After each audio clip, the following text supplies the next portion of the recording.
questions. In order to ensure the ASL interpreters are visible, every participant should please keep their camera off unless they are providing their testimony. So please do not turn on your camera when you are on a panel unless you are testifying or answering questions. If you need or would like captioning, we do have CART services available in the webinar. So please turn on your captioning at the bottom of your Zoom screen to enable them. We will start with the Office of Disability Rights first with public witnesses and then government witnesses. We will then move to the Mayor's Office of Deaf, Blind, and Hard of Hearing, followed by the Department on Disability Services. If you have any technical issues during the hearing, please look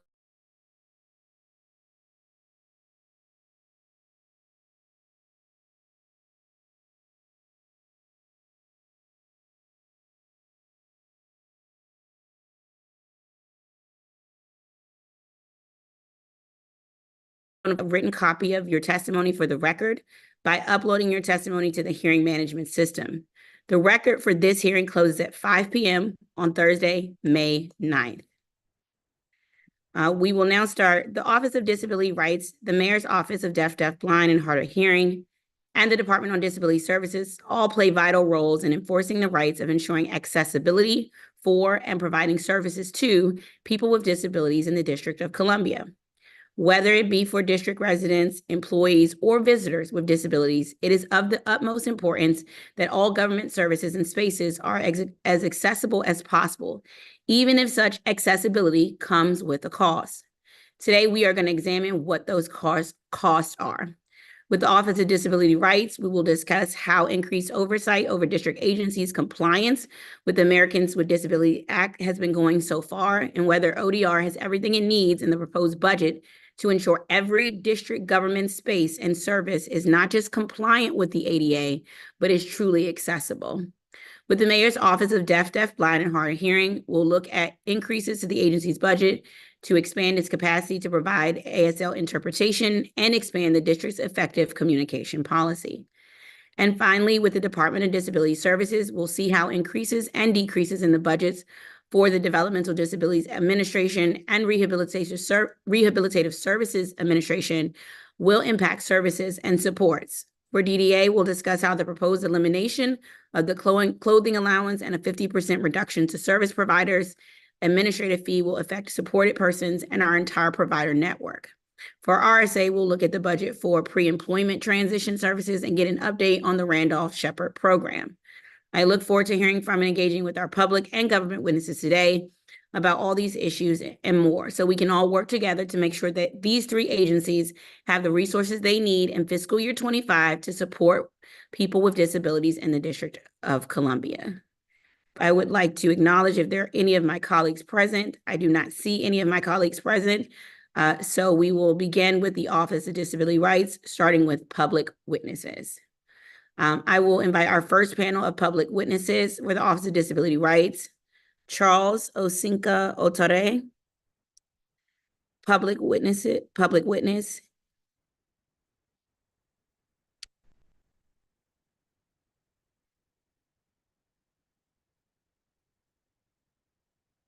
Charles, can you please accept the invitation to be promoted to panelist?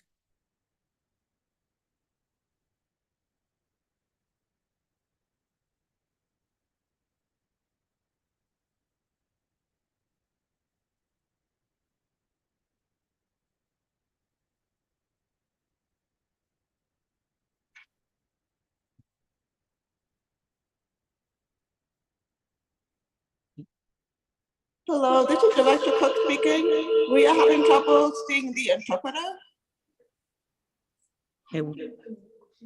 Okay, we will see the interpreter.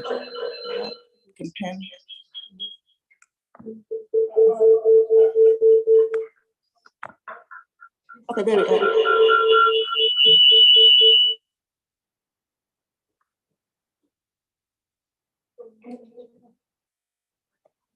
Thank you, Charles. You may begin your testimony.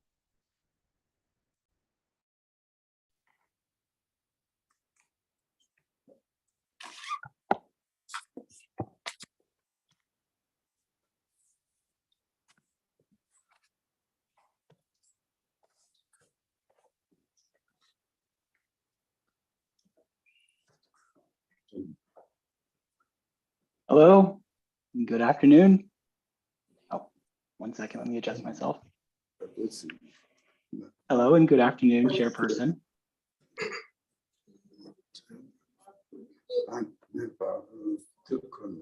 This is for Chairperson Janice Lewis George and members of the Committee on Facilities and Family Services.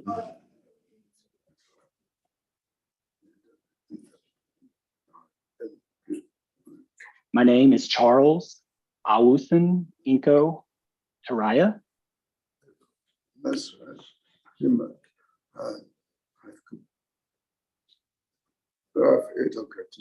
99% trial and error, mainstream primary and secondary schools, self-educated, orphaned and abandoned war survivor, Nigeria versus Secessionist Republic of Biafra, 1967 to 1970. Good, good, pardon me. Good.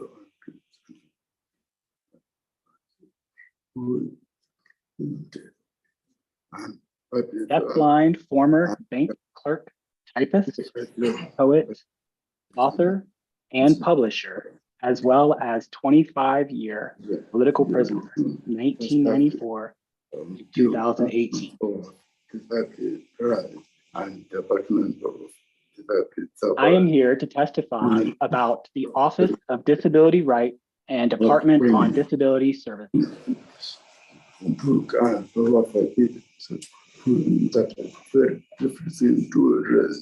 I have self-published 3 to 7 upcoming nonfiction books and powerful epic poems that are very refreshing to read.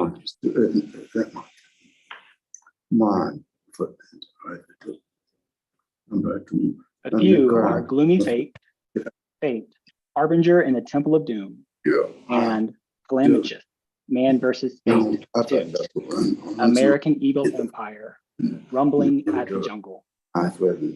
Now available on Amazon and Kindle Unlimited, as well as Poem on YouTube with ASL, voice, and captions available.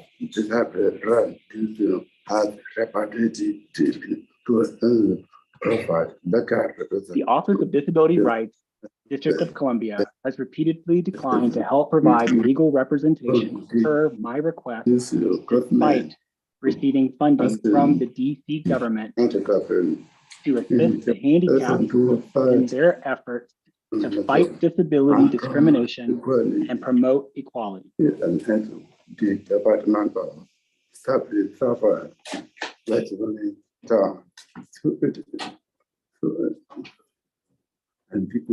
Also, the Department of Disability Services, white women staff members, Heather Callahan and Betsy Wool, have deliberately misrepresented facts regarding my qualifications to work by manipulating competency evaluation test results in collusion with the IMA Group, Washington, D.C., now known as IMA Professionals, Washington, D.C., stating falsely that I suffer from, quote, a serious mental health symptom, lacked skill, and that I cannot be trained to hold down a job successfully, end quote.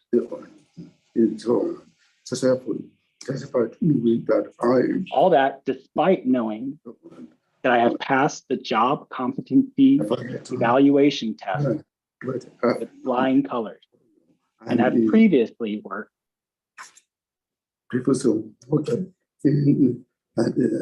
I have previously worked in a renowned French bank, Societe Generale, in Lagos, Nigeria, as a clerk typist from 1986 to 1990.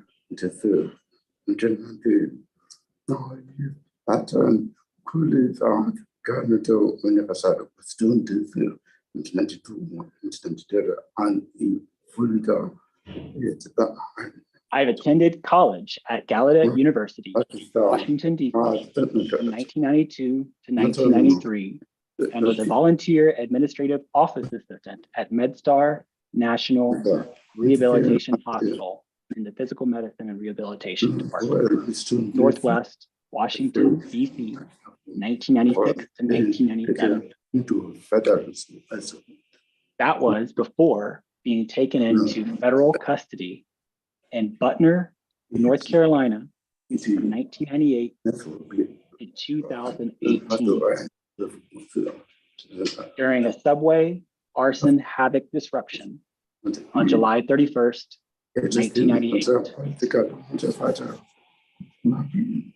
The actions were protesting against a politically motivated kidnapping, police brutality, and conspiracy to frame me for murder in Norfolk, Virginia, so as to be executed Saturday, October 3rd, 1992. In addition, I have written, proofread, and self-published 3 to 7 books and a powerful epic poem, Gloomy Fate, Fate, Harbinger in the Temple of Doom, and Calamitous, Man versus Fate, which are now available on Amazon and Kindle Unlimited. They denied me ODR, DDS services based on my race, religion, sex, nationality, and disability in violation of Title VII of the Civil Rights Act of 1964 and the American with Disabilities Act of 1990.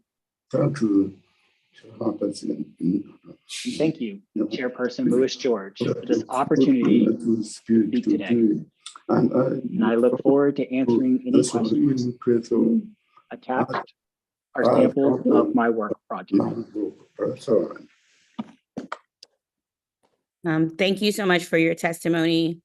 I'm sorry to hear about your poor experiences with the district agencies you mentioned.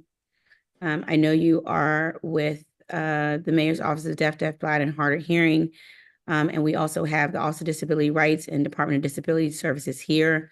I'm going to ask that the agencies follow up with you if they have not done so already, so your concerns can be addressed. Congratulations on, your successful work as an author as well, and thank you for your testimony. We will now turn to government witnesses for Office of Disability Rights.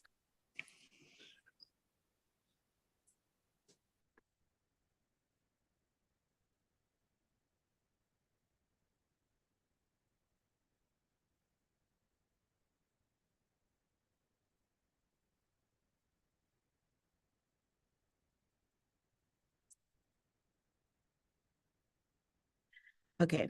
With us today is Matthew McCullough, Director of the Office of Disability Rights. Director, it's so great to see you again. Before we get started, I just wanted to take a moment to tell you directly how phenomenal of a job your team did testifying at ODR's Performance Oversight hearing. I'm sure you know how talented and dedicated your staff is, and I just want to make sure you know that was very apparent during February's hearing. I'm glad we were able to have such a frank and productive conversation so that we can work together to achieve our shared goal of improving the district's compliance with the Americans with Disabilities Act. Before you begin your testimony, I'm going to administer an oath to you and any members of your team who will be joining you. All right, everyone has right hand raised. Do you swear or affirm under penalty of perjury that the testimony you are about to give to the Committee on Facilities and Family Services is the truth, the whole truth, and nothing but the truth? I do. Thank you, Director. You may begin your testimony.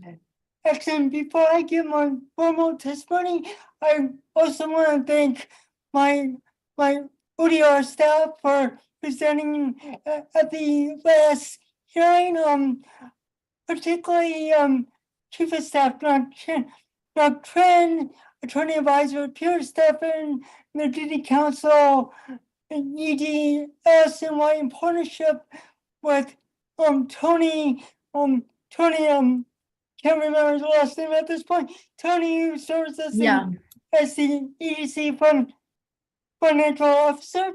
I quickly wanted to to address. I realized that my presence was definitely missed at the last proposed hearing, and I want my comments I'm about to give are actually should be quite relevant to the community. So give me some grace in offering these important comments. A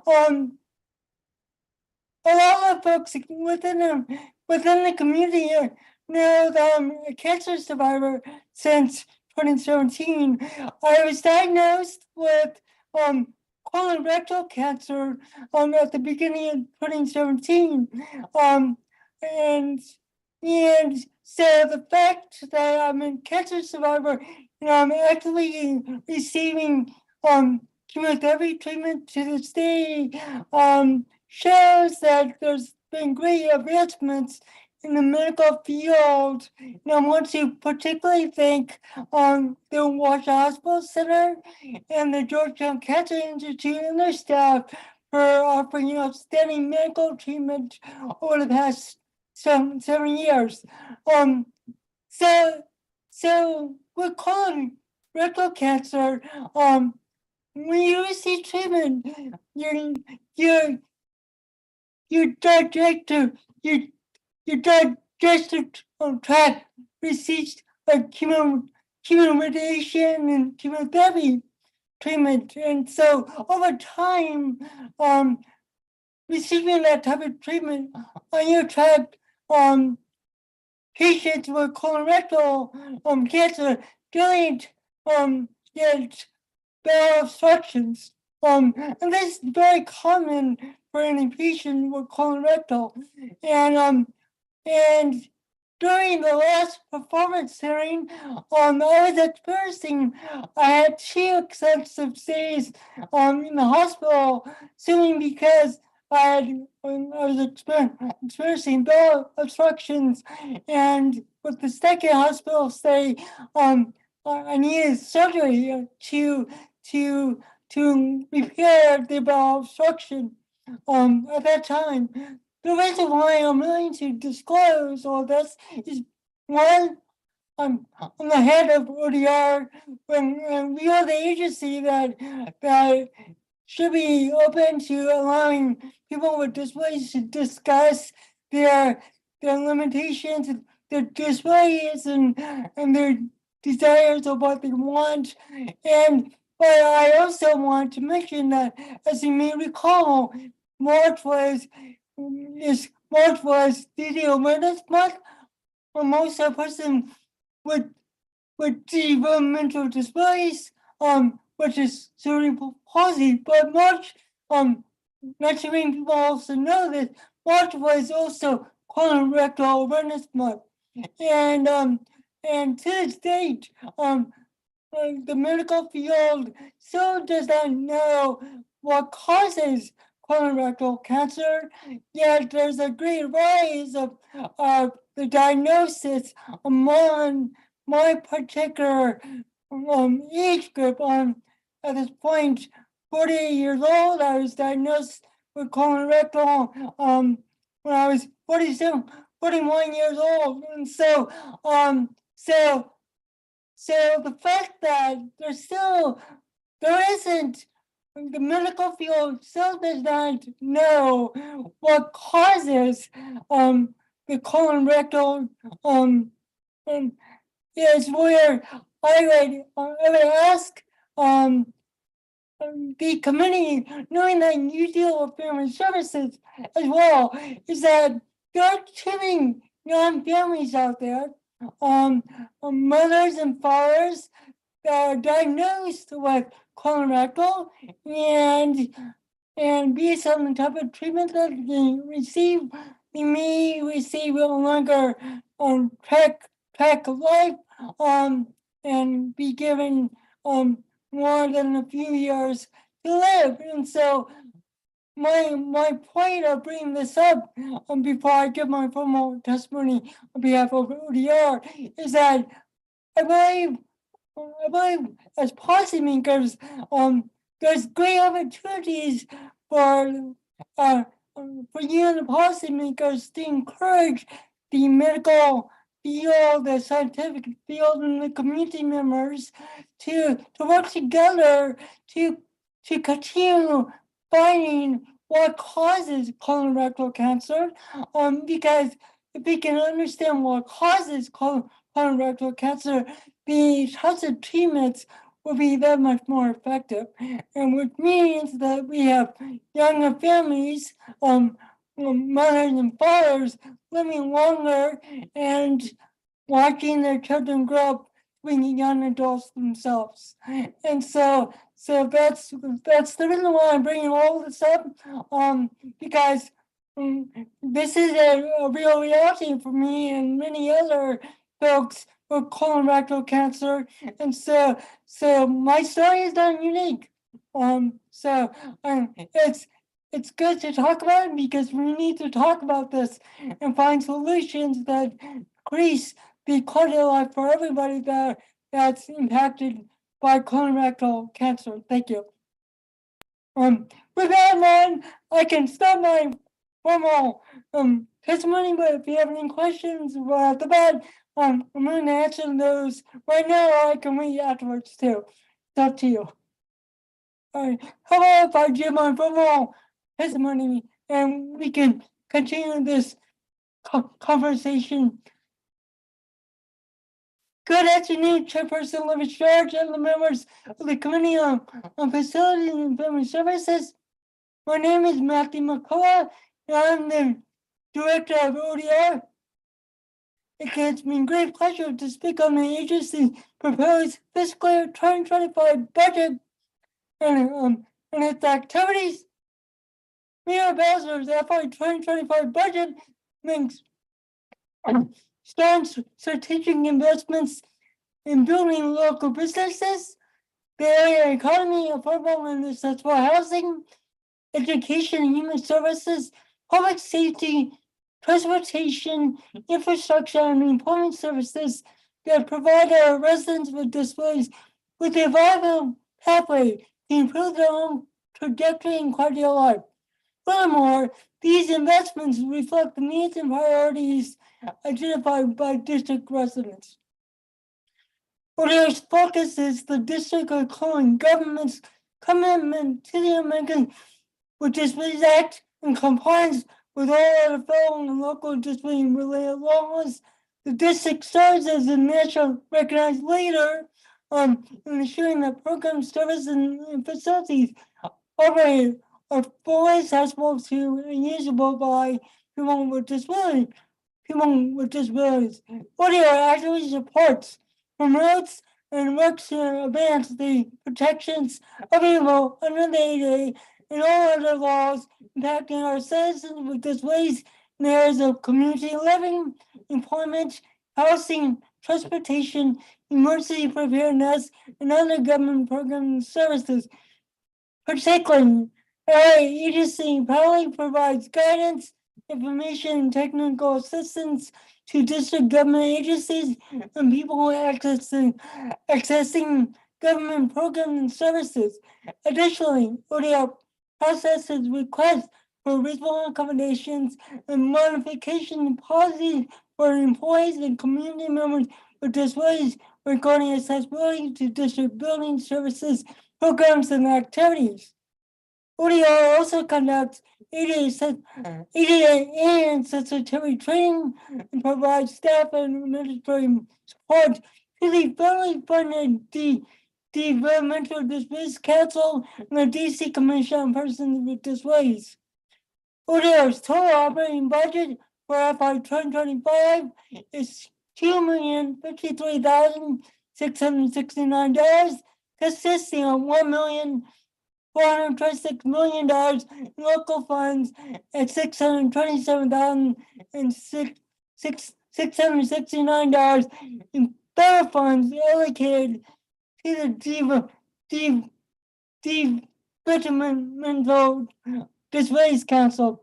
ODR knows the mayor's commitment in offering strong leadership, direction, and implementation to the following projects and initiatives. 1, hosting the career fair for disability employment awareness month in October, which will also serve as a celebration of our 17th anniversary and our continued commitment to full inclusion and accessibility. Two, in partnership with multiple district agencies and community stakeholders, developing and implementing the district's new 2025 to 2027 Homestead Community Integration Plan.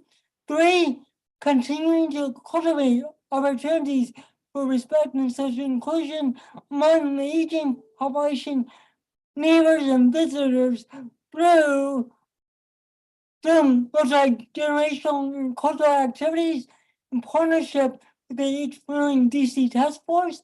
Four, continuing to engaging with and working with all district agencies and their AD coordinators in identifying and implementing their annual AD compliance plans, sponsoring and/or participating in efforts in recognizing the 35th anniversary of Americans with Disabilities Act next summer 2025.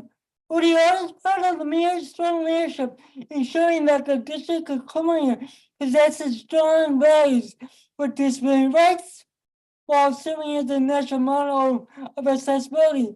I extend my deepest appreciation and respect to my ODR staff, the DD Council, and the DC Commission on Persons with Disabilities for their tireless efforts, commitment to improving the trajectory and quality of life for district residents with disabilities. In closing, I thank the committees and your leadership, Councilmember Lewis-George, in terms of your leadership and support. ODR appreciates the opportunity to share our achievements and plans for continued progress as we look forward to working with the committee. This concludes my testimony. My team and I are happy to answer any questions that you may have. Thank you very much. Thank you so much, Director, for your testimony.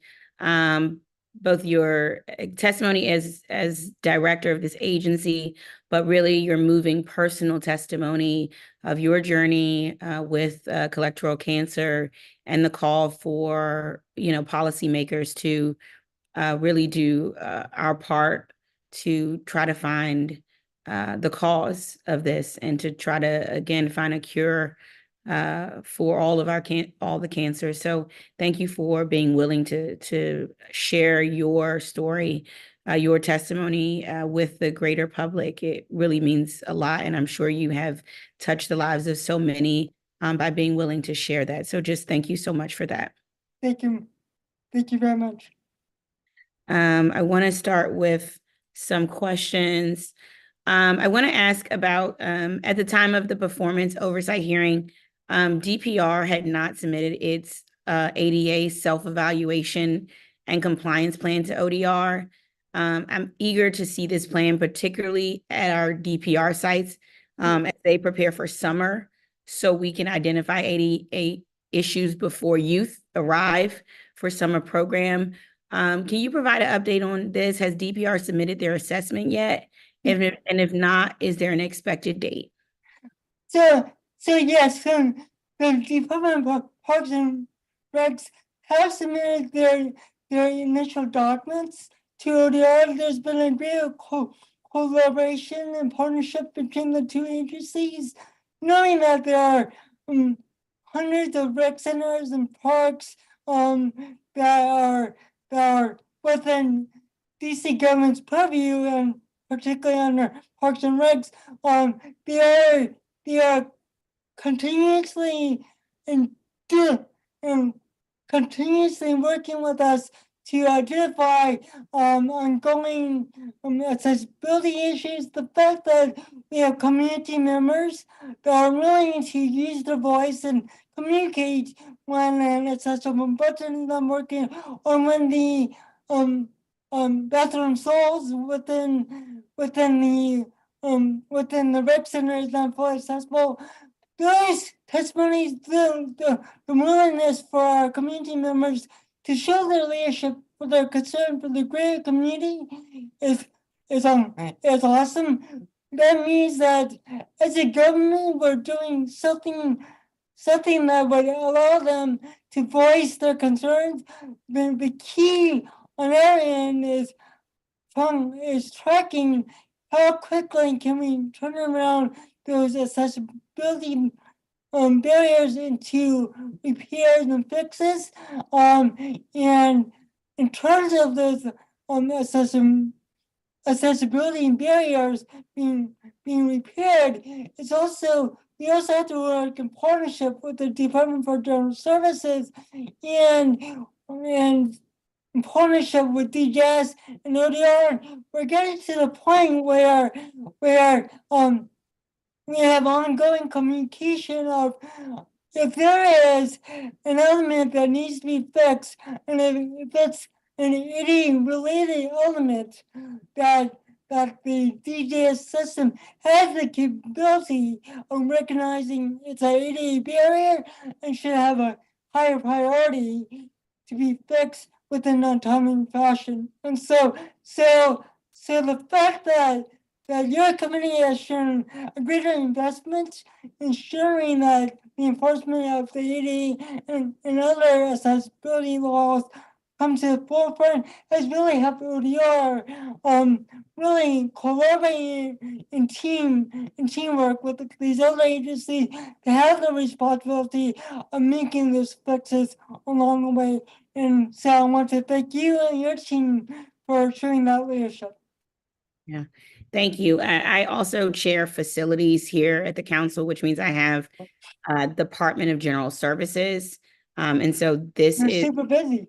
yeah, but this is a great nexus for me as far as Yep. making sure our DPR sensors are as accessible as possible and having an agency who can help do that work. Yep. I want to ask, the last one I want to ask about is DCPS. In February, DCPS had also not submitted a compliance plan for any school building. Is that still the case? I'm hoping we can get a better picture of what ADA issues need to be remedied as DGS starts to prepare for its summer blitz to get our schools ready for the new academic year. Yeah. Um,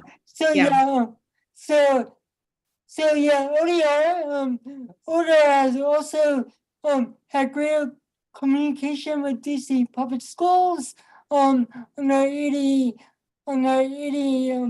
accessibility projects. As you may recall, back in fiscal year 2016, 2017, Mayor Bowser had a remodernization project to update all the schools,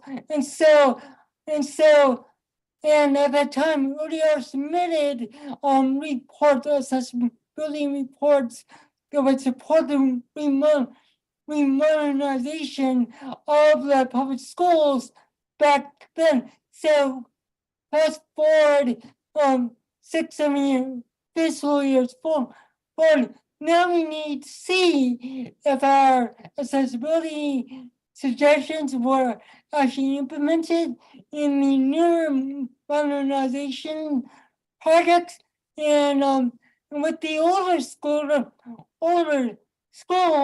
I believe that the older schools are still going to undergo modernization projects themselves, and so as you know, when the modernization projects should be established, ADA comes into the forefront that the project itself should not be approved unless it meets some critical ADA elements. And so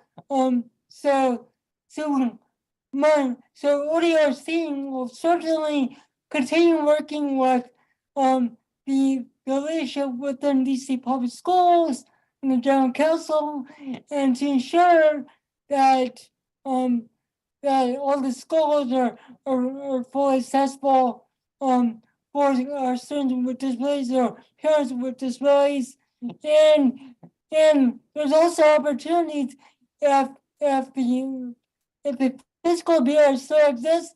You can also consider programmatic accessibility, which means instead of having like the program on the second floor where there may not be any access for accessibility, because possibly help the public schools to bring that program to the primary floor, where the primary floor in many schools are generally accessible. And so it's an ongoing dynamic conversation that we have with DC public schools and Parks and Recs, but we are continuously in communication with them. Right. Can you share DPR's assessment with this, with the committee, as well as DCPS's assessment with the committee? That way we can get a sense of sort of what efforts they're working towards with DGS. Yeah. And we're willing to share when we're almost finalizing the parks under Parks and Recs. As you may recall, there are over 200 parks in the district under the government's purview, and so we're currently finalizing those reports, and we're willing to share those reports. And when in terms of the public schools, we need to first understand how much of the accessibility has been done on the modernized schools already, and do an assessment and take a look at the remaining schools that still need to undergo the modernization process. But yes, ODR is still willing to share our findings with the committee when they become available. Yes. right. Thank you. And I realize, making services and spaces accessible will come at a cost.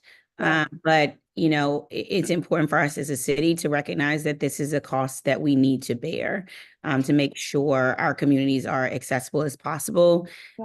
And when it relates to our young people and many of the teachers who work in our school building, it's for students, it can feel ostracizing to have to, what we heard was some students with disabilities, if they can't make it to the second or third floor, they have to do worksheets outside of their classroom, on the first floor, while their classmates get to be inside of the classroom. And whether the school in definition has satisfied ADA by making that accommodation, that accommodation doesn't make the student feel like their school system is accessible to them, because then they sort of feel ostracized by their disability by not being able to be in that classroom. So we want to make sure not only are they meeting the requirements for ADA or even the accommodations, that it's we make our young people with disabilities feel supported and heard, and we are as inclusive as possible in their learning environment, that they don't feel sort of ostracized in any way. Yeah, I totally agree. I've experienced that when I was growing up as a child with CP with cerebral palsy, and the thing that would also encourage our teachers and our students with disabilities to actually understand their rights under certain education laws, such as IDEA and Section 504 of the Rehab Act. Granted, the ADA, terms of the fiscal environment, that's where my office can play a role. But there are other civil rights protections that are affordable or given to our citizens with disabilities under IDA in Section 504. And those two laws are, I argue, are not as familiar to the teachers, to the administrators, or the students. And I would encourage for any students with disabilities that attend a DC public school to really check out, or family member to check out a community org, a nonprofit known as School Talk. and School Talk really embraces their students with these ways to understand their rights under IDA and BDA, but they also talk about how do they request accommodation for their disability. And it's like I notice as we grow up as adults, as people with disabilities, we're not always taught on how to ask for a reasonable accommodation. And I'm just thankful that like a nonprofit like School Talk does exist in DC that supports our students with disabilities to really come into their own and serve as leaders within their communities and talk about what they need inside the classroom, but not only inside the classroom, but in the community as well. Thank you. Thank you for sharing that. Turning to ODR's budget, I see a 25,000 or a 19% reduction to contractual services. Is this due to ODR no longer needing to contract for ASL interpretation or something else? It's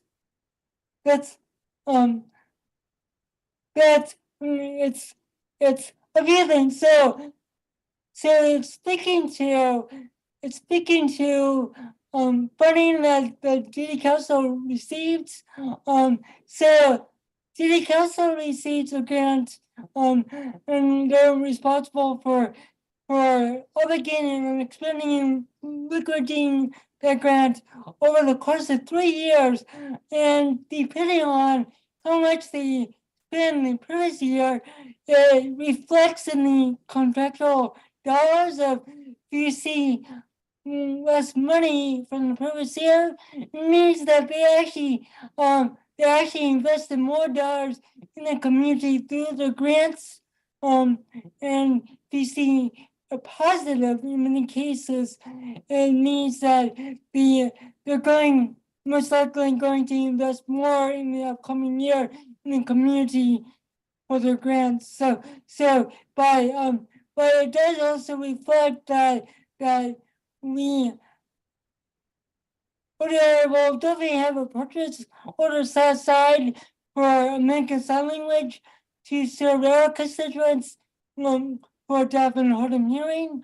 But it also reflects that negative also reflects that those resources are being shared with the mayor's office for the deafblind, hard of hearing and stuff like that. So yeah. Okay. So it doesn't negatively impact the work that ODR does. Okay. I know the mayor's ASL interpreters are employees of ODR and not MODDHH.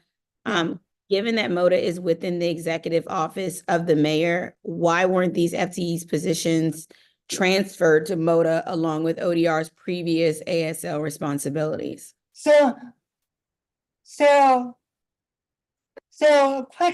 a quick background of how the two interpreters came to be.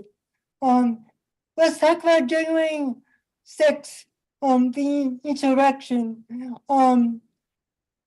So at the time, ODR, when we had the American Sign Language interpretation program, we were using contractors during emergency preparedness purposes as well. Not your typical day-to-day processes, but we were using contractors for emergency preparedness services. And those two interpreters exist because on January 6th, the contractors that we were using to support the mayor's press conference were almost denied access to the secured zone. And so, and during that time, they were denied access. That means that the deaf community in DC would have been denied effective communication of what was going on toward the emergency preparedness. So, as you also know, the district government was also received a suit through the United Spinal Association on its emergency preparedness plans and stuff like that. And what was lacking was full-time interpreters during emergency preparedness purposes to offer those ongoing effective communication services. And so those two interpreters are deemed as budget enhancements back in fiscal year 2021, 22, and they were solely for emergency preparedness purposes for ODR, and because we was effective preparedness is an essential function under Title II of the ADA. And so the fact that we are responsible for emergency preparedness under Title II of the ADA, those two interpreters are deemed emergency essential employees, and that's the reason why they're with an ODR, because of our ongoing role with Title II of the ADA and emergency preparedness. And so there you go. Okay. Is there a plan to transfer them to MODDHH in the future?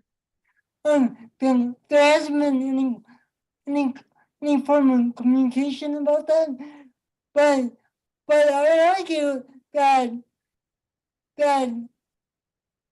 if two FTEs are taken away from ODR, we're still responsible for the effective communication during emergencies. And so granted, we can always work in collaboration with the mayor's office for stuff, but none of their employees were deemed essential. And so and we need the ASL interpreters to stay within ODR because of immediate even feel need for any emergencies that my chief of staff and I are in constant contact with our interpreters and say, you have to get your butt out of bed during an emergency. That's your job. And so they understand the responsibilities of that. Plus,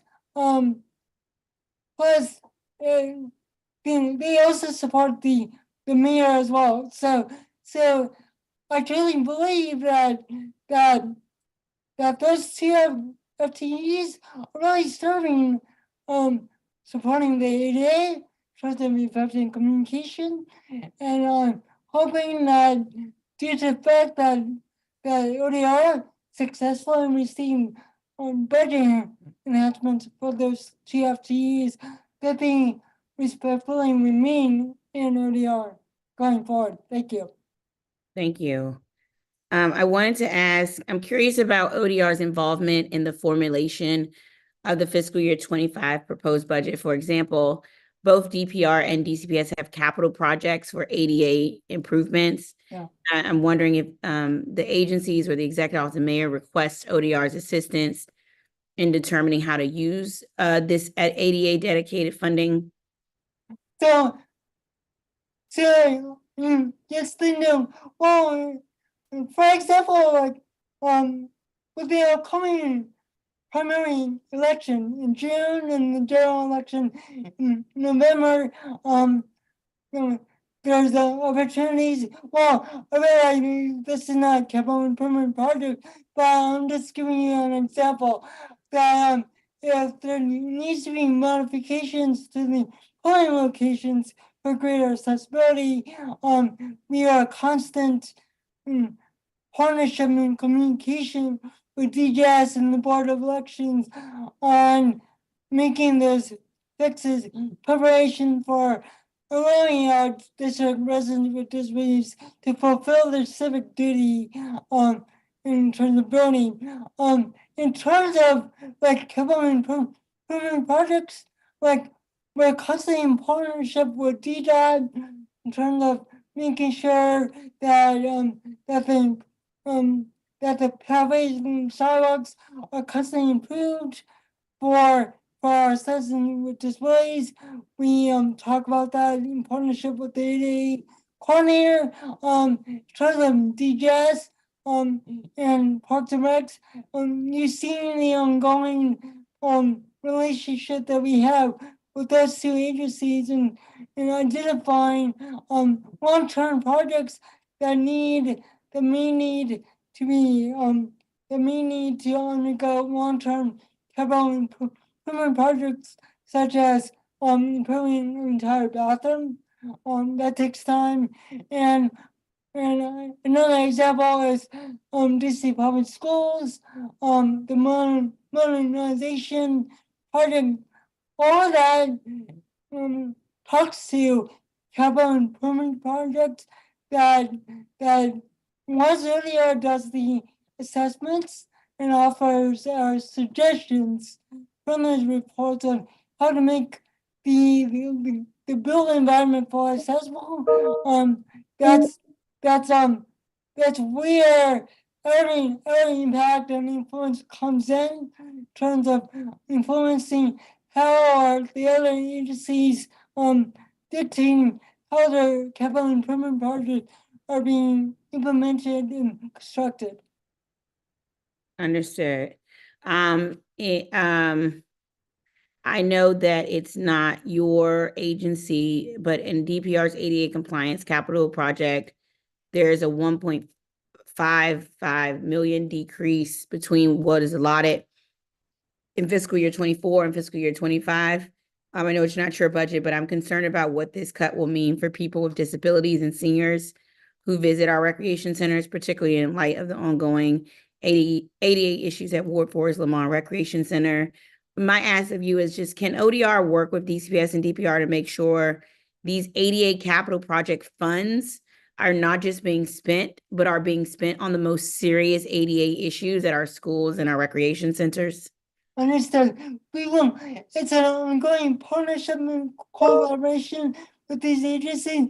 We will continue stressing that the wishes of the committee and for you, Councilmember Lewis George, that we use those public dollars to the best of our ability to prioritize those projects over time, and I'm pleased that ODR is constantly at the table, but it's always with people changing jobs and turnover within the larger agencies. We constantly have to establish these working relationships, but I'm grateful that the leadership at the higher level, the mid-level and higher level executive team within those agencies have been consistent. So I have faith that we can continue working with those agencies to prioritize the higher need for accessibility. Thank you. I appreciate that, Director. And you know, I know it's a partnership and there's a balance there, but I just want you to be a little bit harder on them and tough on them. Well, trust me. Well, you don't. Well, if I haven't had dinner once per night in our current capacity, I would tell you that Allison's I voice a very strong approach working with these agencies and the fact that we have a strong attorney advisor and we work strongly with the general counsels. We use our resources accordingly to effectively communicate why we need to continue pushing for greater accessibility, but not only for compliance, but for greater accessibility across the board, because we're not just talking about people with disabilities, but we're also investing for the family members that may need that accessibility going forward years to come too. Absolutely, absolutely. Well, Director, that's all my questions I have for you. I want you to know that you have the deep respect and appreciation of myself, this committee, and the council. And I'm greatly looking forward to working with you and your team to make the district a more accessible place for people with disabilities. I wanted to address one final matter, dealing with constituent, Mr. Charles Overson Eco-Terra. And I know that the gentleman has been in contact with the ODR. We cannot, we don't have the authority to serve as legal representation for any constituent within DC or otherwise. And so, but we've given resources of legal orgs that could possibly support Mr. Overson Ecoteria in his endeavors. We refer them to ULS, the Protection and Advocacy Org. And so, but unfortunately, I wish we could assist the constituent in a greater manner, but we're just not allowed to. Thank you.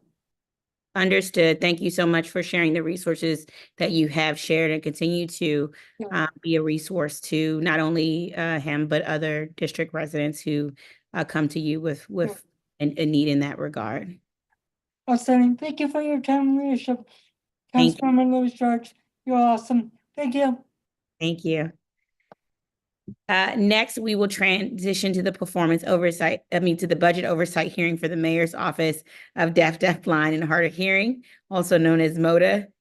Again, we will begin with public witnesses and then move to government witnesses.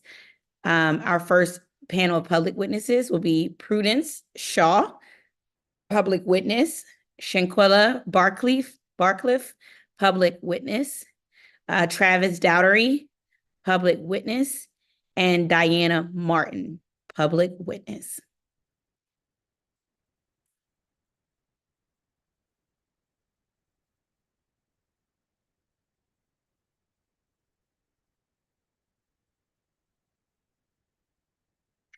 Prudence, if you can please accept the panelist invite that should come on your screen. Great.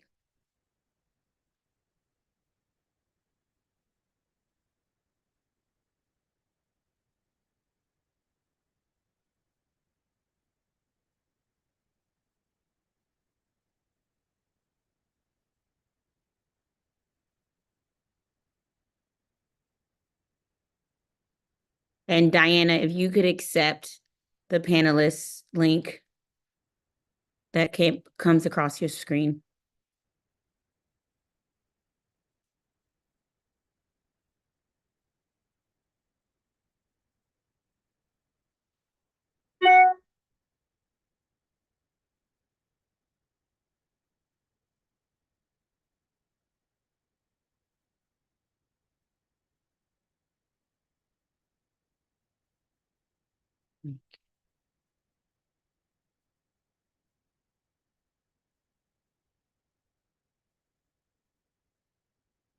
Oh, okay.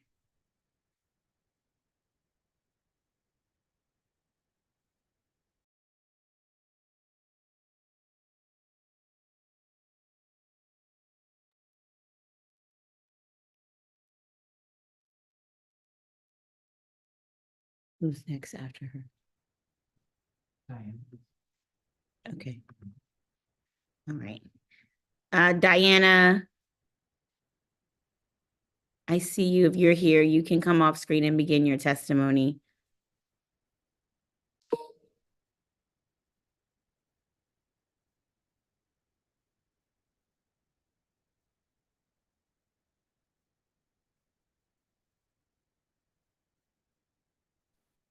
Hello, do you see me? Yes.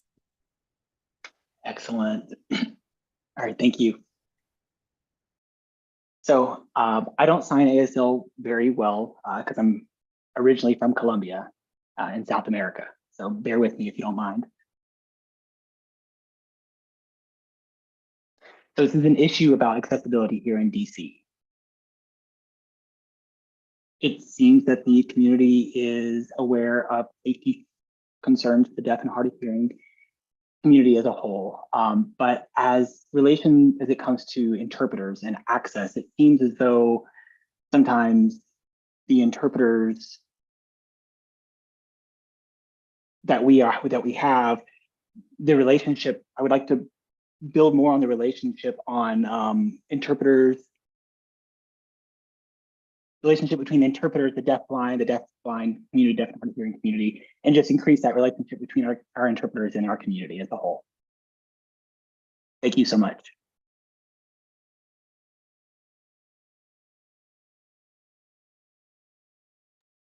Thank you. Thank you so much for your testimony. If you could stay on, I have a question for you at the end of this panel. Okay, absolutely. Thank you. Thank you.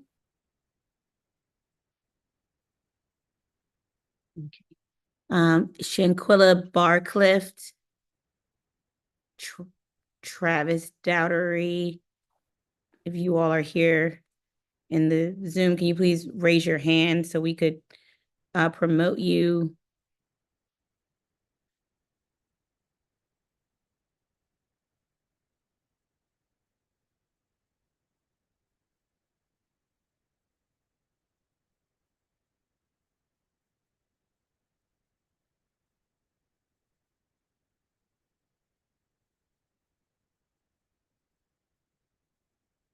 Okay.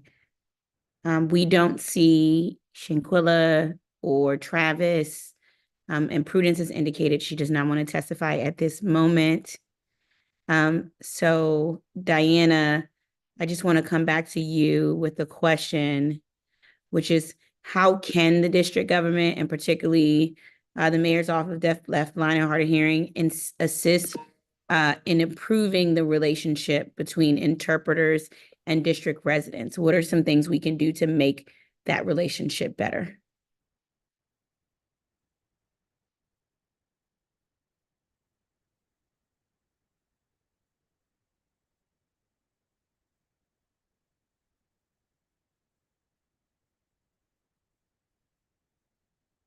All right, had to wait for my camera to get situated. So first thing, I kind of want to identify myself, if it's okay for you guys. My name is Diana. This is my name sign. And again, American Sign Language is not my first language. I'm originally from Colombia, which is very far away from DC. And I'm having a issue with languages.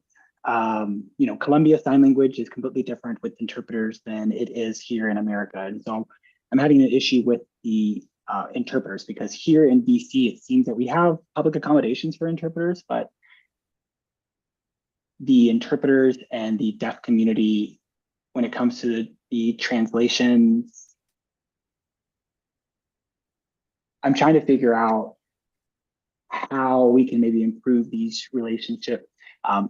Matthew earlier was saying something about the interpreters needing to be within certain departments and certain purviews, but it doesn't seem as though it's always, to our best interest and all of our ability. So it seems I would like to be able for MODDHH to change and recognize that we need interpreters, or we need the deaf community needs to be empowered, because there's so many hearing individuals here in the city, and they just seem as though that we just need to provide an interpreter and then access is provided. The interpreters need to be also culturally aware of where deaf individuals are going to be in the city. We don't just randomly place them in a location and think that everything is okay. I don't think that that's a solution that we can have. The interpreters aren't just there to translate the information and then give it to the deaf people. The interpreters are also there to make sure that they provide access and two-way communication. That's one thing that I wish that we could have. Here in the DC area, we have deaf individuals who sometimes, sit aside and they don't want to be activists as part of the change. And then we also have the individuals who are part of the change. And those are the ones that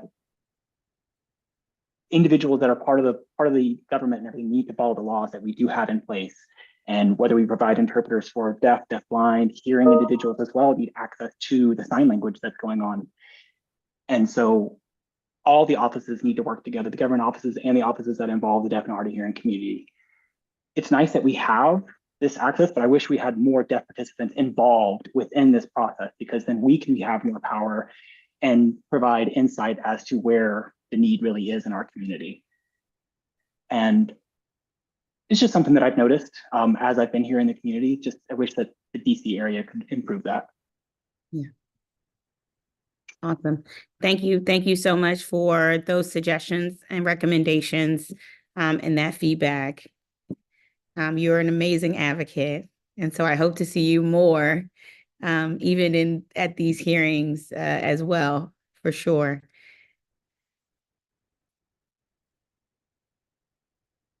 Absolutely. Thank you so much. I appreciate and I enjoy this process and trying to be an advocate. So thank you so much.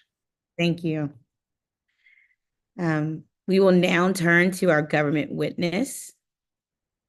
With us here today is Carrie Cook, the Director of the Mayor's Office of Deaf, Deafblind, and Hard of Hearing. Thank you, Director Cook, for being here today. I want to wish you and your team a belated Happy Deaf History Month. And thank you all for the incredible programming MODDHH put on in April. Before you begin your testimony, I'm going to administer an oath to you and any member of your team who will be joining you. So if you could, please raise your right hands. Do you swear or affirm under penalty of perjury that the testimony you're about to give to the Committee on Facilities and Family Services is the truth, the whole truth, and nothing but the truth? I do. I do. I do. Thank you, Director. You may begin your testimony.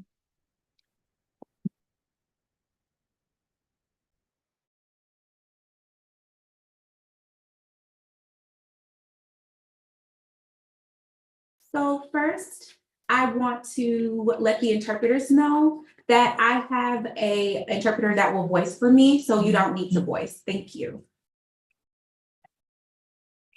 Good afternoon, Chairperson Louis George, members of the council, staff of the Committee on Facilities and Family Services, and residents of the District of Columbia. My name is Carrie Cook, and I am honored to serve as the Director for the Mayor's Office of Deaf, Deafblind, and Hard of Hearing under the visionary leadership of Mayor Muriel Bowser. I am pleased to testify today on the 2025 budget for the Mayor's Office of Deaf, Deafblind, and Hard of Hearing. On April 3rd, 2025, Mayor Bowser presented the district's FY25 budget to the council.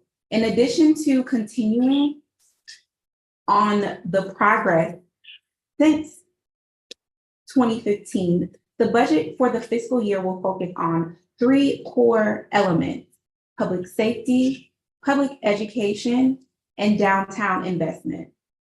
As the mayor stated, through strategic investments and shared sacrifice, the budget invests not only in a safer, stronger DC right now, but it looks ahead 3, 4, and 5 years and includes investments that will accelerate the district's comeback and increase capacity to make big investments in the future.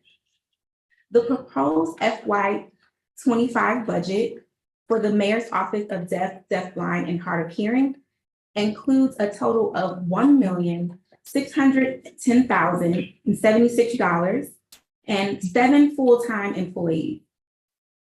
We are grateful for Mayor Bowser's commitment, which allows the office to thrive in providing accessible communication in ASL, pro-tactile ASL, CART, as well as trilingual interpreting. While the Mayor's Office of Deaf, Deafblind, and Hard of Hearing is not the only mechanism to engage deaf, deafblind, deaf disabled, hard of hearing, and late deaf and Washingtonians, I want to spend the next several moments describing some of the programs, services, and engagements our office will lead. In FY25, MODDHH will continue supporting Mayor Bowser's administration's core government functions that focus on improving the quality of life for all DC residents and businesses.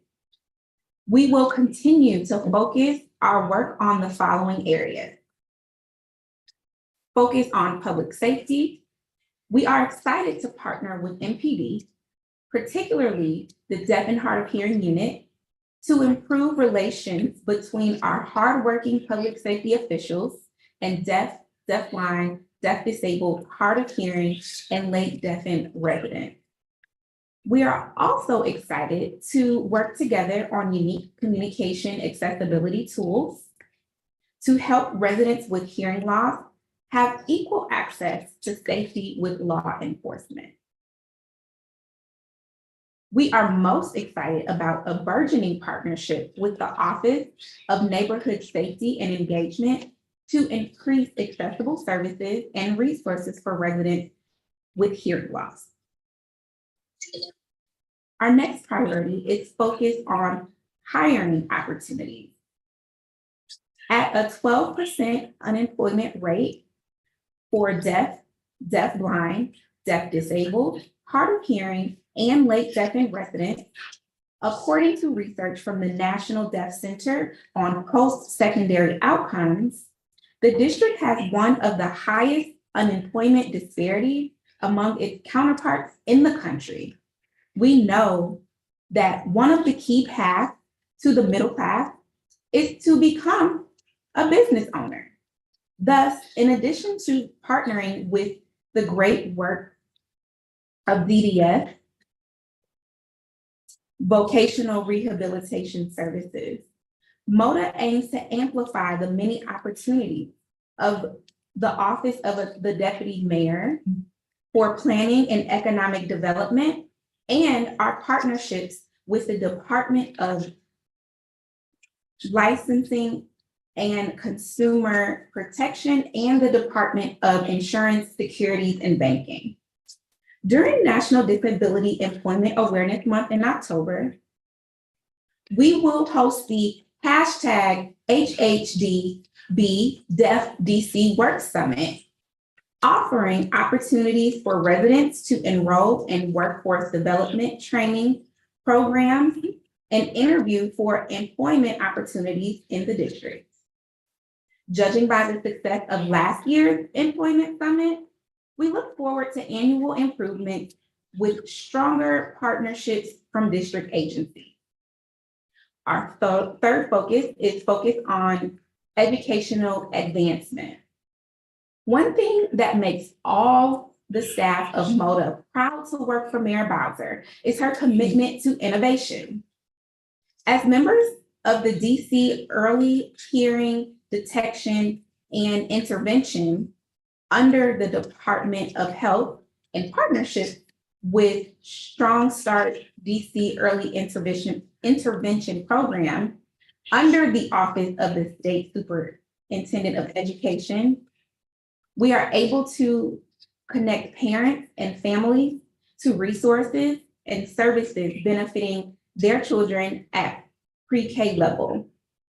Additionally, in FY25, MODDHH plans to establish a coalition with OSSI, DC Public Schools, and Model Secondary School for the Deaf to streamline resource sharing for Washingtonians who are parents or guardians of children with hearing loss. We are excited to see the ways Mayor Bowser has prioritized the real needs of district residents and how fittingly it overlaps with the mandate of MODDHH to ensure that all programs and public information are accessible to the deaf, deafblind, and hard of hearing communities. under our DC code. Additionally, the Code of District of Columbia mandates that the office is overseeing district-wide compliance with laws that affect the deaf, deafblind, and hard of hearing community, which enables us to refer residents to the district's compliance agencies, the Office of Disability Rights for Partnership. In closing, I want to thank Mayor Bowser for her leadership and the opportunity to serve in this capacity. I often say that I have moved so many times, but living in DC, I have finally found my home. As such, it is truly an honor to serve in such a direct and impactful way. I also want to thank my colleagues in MOCA, Morkers, DDS, ODR, and all of district government for their continued commitment to ensuring residents with hearing loss enjoy the best DC has to offer. I look forward to our continued work together to achieve our shared goals and give all residents a fair shot to benefit from Washington, DC's continued prosperity. Thank you for the opportunity to testify today, and I look forward to answering your questions at this time.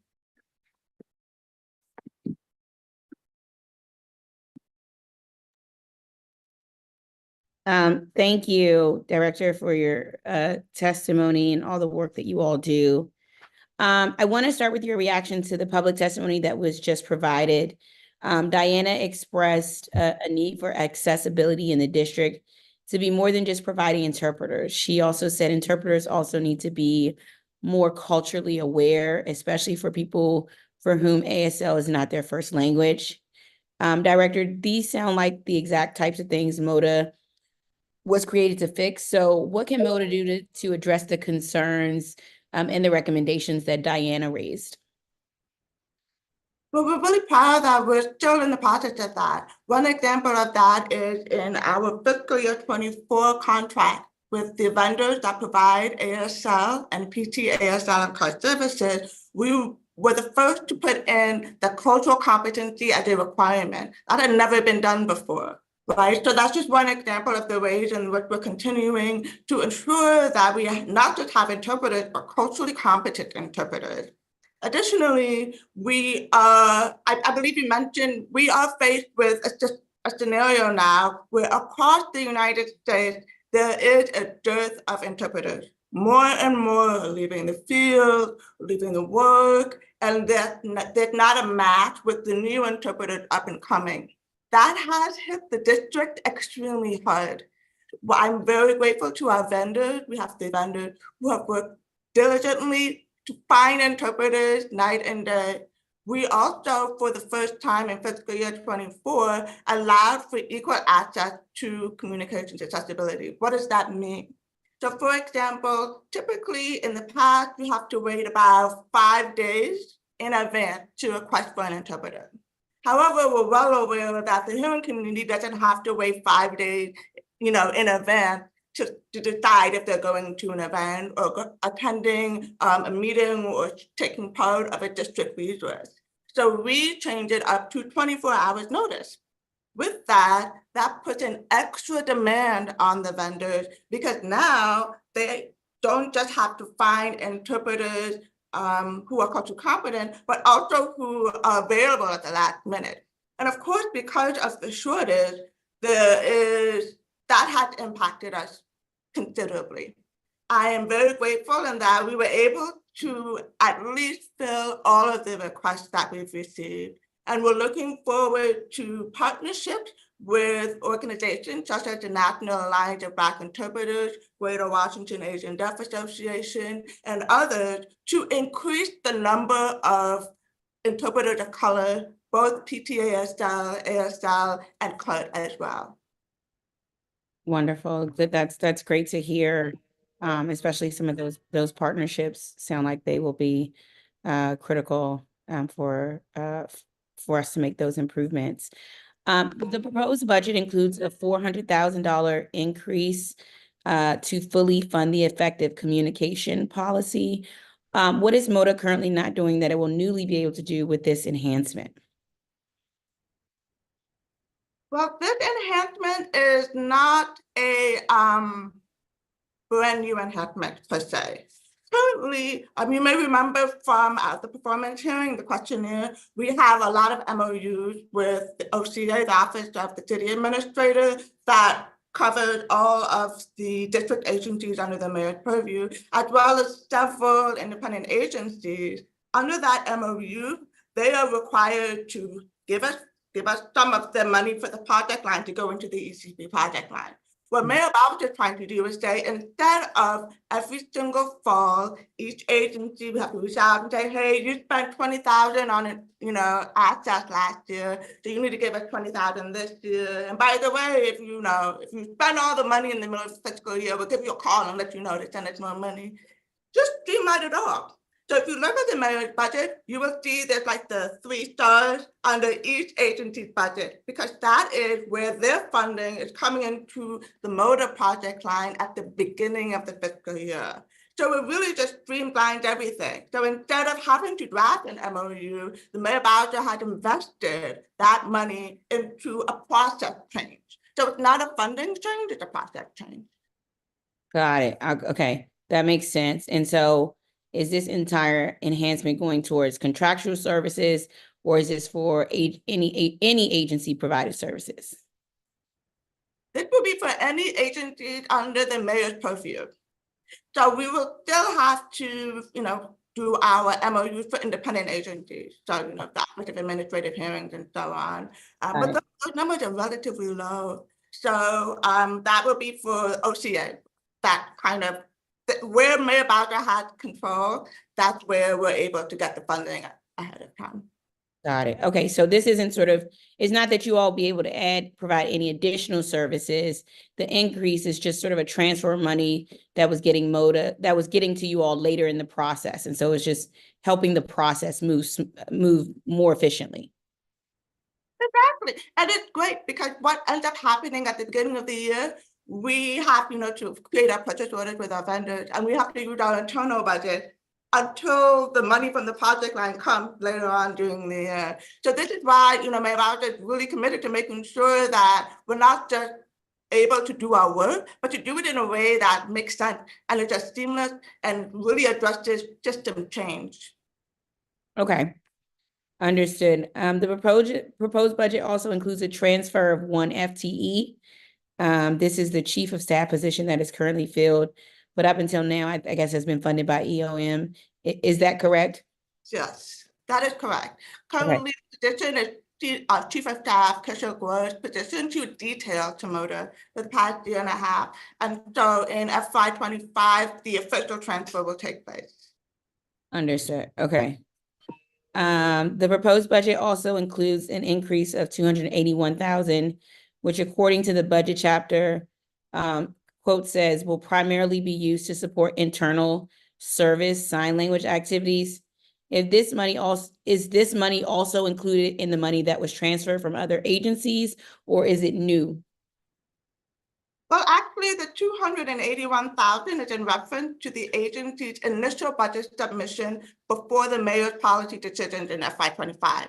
So that, at the beginning of the fiscal year, we go up to the mayor and we say, here are the needs that we have, and Mayor Bowser addresses them.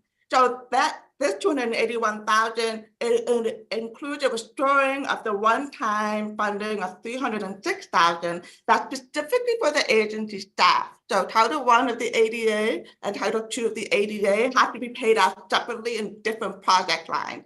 So accommodation for basically HR accommodations for staff have to come out of a different project line than government resources and services. So that, for example, if someone's attending a meeting or training at the DMV and they need an interpreter, so those have to come out of separate budgets.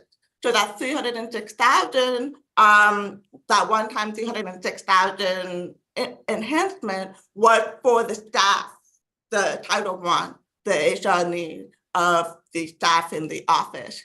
So what Mayor Bowser has done with the $281,000 is to make it an ongoing part of the MODDHH budget. Instead of a one-time enhancement, it is now a permanent part of our agency budget.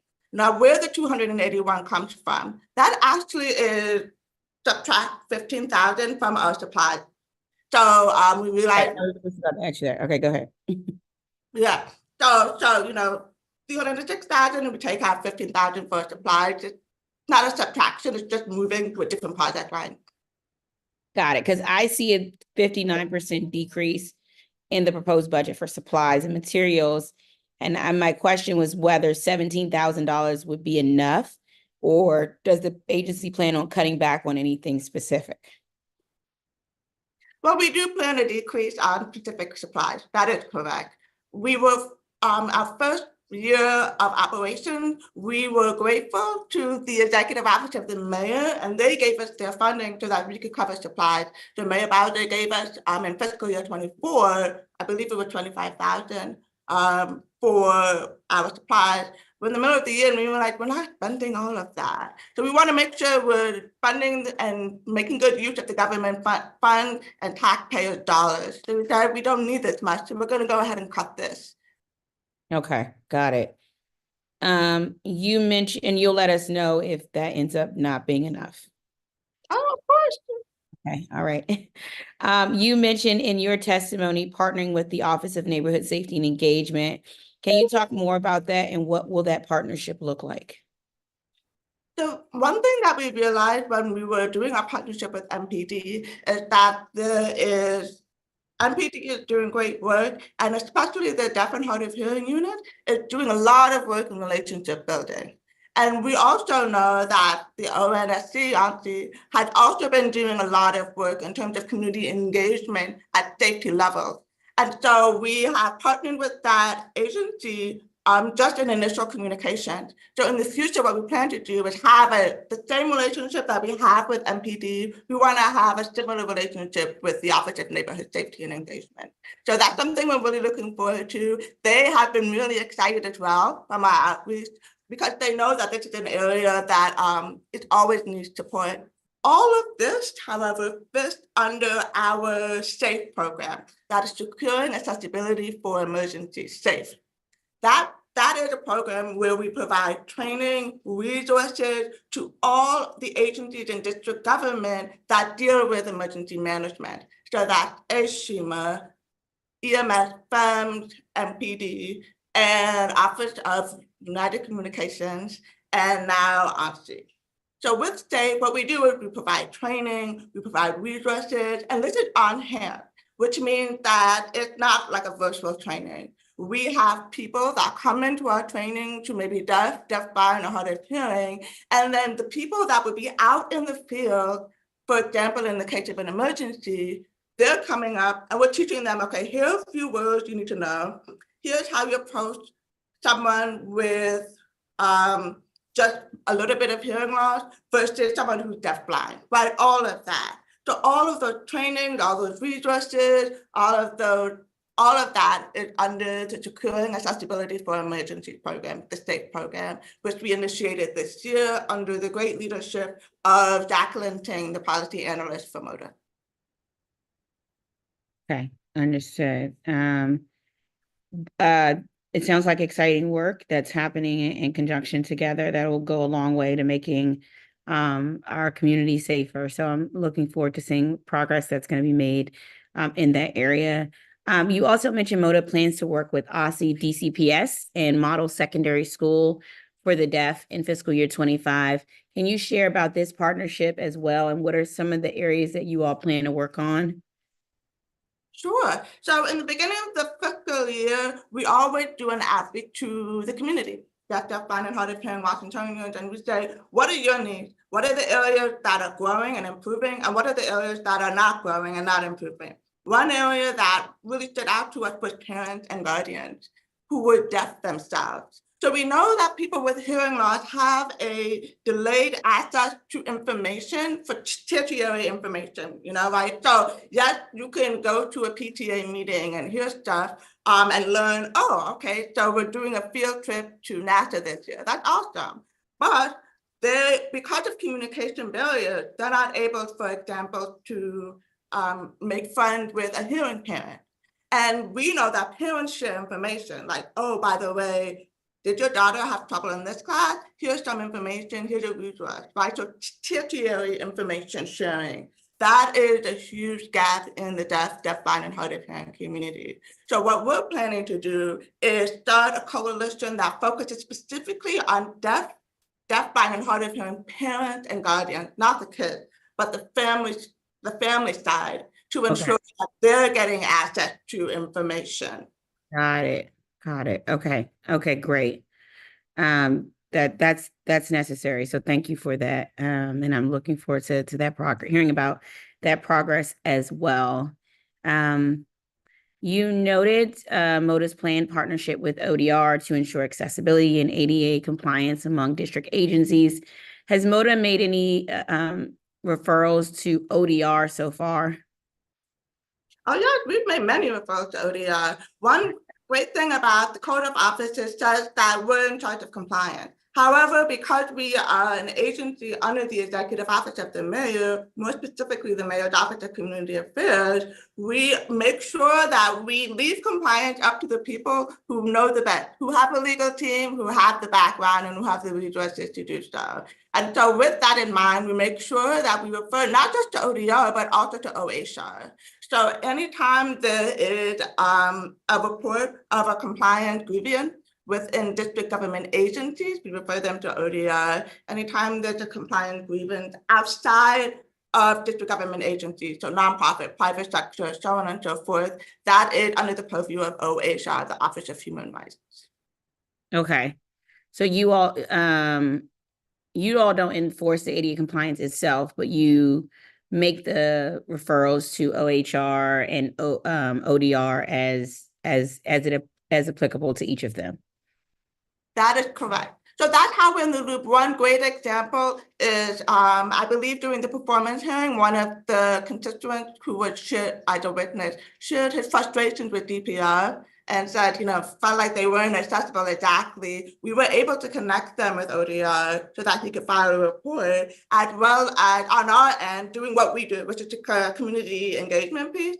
So we're working with DPR and we're saying, okay, here's some needs when you're talking with, deaf, blind, and hard of hearing parents. Here are the needs when you're providing recreation services for deaf, blind, and hard of hearing kids, right? Or seniors, so on and so forth. We're very excited because we have actually scheduled a cultural competency training, a deaf cultural competency training with DPR. So we're looking forward to more of that, more partnerships, so that we can ensure that we're not just doing compliance, but we're also engaging in full access for anyone who partakes in DPR services. Got it. Similar to ODR, are you all planning to request agencies submit annual self-evaluations and implementation plans as a part of the district's ADA compliance program? Yes, we are really grateful to the fact that we have such an amazing team here within the Mayor's Office of Deaf, Blind, and Hard of Hearing. Jacqueline Ting, the policy analyst I mentioned before, as well as Karen Quinones and Kishore Gore, the chief of staff, and I, the four of us in the process of developing first our performance plan, and with that, the performance plan of requirements for other district agencies. So the hope is that we will be able to finish the template sometime this fiscal year, FY24, and then have a rollout in fiscal year 25, where we work with agencies on here are the things that you need to develop in your plan, in your assessment, and here's how to do it, here's a template, and then we'll be able to kick it off in FY26. So the hope is in fiscal year 26, we will have our first official report for you. Got it. Okay. Great. I was asking because I know ODR and MODDH have similar obligations to sort of request those ADA self-assessments from agencies and ensure compliance with the ADA. As you know, MODDH's Establishing Act was actually modeled after ODR's. So as a result, neither MODDH nor ODR has enforcement powers sort of compel agency action. That authority rests only with the Office of Human Rights. So as a result, my ask is obviously that you, Director McCullough, and your agencies work together closely to bolster our enforcement of the district's ADA compliance so we can make sure our efforts to improve accessibility also benefit the deaf, deafblind, deaf disabled, and latent deaf residents as well.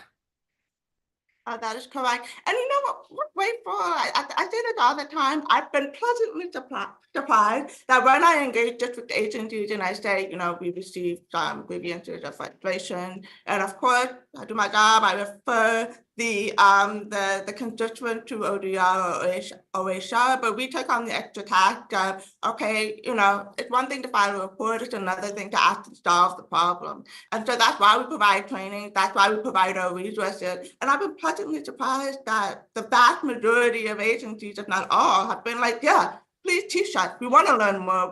We know we're not doing what we're supposed to do, and we don't know how to do the right thing. So please teach us. And that's been our experience since day one. One example is DPR, right? You know, we said, hey, we received this complaint from a parent, and they said, okay, come in, teach us how to do it, help us to be better. So that's just one example of the ways in which district agencies have been stepping up to the plate. Yeah, great. Does MODDHH plan to move offices in fiscal year 25? If so, how is that process going? Has MODDHH identified a location with DGS? Well, right now, because we are under the Mayor's Office of Community Affairs, any relocation has to be done as a whole with the Mayor's Office of Community Affairs. So currently, the director, Jackie Reyes of MOCA, is searching for a place that would fit all 14 offices, and that includes MODDHH. We have been on hand, though, in the process of making sure that we address the accessibility requirement of our physical space. That was our biggest concern, is making sure no matter where MOCA moved everyone, that the physical space is accessible. Now, when people think of physical accessibility, they very often think of wheelchairs, so on and so forth. But physical accessibility also includes deaf space. Right? So that means the space deaf people need in order to communicate. You may notice that I'm not right in front of the camera, I'm kind of further back. That's because deaf space I need to have my head and all the way to my waist so that I can have a signing space, right? So more deaf space. When there are multiple people in the room who are signing, we're not just sitting next to each other and talking. We actually have to be at least more than elbows width apart, right?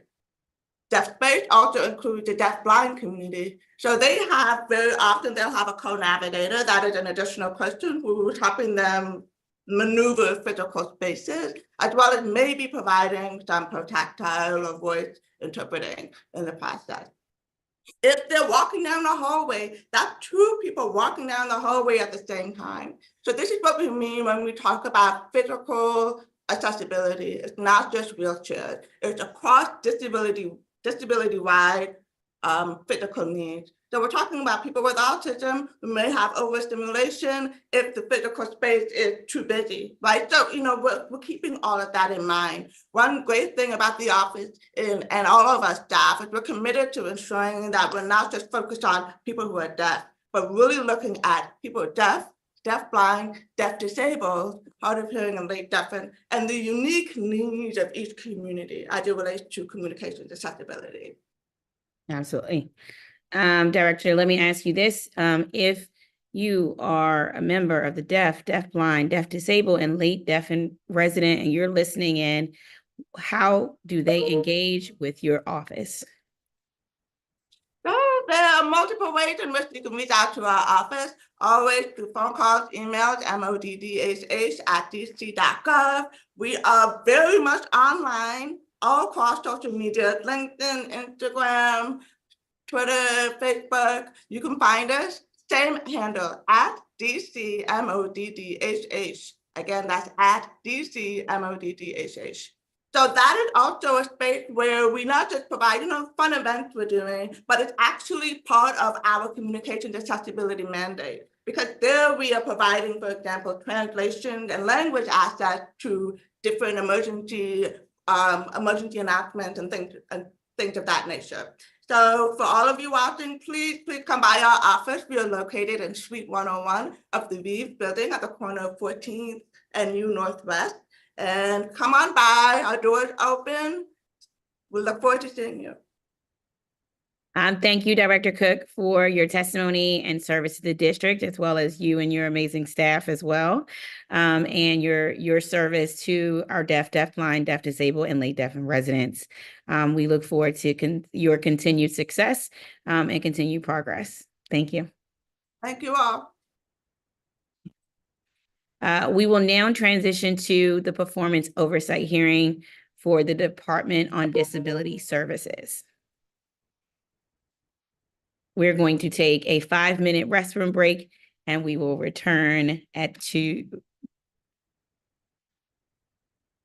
1:57 p.m.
We will now begin with public witnesses for the Department of Disability Services.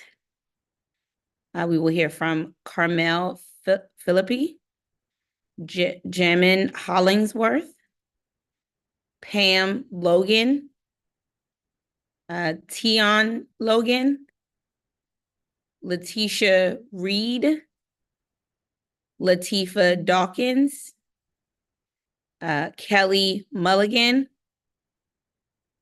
Ricardo Thornton, Lindsay Wilkes, and Anjanette Shelby, Chairperson of DC Developmental Disabilities Council.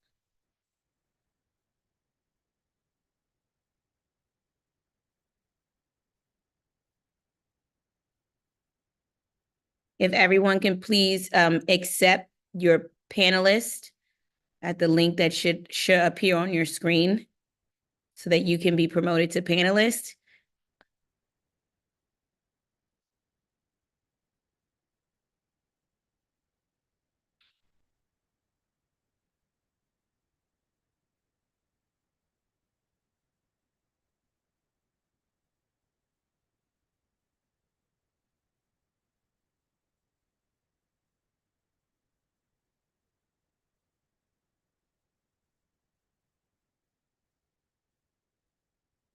Okay. Pam Logan or Pamela Logan. Yes. Good afternoon. Thank you for being here. You may begin your testimony. Thank you.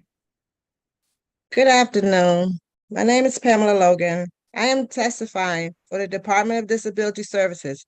I am a mother of a 20-year-old son with intellectual disability. We live in Ward 4, where we faced many challenges, but also found hope through programs like School Talk. My son, Tion, is a young man with a beautiful heart. He's a people person.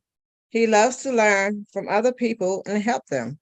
Since 2020, he's been a part of School Talk's program, like the Jumpstart Employment Program and other workshops. Let me tell you, School Talk and his staff are nothing short of amazing. They have taught him important workshops, work skills, and responsibilities. These programs have kept my son engaged, motivated, and out of trouble. Without these programs, I fear Tion could easily be led astray. The streets can be dangerous, especially for someone as vulnerable and trusting as him. As a mother, it breaks my heart to think of a day when these programs might not exist. Tion needs them to stay focused and fulfilled. Once kids like Tion turn 18, they have fewer options. They might technically be adults, but mentally, they are still learning. Predators lurk everywhere, especially online, preying on youth. Without positive programs and staff who really care, like those at School Talk, what else would they turn to? When Tion receives payment for his work through these programs, he feels valued and motivated to keep going. But when opportunities for honest paid work experiences are gone, there are bad activities on the streets that will pay kids, or they can get involved with someone dangerous who would tempt them by buying them nice things, or will talk them into stealing or selling drugs. I have seen it happen to other children.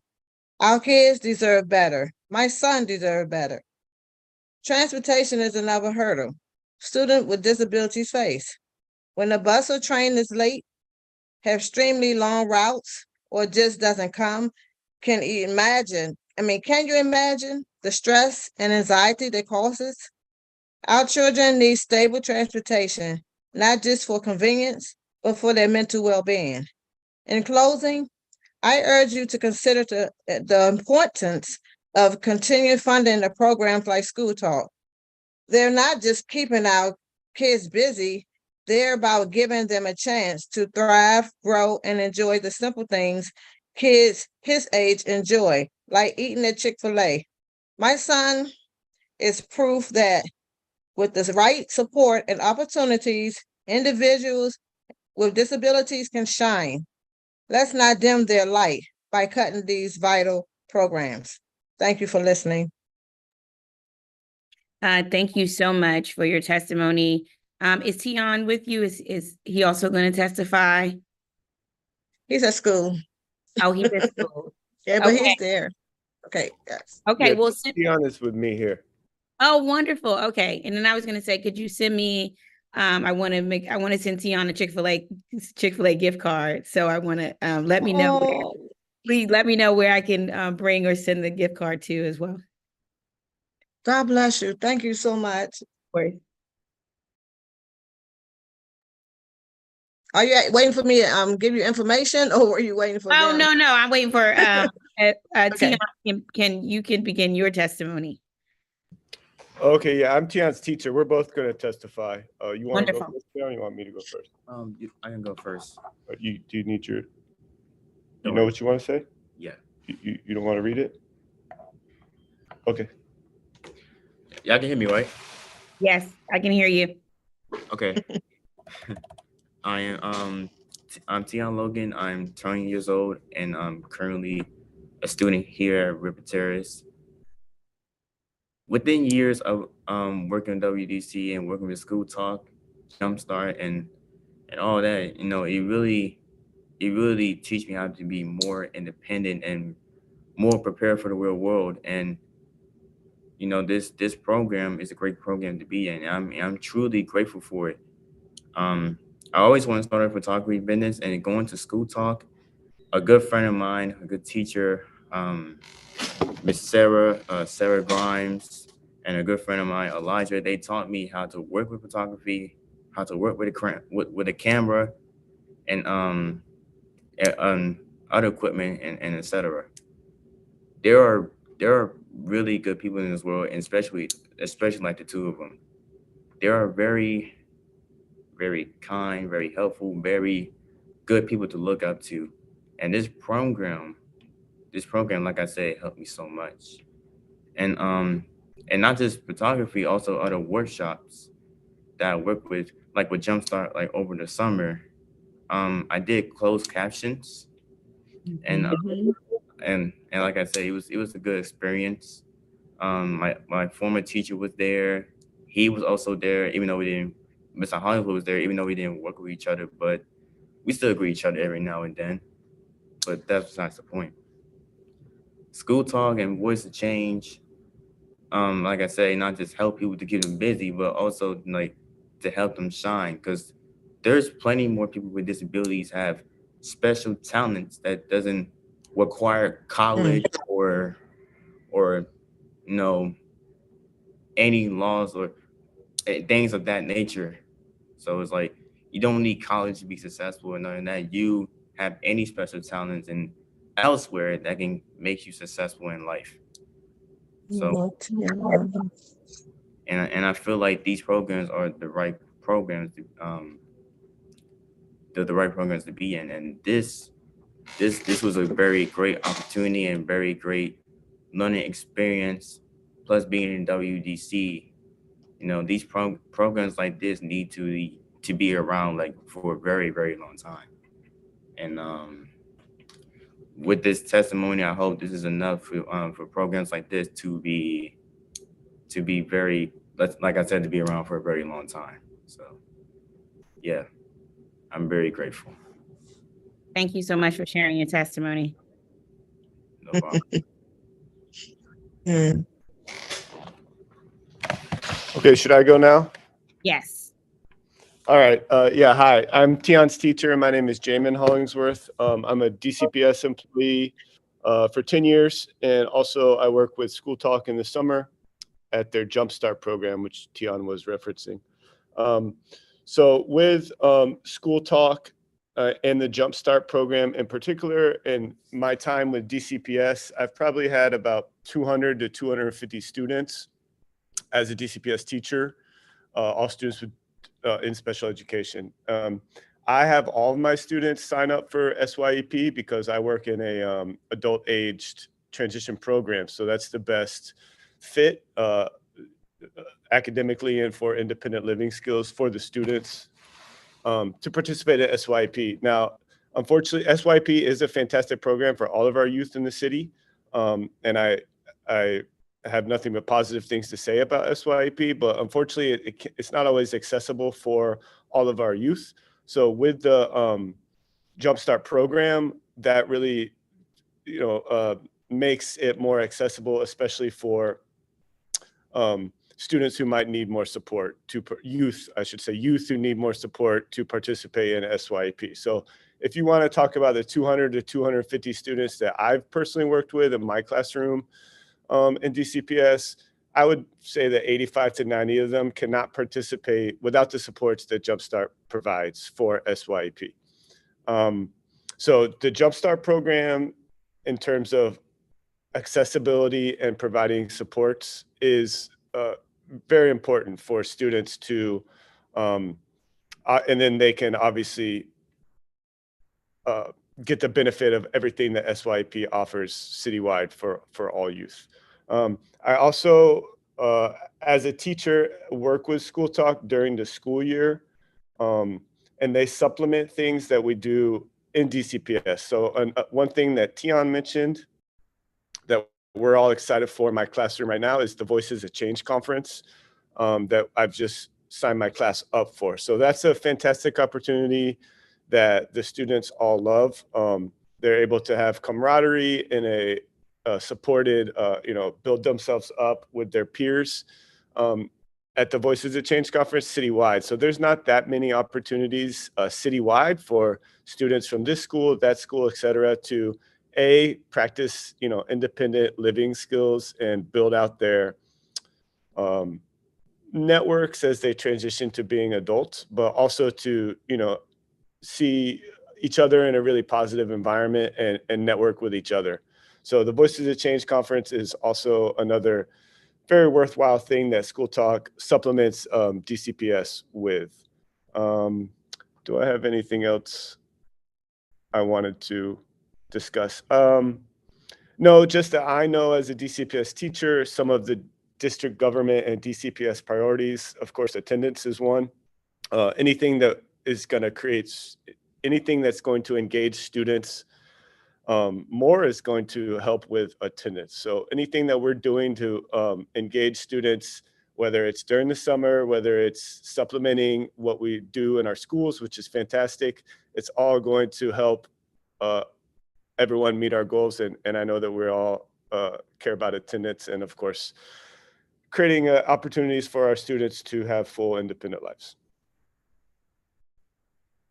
Absolutely. Thank you so much. Thank you for your testimony. If you could stay on, we're at the end of this panel, I will have some questions for you. Next, we're going to hear from Kelly Mulligan. Hello. Hi. Good afternoon. Good afternoon. All right. So my name is Kelly Mulligan, and I'm a self-contained teacher at Roosevelt High School. I teach in our Communication and Education Supports, Independence Learning Supports program, where I've been teaching for 5 years. In this position, I primarily work with students on the autism spectrum, as well as students with other intellectual disabilities with similar needs. I got into teaching and special education primarily due to one of my best friends who has a diagnosis of Down syndrome. We became friends in preschool before I understood what Down syndrome was or the stigmas associated with disability. As we got older, I saw how her living and education experience differed from my own. While I was constantly being told by my educators that I could be anything and anyone that I wanted to be, and that they would support me in achieving those goals, my friend was led to believe that there was simply not much out there for her. This difference in mentality led to an opportunity gap that grew wider and wider as we got older. And I got into teaching to see if I could have a hand in closing that gap. Since Roosevelt's partnership with School Talk began, their impact on our students has been profound. The Jumpstart program, which is tailored for students with complex needs, equips them with crucial workplace learning experiences, enhancing their resumes and skill sets. Additionally, their arts programs play a pivotal role in fostering self-expression and developing vital social and emotional skills. Their creative career workshops offer a safe space for those students to be able to unleash their creativity and express themselves in the ways that feel best for them. This year, some of our students were connected with a really unique work-based learning opportunity in collaboration with School Talk and the National Postal Museum. School Talk has been with our students every week, providing them with travel training on the DC Metro and bus and guiding them as they problem solved and thought critically as a team to do research and developed their own stamp designs. These students have shown amazing growth in the areas of independence, collaboration, and leadership skills that would not have been possible without the help of School Talk. These are the types of transformative experiences that students are able to draw from in their day-to-day lives and will continue to draw from in the future when they transition to independent living. I often find that when I'm beginning to teach what I think is going to be a new skill, one of my students will say, "Oh, I learned this at School Talk with my summer job," or "Oh, School Talk taught me about that." One of my students is currently working to establish his own business as a DJ. His name is DJ Showout if you ever need any DJ needs. This would not have been possible without Sarah Grimes and Conscious and the rest of the School Talks Creative Careers Workshops, the people at School Talks Creative Careers Workshop, teaching him those skills and providing him with opportunities to DJ at events and expanding his network. He now has a business, he's booking gigs on his own, he's earning money, he's doing great. One of the most important things that School Talk does is that they provide meaningful opportunities to students who are often the furthest away from opportunity. The national unemployment rate among people with disabilities is 7.2%, which is nearly double that of people without disabilities. Most employers won't look at our students and think that they are qualified for work. But when they look at their resumes and they see the many experiences and skills that they have gained with the help of School Talk, they are able to compete in the job market on equal footing and prove those employers wrong. They can all achieve incredible things, but what those students with disabilities need to achieve those is different from other people. They need that specialized one-on-one support. They need that patience, and they need people like myself, like the other teachers that you've heard from today, and like the staff at School Talk who are willing to go to bat for them. I'm asking that you guys please continue to fund School Talk so that they can continue to provide our students with those important programs. Thank you. Thank you so much for your testimony. Please stay on for questions at the end. Next, we will hear from Ricardo Thornton. It's great to see you again, Ricardo. Mm-hmm.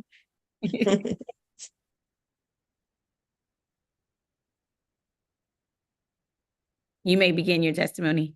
Oh, okay. Good afternoon, Madam. Excuse me. Good afternoon, Madam Chair.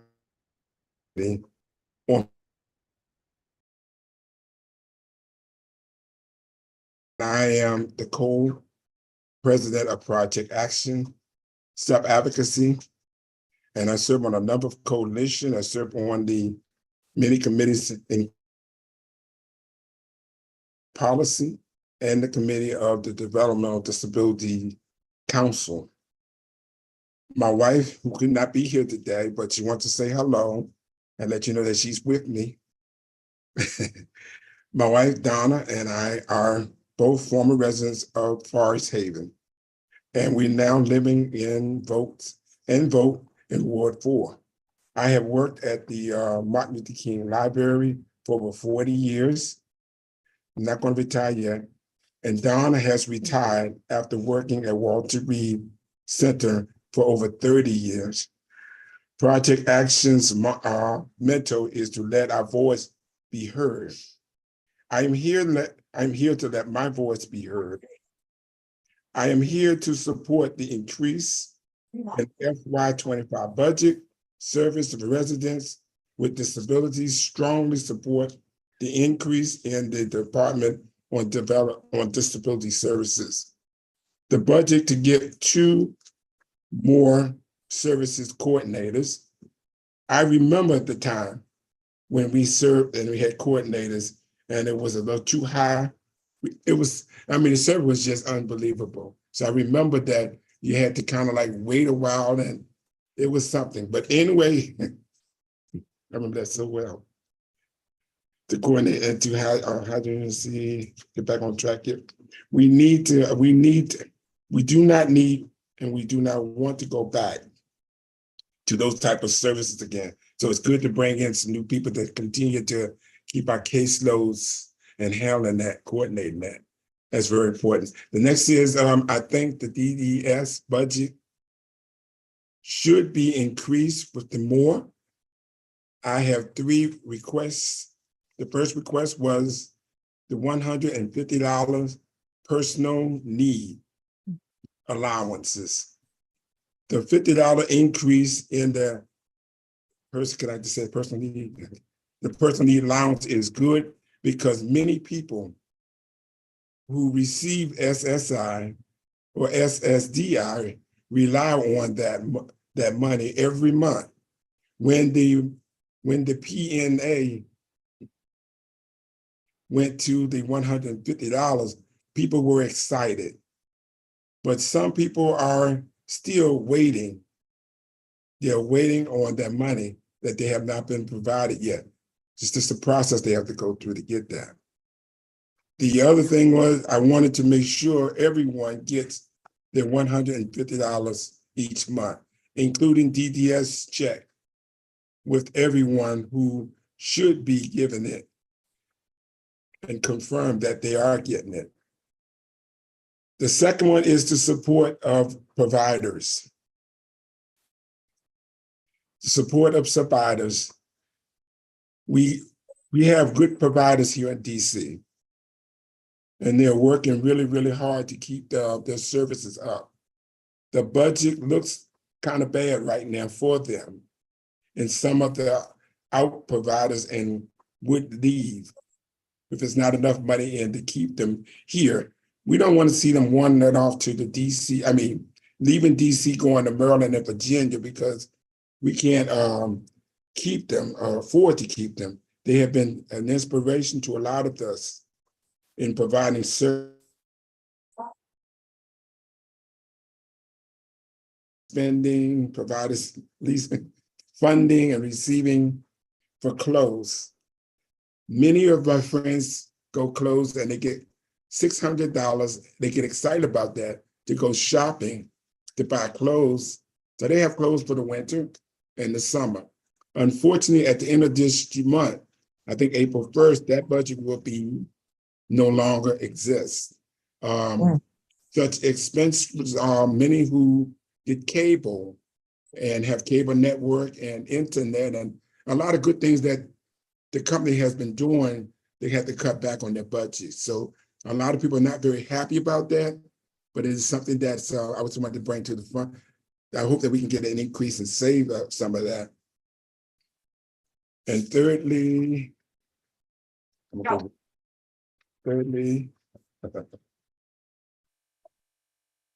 see, this is right here.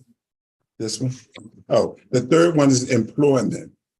If people want to go to work, they should have the opportunity to express young people with disability in schools right now that are transitioning from school to work. It is important steps. We do not want them to make U-turns and wind up in institution inclusion and in a crime system. We got too much of that. We got to turn it around and get them back on track. I strongly ask that we look at the transitioning from school to work and support good choices in setting students with disabilities up for success and adding money to their budget to keep them going. If more money is in the budget for DDS, they could support more people. This means a few people will not end up in homelessness or in jail or in the system. The clothes money always doesn't leave us enough, but it leaves us whole. Well, the last page is, I'm almost finished, Madam Chair. Regarding the Office on Disability Rights, I also want to thank Mac McCullen and his team as they do a critical that all of the DC government to be accessible, okay, to people with disabilities. The ODR budget should come up more so that they can convert the American with Disabilities Act as the district government continues to create the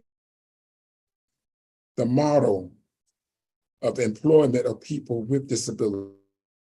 We will need more money to support transitioning and resources for the DC government to make this goal a reality. They do a lot outreach, especially with the upcoming homestead plan. I'm so happy about that. And everyone needs to know that there's rights. They need to know their rights. It's a suggestion here, Madam Chair. Not really, it's just a suggestion.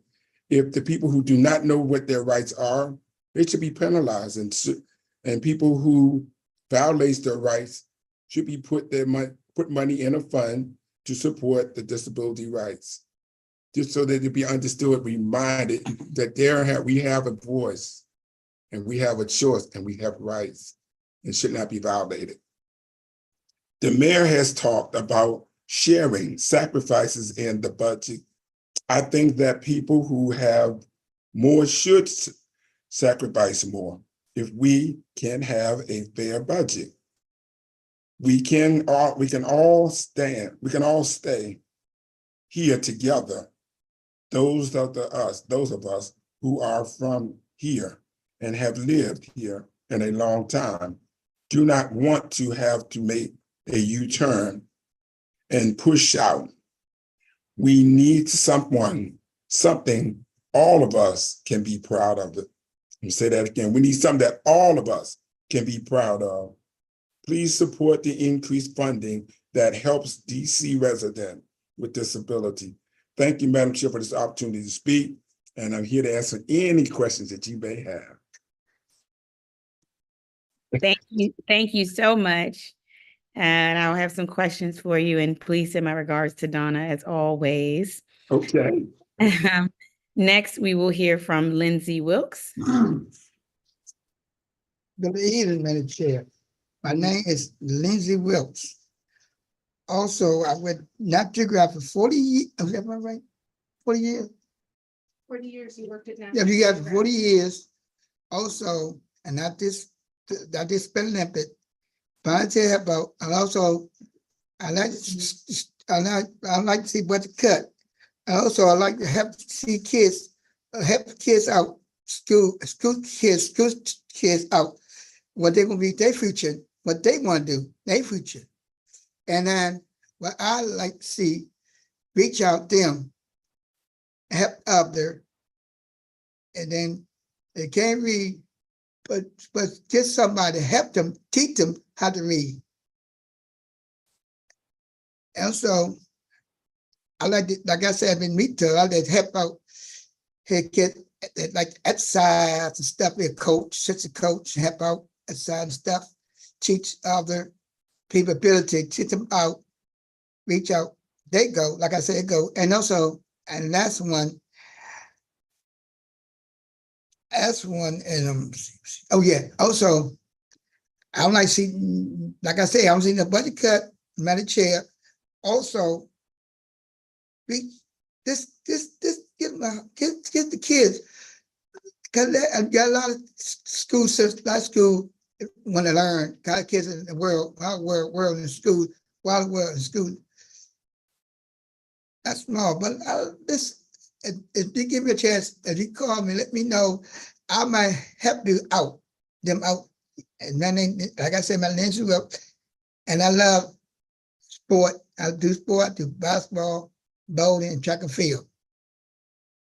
And help out there. Thank you. Thank you so much for your testimony. Next, we will hear from Anjanette Shelby, Chairperson of DC Developmental Disabilities Council.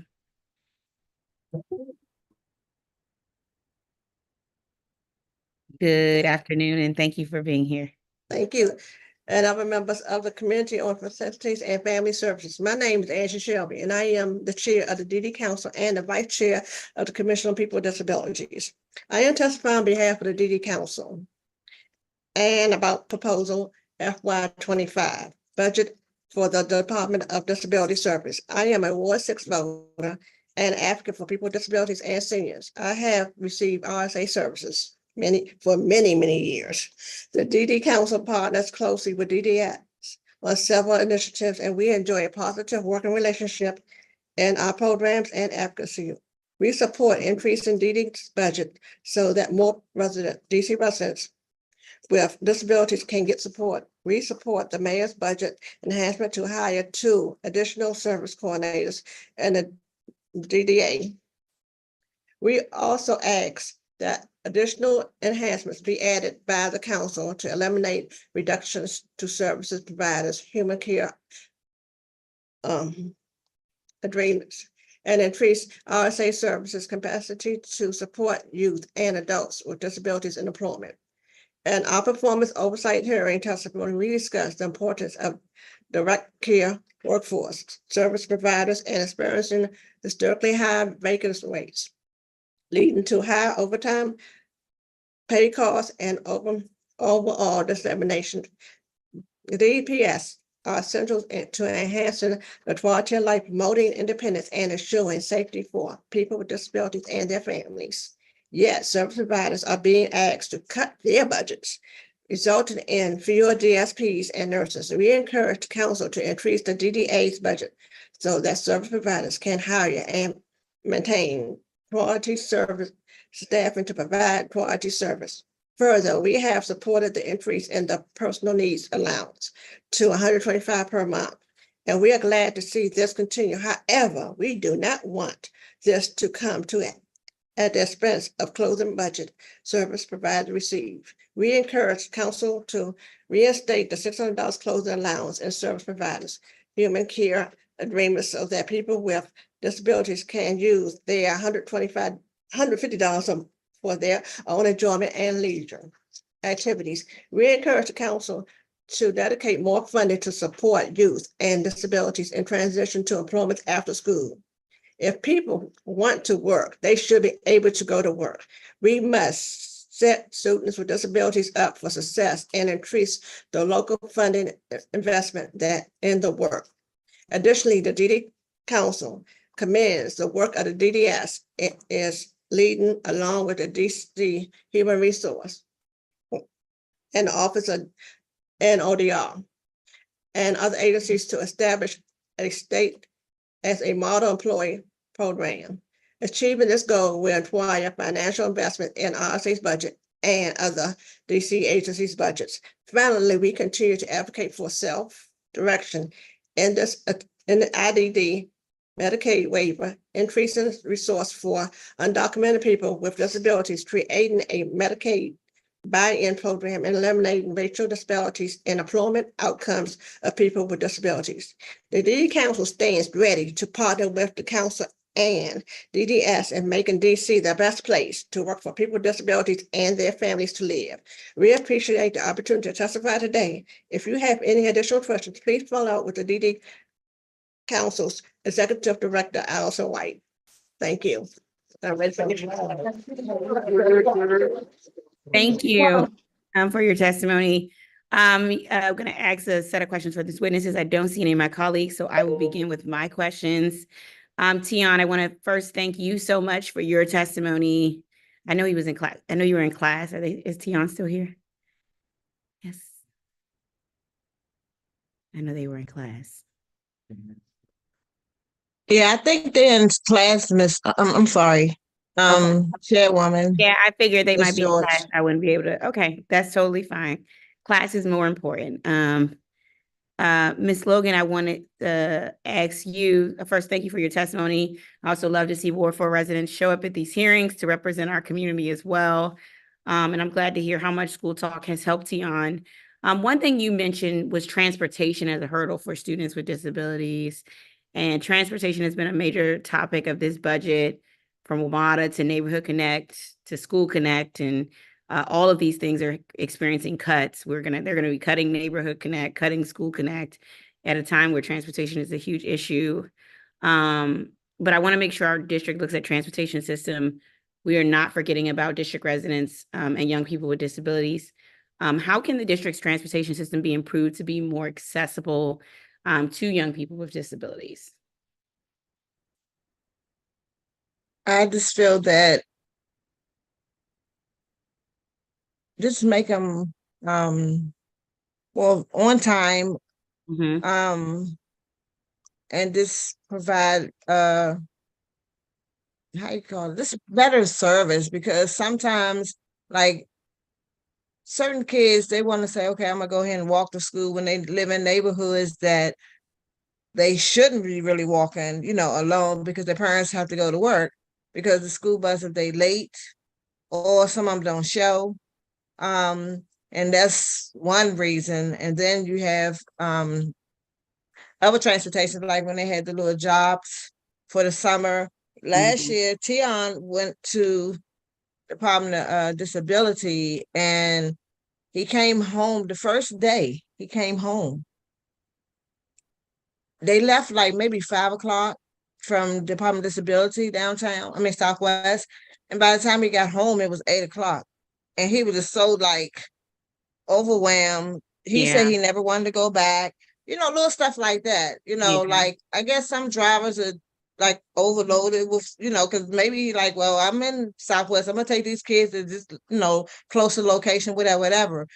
But I'm like, where's my son? So all that said and done, stuff like that, you know, even like just like when he works, like I know they had, I don't know if it's Metro SS or something like that.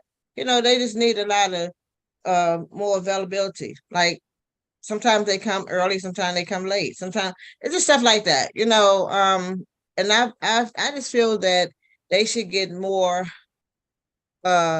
drivers that is good for the job. You know, I'm not trying to complain or criticize. It's just like I said, it gets kind of scary when, you know. So yeah. And then I know Tion talked about some of the skills he was able to learn with the school talk, especially about you know, photography, career, photography work, etc. As we look at school talk, you know, are there any other sort of work-based learning activities that you could think of that, you know, should be added to potential career avenues for school talk? No, I really truly believe that they all together with the career. I don't really like, okay, for my son, I know that everything, like even when they had the challenging program, I didn't know what happened the next year. I don't know how they had it set up, but they didn't have it. So that was fine. I don't know if it was the funds or something like that. But that was fun because Tion, he wants to become a photographer like his siblings, and Miss Sarah and all of them, they always hired him. He went to the Department of Disability, he did all types of things. So that I can't really say, because I believe they have everything together. That's why I was like just hoping and praying that they keep the program going. You know, I can't really see anything different that they need. Just to keep But that, I was always saying, I hope they can give him a job. I always say he, you know, he's older. Can they provide him with a job? I always, you know, wish that, you know, that's what I really, really wish. But no, I can't think. I believe they like a great program. So I can't think of anything else, you know, as far as for like career wise. I don't, you know, Tion, it's everything he wants, they have it. So I can't really see anything else they need, but always keeping it going and funds and stuff like that. But yeah. Right. Thank you so much. Thank you for your testimony. We're going to do our best to make sure the funds are there to continue this program for district residents, including Tion. So thank you so much for sharing. Thank you for having me. Thank you very much. Thank you. Kelly Mulligan, thank you for your testimony and service as a DCPS teacher in Award for High School, Roosevelt High School. Go Rough Riders. First of all, I was just so moved by your story of how you even got into this work and the passion behind that. I just want to say that. And And I appreciate you said students with disabilities needs to achieve is different from other students. And I want to make sure as many students with disabilities as possible are able to take advantage of the many fantastics that we opportunities that you and others have shared. Do you think there are students with disabilities who are missing out on the pre-ETS? If so, how can we do a better job about informing them and their families about programs like School Talk to increase participation in pre-employment transition services? Yes. So the answer to the question is yes, I do think that there are probably a number of students that are missing out on this opportunities. And I think that a lot of that, we are very fortunate at Roosevelt to have a really great partnership and relationship with RSA, with the Rehabilitative Services Agency. But I also know that that relationship that we have at Roosevelt, that positive and really strong relationship with RSA, did not really take hold and begin until maybe about 2 years ago, maybe 2 or 3 years ago. So to me, that suggests if, we only just found out about this 2 or 3 years ago and how strong that could be and how amazing, and all of the wonderful programs that they have then been able to provide for us, School Talk being a major partner in that work, that suggests to me that there's probably a number of other DCPS schools and other DC charter schools, private schools in the area that are not quite as familiar with that, with their services as well. So I think really making sure that really being able to find a way to strengthen and foster those relationships between our high schools and the Rehabilitative Service Agency would go a long way in supporting that work. Yeah. What can DCPS and policymakers like myself do better to support our students? What are some gap areas that you see that need to have not only the special attention to it, but the funding to go along with it?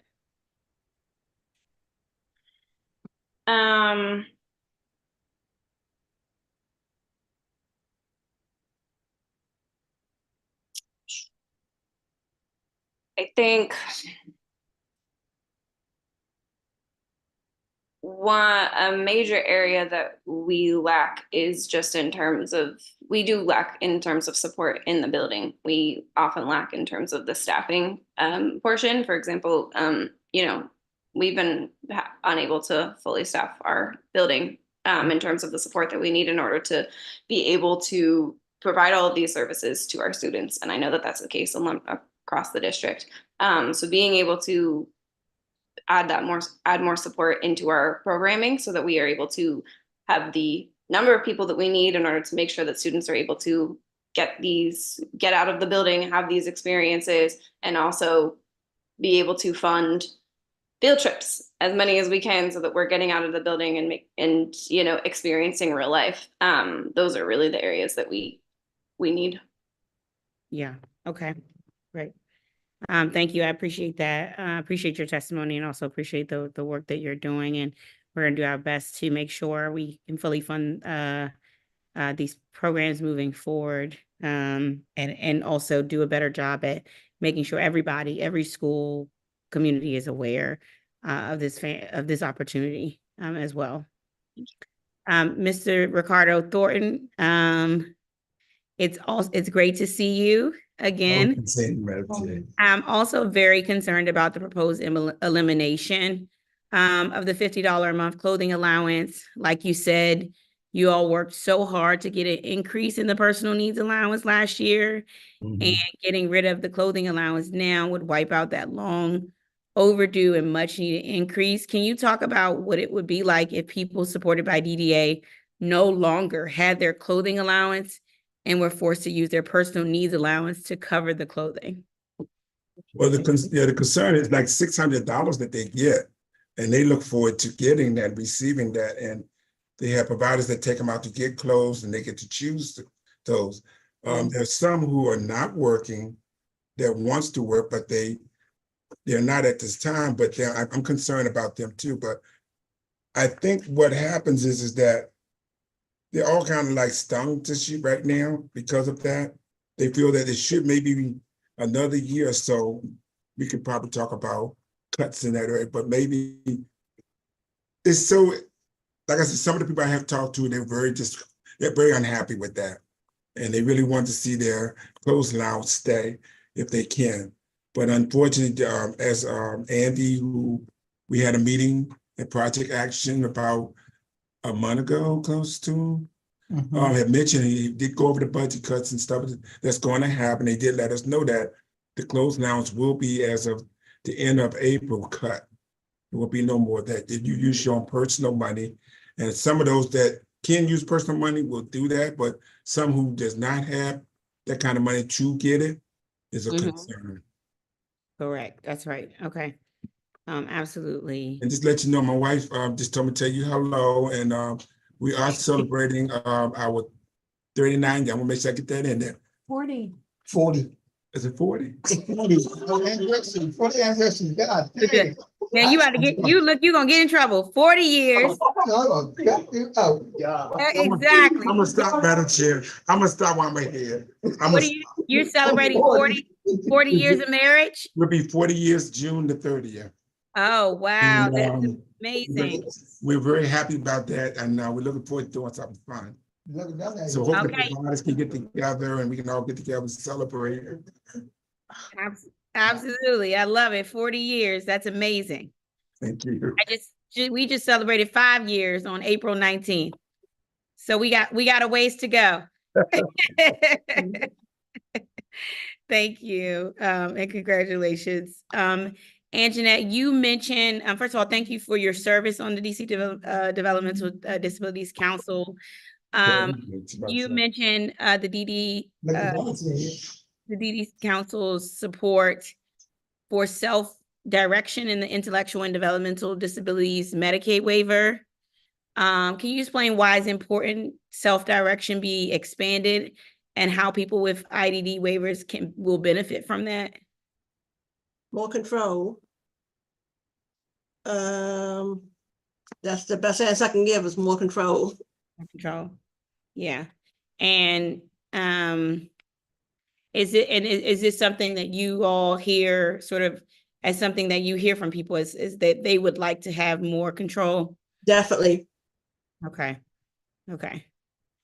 And so we'll do our best to see what we can do there. Lindsay Wilkes, I want to thank you so much for your testimony. I just want to let you know, and your willingness to mentor and support our young people, teach them. I want to let you know, everyone else know that even though it is a tight budget, I'm going to do everything I can to give DDS what it needs to support people with disabilities. Okay, thank you. Thank you so much for your advocacy. Thank you. Great. We are going to move on to our next panel. Sandy Bernstein.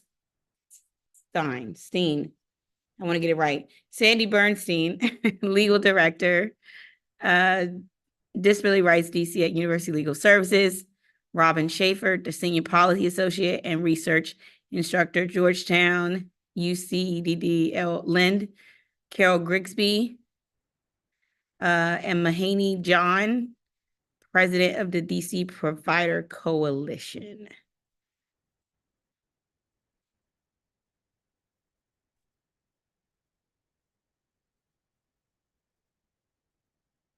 All right, Sandy, you are here. I can see you.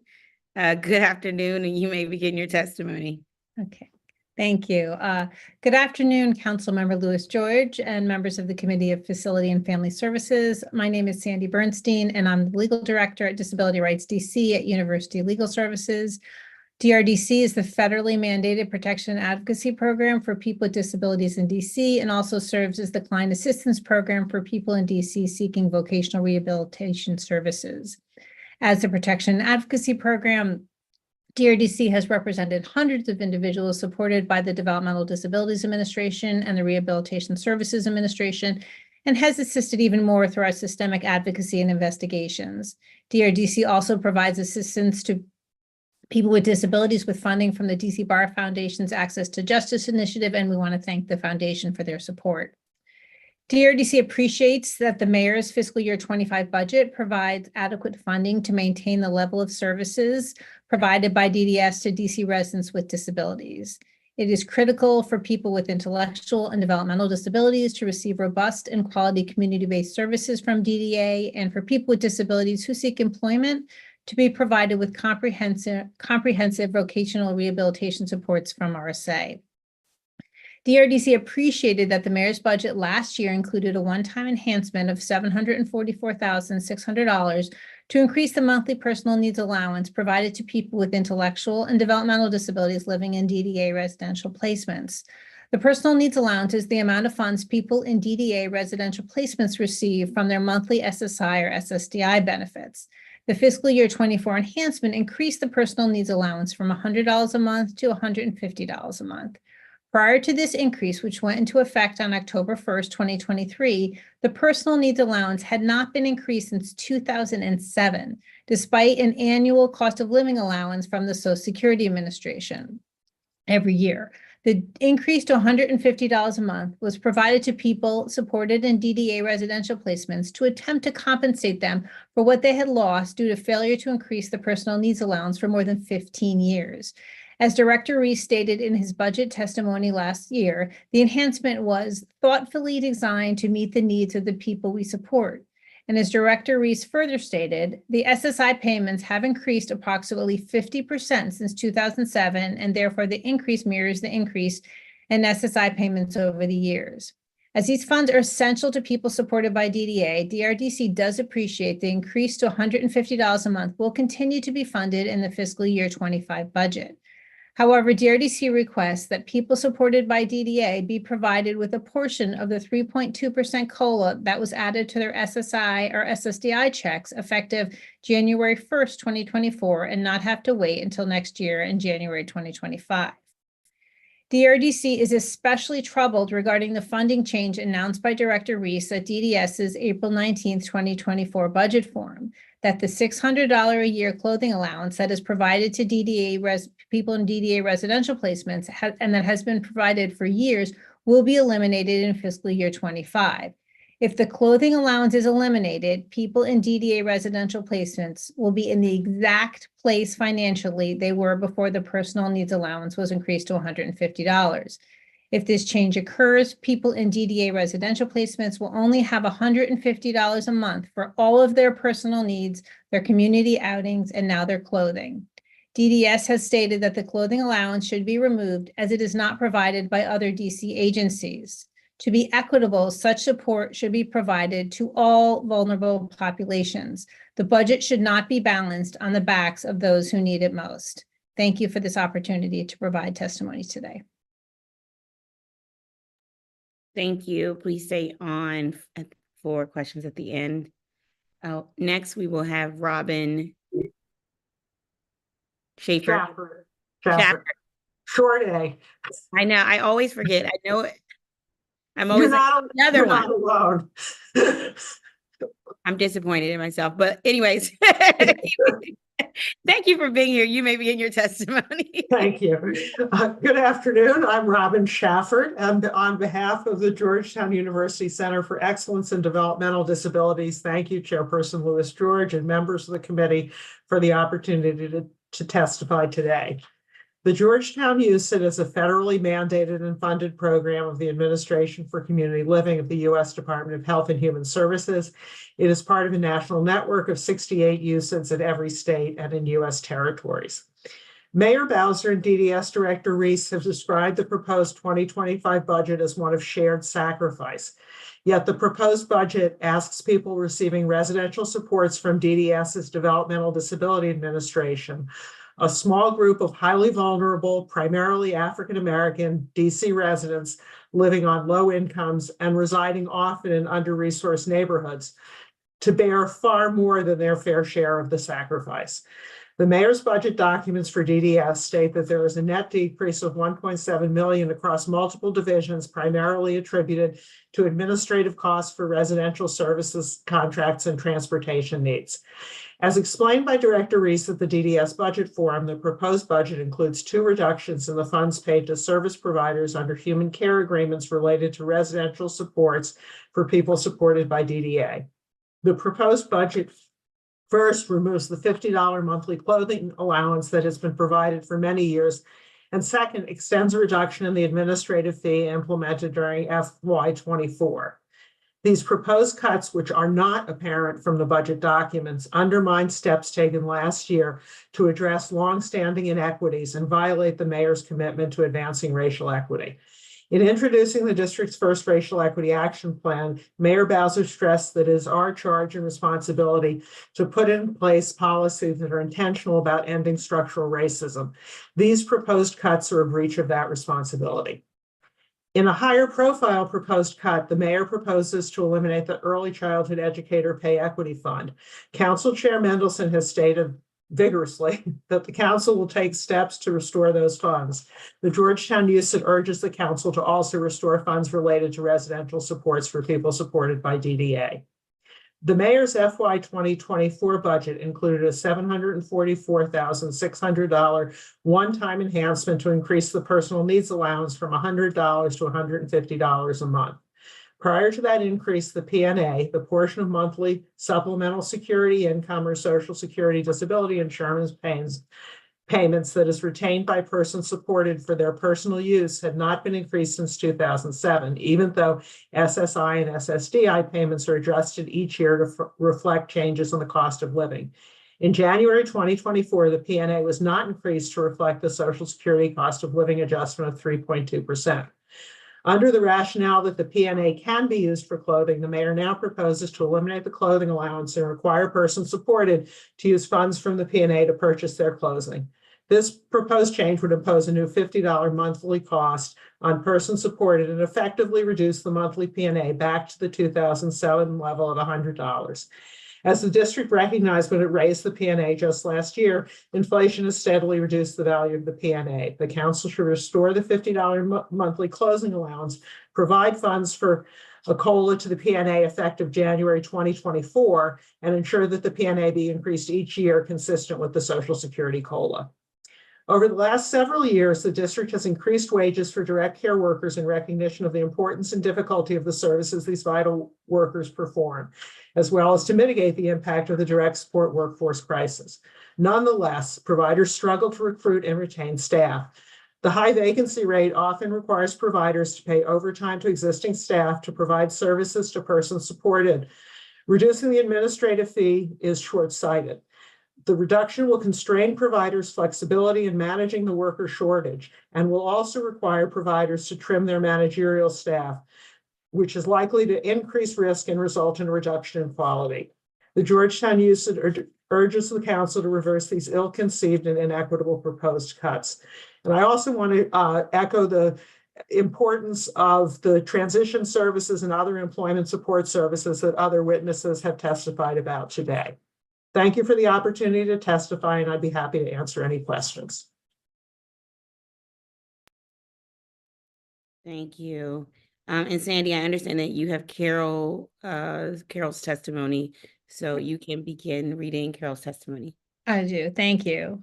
Good afternoon, Council Chair and members of the committee. My name is Carol Grigsby. I regret my inability to testify at the hearing today and appreciate your allowing a colleague to read my statement. I am a former member of the Developmental Disabilities Council, and I currently serve on DDS's Human Rights Advisory Committee, as well as DDS's Residential Committee.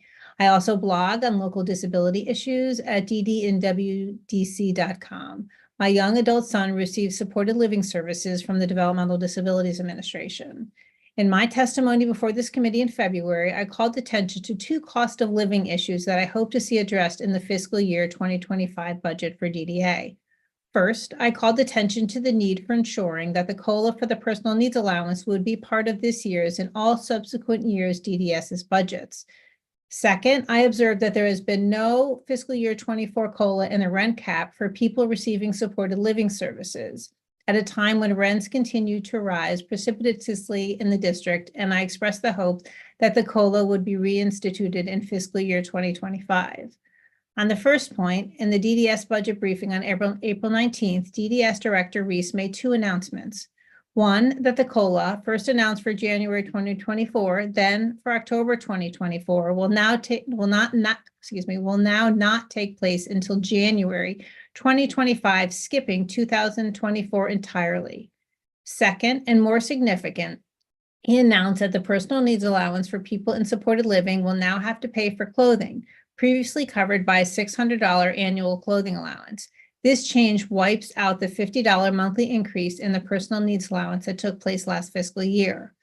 While I am aware of the budget conditions experienced by TC at this time, I would ask the council to include a new increase in the personal needs allowance this year to $200 to account for inclusion of clothing in the personal needs allowance, while also maintaining the January 2025 personal needs allowance increase foreseen in the DDS budget.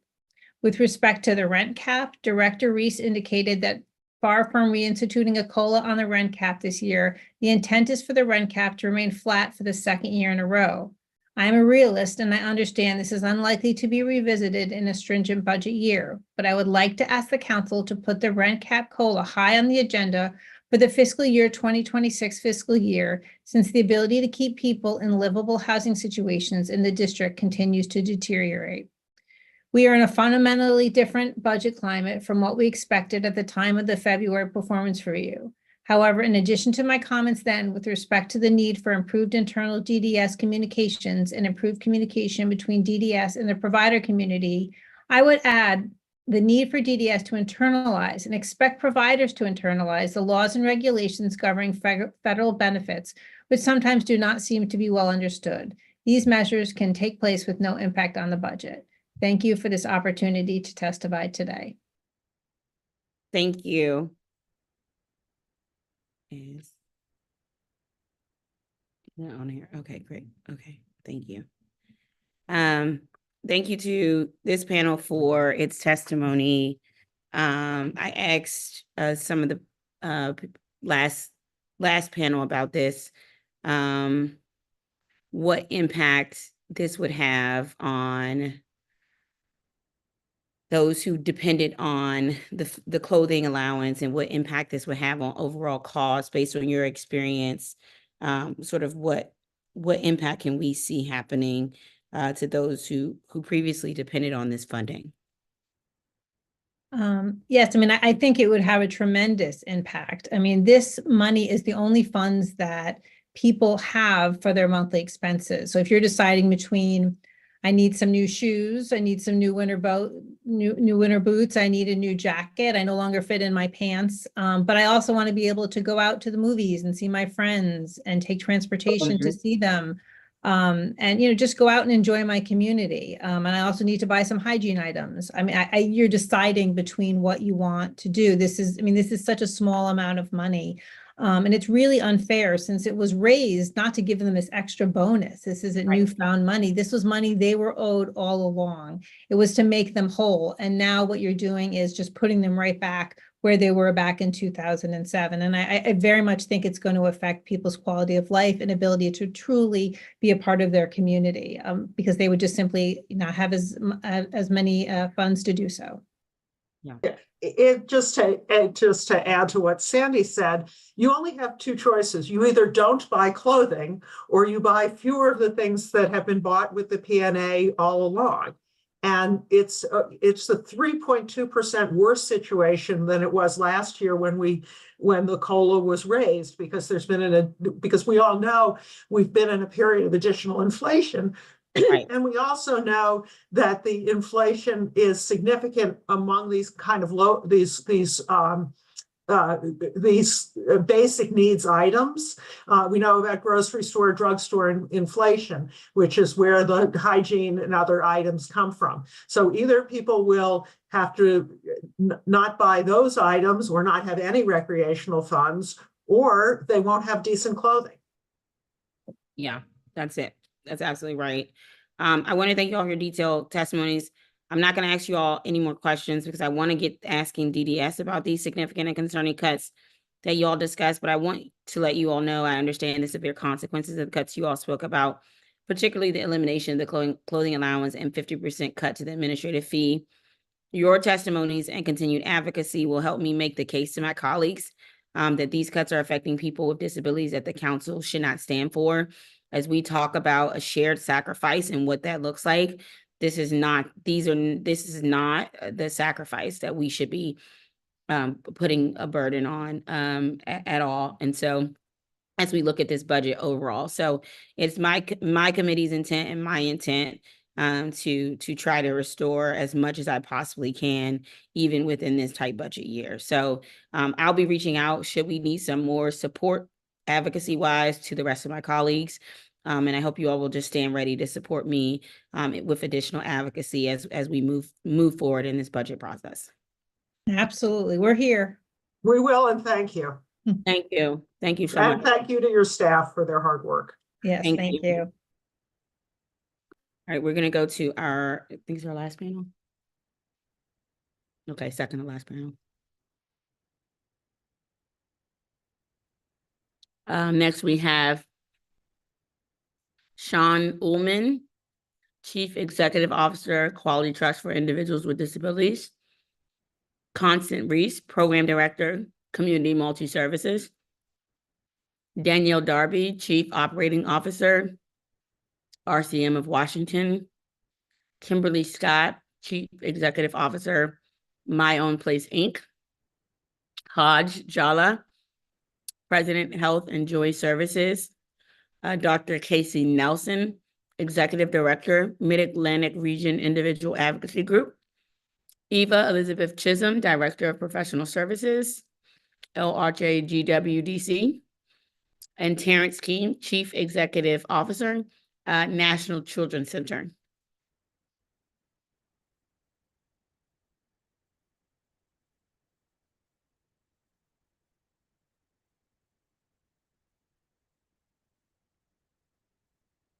All right, Sean, I see you. If you could just, yep, there we go. Good afternoon. My name is Sean Ullman, and I am the CEO at Quality Trust for Individuals with Disabilities. Quality Trust is an independent nonprofit advocacy organization that has been advancing the interests of DC residents with developmental disabilities since 2001. Our mission is to be a force for change in the lives of people with developmental disabilities and their families so they can succeed, thrive, and experience full membership in the community. One of the ways we work toward our mission is monitoring the quality of services provided by the DC Department on Disability Services through the Developmental Disabilities Administration. We also advocate for the services and supports people need to live meaningful lives in the community, as well as maintain their own decision-making autonomy. As a preliminary matter, it is concerning that the delays in the proposed budget being released and the rescheduling of this hearing mean that the feedback you receive today may be too late to impact budget decisions already being made. That would rob the community of an opportunity to provide meaningful feedback on budget priorities, and we hope that you can ensure you're able to consider the input you receive on DDS's budget today. Quality Trust recognizes that DC will need to make hard budgetary choices this year due to the combination of an income shortfall and increasing prices. We are thankful that the mayor maintained DDS's budget to provide critical Medicaid services for residents with developmental disabilities. And we applaud the mayor for adding funds for 2 new service coordinators. However, we urge the council to ensure that cost savings do not come at the expense of denying the people served by DDS access to basic necessities. Specifically, and as you've heard from several other folks already, we are concerned that DDS is proposing to eliminate funding for the clothing allowance that each person living in DDS-provided housing has received for decades. As the committee is already aware, this change is being proposed to account for the fact that the mayor did not include funding in DDS's budget to cover the increase in the personal needs allowance approved by the council last year from $100 per month to $150 per month. People with developmental disabilities in DC and their supporters advocated for years to increase the personal needs allowance to account for inflation and increased costs of basic necessities that they are required to pay for out of their personal needs allowance. Before it was increased in October of 2023, it had remained $100 a month since 2007. Despite several cost of living adjustments to people's SSI benefits, which DDS retains to help cover costs for people's housing.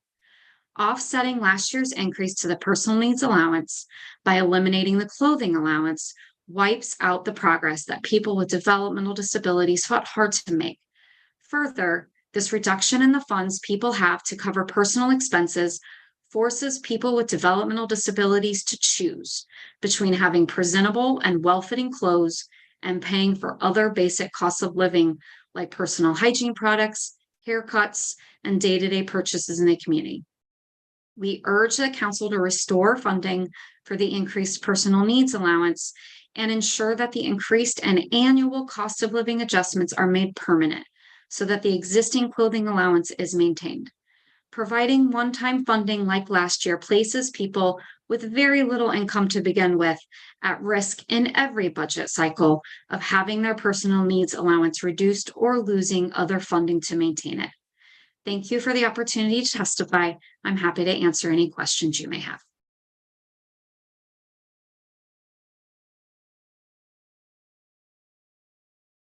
Thank you so much for your testimony. Next, we will hear from Constance. Hello, my name is Constance Reese, and I'm representing Community Multi-Services. I'm the program director, and I'm giving my oral testimony in response to the proposed FY25 budget for the Department of Disability Services. Community Multi-Services is a nonprofit organization that provides residential services for people who have a primary diagnosis of intellectual disabilities. We have been in operation for 45 years, opening our doors in September of 1978. We take great pride in providing high quality services for adults with IDD within the DC metropolitan area. As a matter of fact, we were the provider that sponsored and helped coordinate the wedding for Donna and Ricardo Thornton over 40 years ago. My daughter, Jamila Reese Perry, was one of the flower girls in the wedding. So we're so happy to know that they're still married and still happy and have a son and have grandchildren, and that we'll continue to provide services for them. We also use a person-centered approach. Our main goal is to ensure that our program provides a healthy, safe, and protective environment for our program participants. Community Multi-Services has demonstrated the ability to select qualified and competent staff. Over the past 10 years, our DDS budget and human care agreement has not been in line with the current program demands and our financial responsibilities. The cost of care has increased due to frequent rise in inflation. As providers, we are expected to provide quality care to our residents who are in our residential program and supportive living. Everyone deserves a home that will provide a wholesome environment within an integrated community where housing is not only accessible, but is affordable. The present proposed FY25 budget has created a rental cap that would prevent our program participants from living in an environment that is safe and secure. Cutting our administrative costs by 50% will affect our operational needs. These cuts will drastically affect the quality of care provided for this population. To date, we continue to function on a budget that was developed over 10 years ago, with no increase in food, clothing, household supplies, medical supplies, utility bills, telephone, cable, and internet. Our nursing department has not been able to compete with major medical centers such as hospitals, nursing homes, home health care, and traveling nursing services due to the rising demands of nursing salaries and also shortages of nurses throughout the United States. The hourly rate that we have been forced to offer our registered nurses is below the standard rate. As providers, we continue to be plagued with annual financial cuts. However, the program requires and demands have not decreased. And the demands are not realistic based on our current funding. You might say, how do I rate quality care? Well, I ask myself the question, would I want one of my family members to live in one of my residential homes? And the answer today is yes, but tomorrow it might be a different answer. Community multi-services continue to operate residential facilities that take great pride in providing a clean and safe environment. We would like to continue to do so. These cuts would significantly affect the quality of care rendered to the people we support. On behalf of Community Multi-Services, thank you for the opportunity to provide this testimony. I welcome any questions that you may have, Chairperson Ms. George. Thank you so much. Thank you so much for your testimony. Next, we will hear from Kimberly Scott, Chief Executive Officer, My Own Place, Inc. Good afternoon. Good afternoon, Council Member and Chairperson Lewis George. Thank you for having me today. My name is Kimberly Scott, and I'm the CEO of our nonprofit organization, My Own Place. For the last 20 years, My Own Place has provided supports to district citizens with a primary diagnosis of intellectual and developmental disabilities in residential settings. We are funded via the home and community-based waiver, and in the services that we offer under the waiver are supported living with transportation, residential habilitation, companion supports, host home supports, and in-home supports. Like other providers, My Own Place has significant concerns about the budget for DDS as currently proposed. During the fiscal year, the Department on Disability Services has implemented a 50% decrease in administrative budgets of residential providers on the Human Care Agreement funding side. The administrative budgets fund the necessary management personnel that allow My Own Place to effectively implement services and comply with all of the service and support mandates imposed by DDS and the rules governing waiver services. For example, providers must ensure that all of its staff meet numerous training requirements, also must maintain professional staff qualified to implement the required trainings to train our staff and maintain the needed documentation to prove such. My Own Place must maintain staff to report on, investigate, and follow up on all incidents that occur. Our incident management coordinator must be in place to effectively lead on all these tasks on an ongoing basis.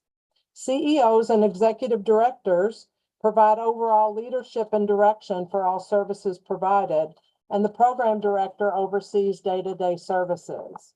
Our finance department staff ensure that proper billing occurs, that proper spending occurs, and they complete record keeping to ensure that DDS cost reports are completed, that direct support professional reporting mandates and various annual survey reports are completed. Internal quality assurance in our organization is necessary to comply with all the mandates and to ensure that quality services meet government and the organization's expectations. These are just some of the vital functions that are funded by the administrative budget.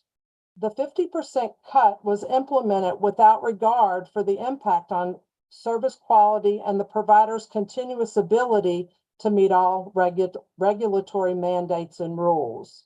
My Own Place respectfully suggests that the 50% decrease be restored in the budget. In addition, the proposed budget eliminates the annual $600 clothing allowance for each person supported. The rationale given is that the increase in the monthly P&A allowance from 100 to 150 covers the clothing budget, which was provided separately in our human care agreement. The logic of this is very faulty. People supported for many years received $100 while inflation increased the cost of everything they needed or wished to buy and every activity they wished to enjoy. The increase of $150 was long time coming and what was not intended to fund clothing. Eliminating the clothing budget in the human care agreement and expecting clothing to be purchased via the allowance effectively takes away the increase that people supported need and deserve. It also should be noted that people supported do not work, so the $150 that they receive is the only income that they receive. This goes for getting haircuts, for going to vacations, for going to concerts, for going out in the community, and for them to be able to purchase personal care items that they need and want. This money has always been a part of the human care agreement for clothing, and we're asking that that be restored. Rental caps remain flat in the proposed budget, even though we all know that they're low and it's hard to secure housing and apartments in DC, which requires some of us to move out to Maryland to receive better rates to support people. Inflation in recent years has driven up the cost of food, gas, oil, utilities, and other costs funded by the human care agreement. But again, the proposed budget in these areas have remained flat. If the provider community is to maintain quality support for people who are some of the most vulnerable citizens, the increased cost of food, gas, and other essentials cannot be ignored in the approved budget for these services.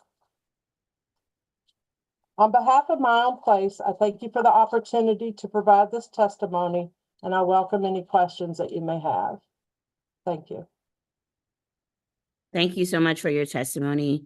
We will now hear from Haj Jallo, President of Health and Joy Services.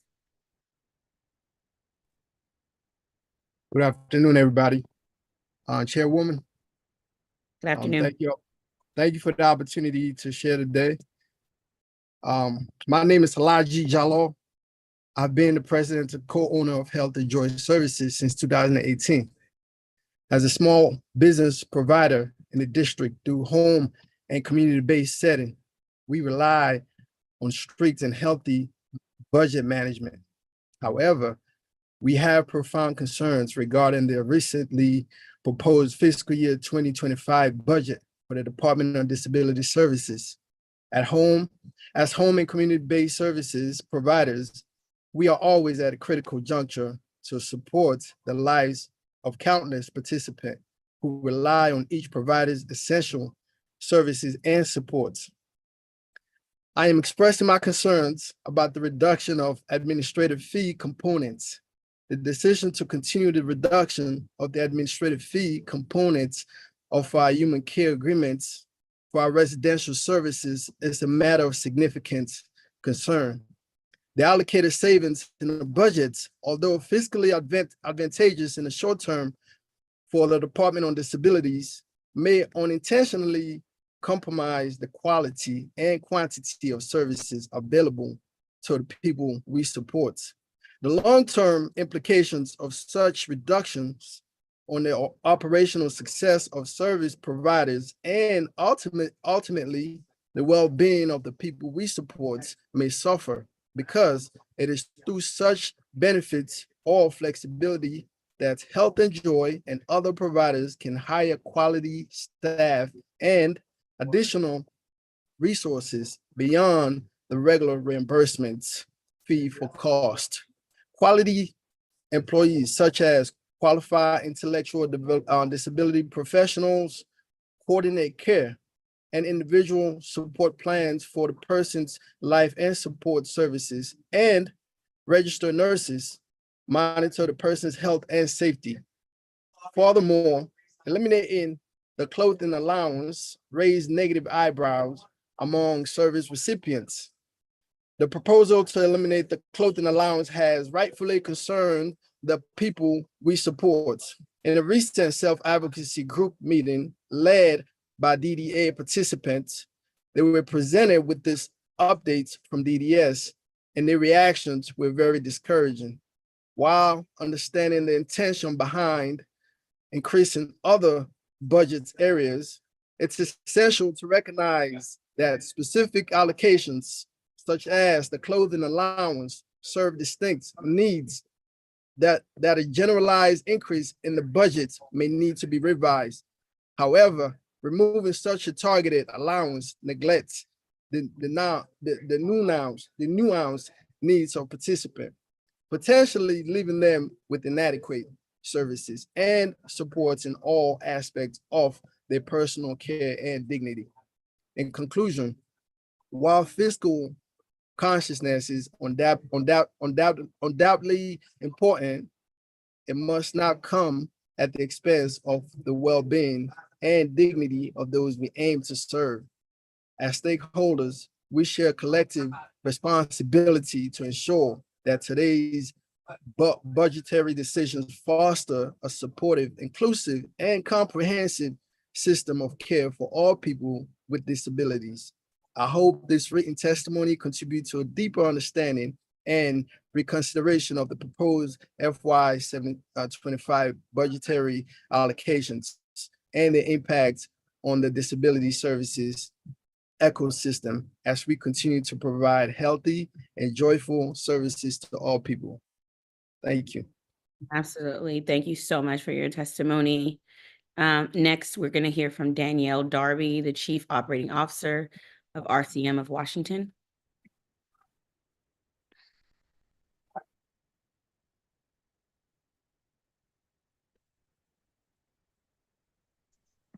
Danielle, good afternoon. You can begin your testimony.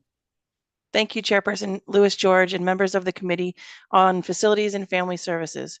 My name is Danielle Darby, and I am the Chief Operating Officer at RCM of Washington.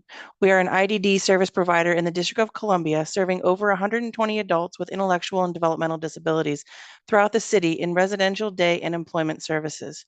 RCM of Washington has served the residents of the District of Columbia since 1998. This written testimony is being submitted today in response to the proposed FY 25 budget for the Department on Disability Services.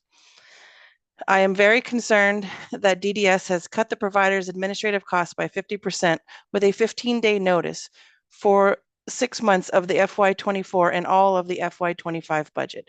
This has a significant impact on services, service delivery, and day-to-day operations for our organization. As it stands, DDS has cut administrative costs a few times since 2012, when the costs were allocated at 18%, and before this, the last cut in March of 2024, they were at 12%, or $2,897.85 per person. And now we are at $1,448.93 per person for each person that is supported in the residential service. This is significant, as the administrative portion was used to cover overages, as others have testified, and utilities, rising food costs, rental costs, and many other expenses that we haven't gotten an increase on in over 10 years. The DDS rental cap for people in residential services has not been increased since FY 23. There's no increase in the FY 24 budget or the proposed FY 25 budget. Rental costs, however, continue to go up 2 to 3% each year, making it impossible for people to stay in their locations and apartments, and forcing them to move every few years if they cannot come out of pocket to pay for the overages or have family willing to do the same. This has created a hardship for people receiving residential services, especially those in need of accessible housing. Many have had to move to Maryland to get affordable, accessible housing when the rental caps do not meet the pricing index here in DC. Additionally, food costs have skyrocketed in the last several years, and providers are still not getting that same amount, or still getting the same amount that we were getting back in 2012. This makes it difficult to buy healthy food and other household items needed, including cleaning supplies, laundry detergent, paper products, with all of those things are supposed to be purchased with $91.25 per week. These are just some examples of what admin costs go to each month to pay for some of those overages. And with a 50% cut, it will be even more difficult for the people supported. This is why it's important to restore the $1.4 million administrative rate reduction, which was removed from the DDS FY25 budget. Another concern is the removal of the clothing allowance from the budget for people receiving residential services. As many people have already testified, there was a $600 per person or $50 per month in the human care agreement. This expectation is now that people will need to use their own personal needs allowance that they have fought so hard to get. As it stands, they currently get $150 per year, or sorry, per month. Previously, it was $100, and as you have heard for many, many years prior to that. People will use that money for vacations, community outings, personal purchases, and it must remain that way. There is no funds to purchase clothing out of their own personal allowance. The increase in funds was made so that people had additional funds so that they could enjoy and be able to purchase the things they wanted to do, to take vacations, which is an expectation of DDS and the courts. We are asking that you restore the clothing allowance back to the DC budget. Finally, nursing rates must be addressed in the FY25 budget cycle. The current rates for both RN and LPN do not meet the demand of nurses, especially nurses that are on call 24/7.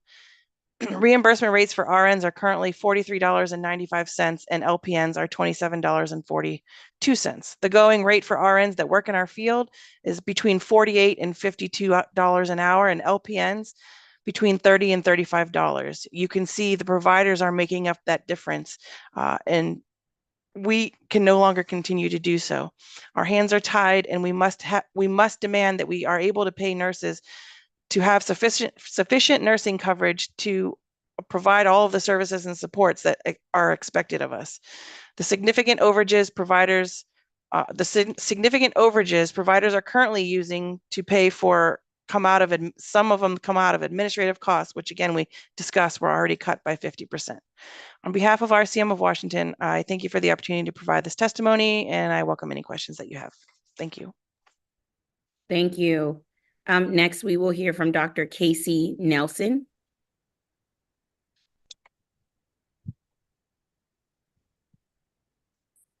Yes, good afternoon, Madam Chairperson. My name is Dr. Casey Nelson, and as the Executive Director of the Mid-Atlantic Region at Individual Advocacy Group, I'm here to urgently address the financial situation our nonprofit organization is currently facing. The recent budget cuts made by DDS have severely impacted our ability to provide essential services to some of the most vulnerable citizens in our community. These services, including residential support, transportation, social interaction, are crucial to their well-being. The reduction in the administrative fee, initially established to cover additional expenses related to providing care, by 50%, has had a profound and immediate impact. The reduction has led to a significant underfunding of some administrative costs, which could potentially compromise the quality and efficiency of care delivery. It is of the utmost importance to address this issue promptly, as adequate funding for administrative expenses is beneficial and crucial to ensure that the people we support receive the best possible care and support. I want to bring your attention to some of the expenses involved in providing services, which are often overlooked. The mechanism used to calculate costs do not capture critical expenses, such as vacation time, trading costs, costs associated with onboarding new hires, and expenses related to vacancies and holiday pay. These expenses are essential to providing quality service and add up to the overall cost of service provision. It is also essential to acknowledge the dedication and importance of certain staff that DDS requires its providers to maintain for the smooth functioning of programs. These positions include incident management coordinators, training coordinators, adaptive equipment coordinators, and are not just roles, but the backbone of our service delivery. However, due to recent budget reductions, we're unable to adequately fund these positions. The commitment of the professionals in these roles ensures the overall quality of service to our community's most vulnerable citizens is never compromised. We urge the committee to consider these expenses and ensure that providers are adequately compensated for the services they provide to these individuals. We need to work together to ensure these essential services are available and accessible to the people who most need them. I am grateful to the committee for allowing me to share my views. I'm fully prepared to answer any questions that you may have, and I look forward to a meaningful and productive discussion with you. Thank you for considering my testimony. Thank you so much. Thank you for all your testimonies. I know it's late in the budget process, but I want to assure you all that it's not too late. My committee and the council still have time to make changes to DDS that need to be made. I won't ask each of you questions because I want to get to addressing these cuts with DDS. But again, I want you all to know that I hear you. I understand what you're saying about what these drastic cuts mean for your organizations and the people you support. We're going to be fighting in this budget to make this happen. My staff will reach out if we need more support with getting our colleagues on board. As you know, we need 7 votes to be able to move. Our hope is to just be able to do it in committee and not need to go to the full council. But should we need to go to the full council, I will need your full support in that regard. And so please just stand ready to support us as we try to make sure these cuts can be restored. I thank you all for your support of and advocacy for people with disabilities. And I'll do everything I can to give you all what you deserve and need to support district residents with disabilities. So thank you again, and please stand ready for future advocacy within this budget time right now. And we're going to move on to our final panel.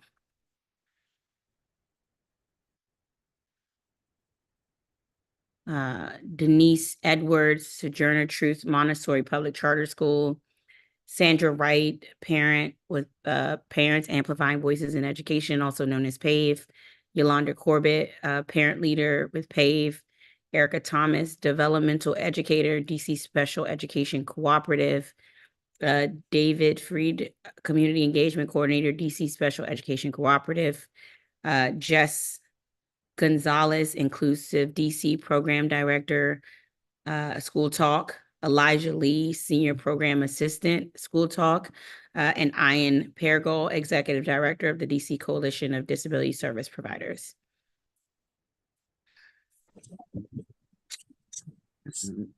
Thank you. We will begin with Denise. Good evening, Denise Edwards, and you may begin your testimony. Thank you so much. Good afternoon, Madam Chairwoman. My name is Denise Edwards, and I am the founding principal at Sojourner Truth Montessori Public Charter School, and just testifying on behalf of Department of Disability Services. Advocating for disability rights is deeply personal to me. As a child, my family faced significant challenges when my brother was in a terrible car accident. Despite my mother's experience in education, she struggled to get a 504 plan for him, eventually leading to homeschooling. My mother fought tirelessly to ensure my brother had access to what he needed, but even with her knowledge, it was extremely challenging. I couldn't help but wonder, what about families without a background and knowledge? That question has driven me to my life's work of ensuring every student receives the support they need to succeed in their educational journey.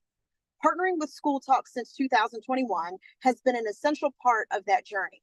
Students with disabilities have historically experienced more systemic barriers to positive secondary outcomes than their non-disabled peers. School Talk has helped us support our school in meeting the needs of our 30+% special education student population by strengthening staff connections, increasing family and community engagement, building capacity and leadership to better support staff, and providing direct support to the academic and social emotional needs of our students.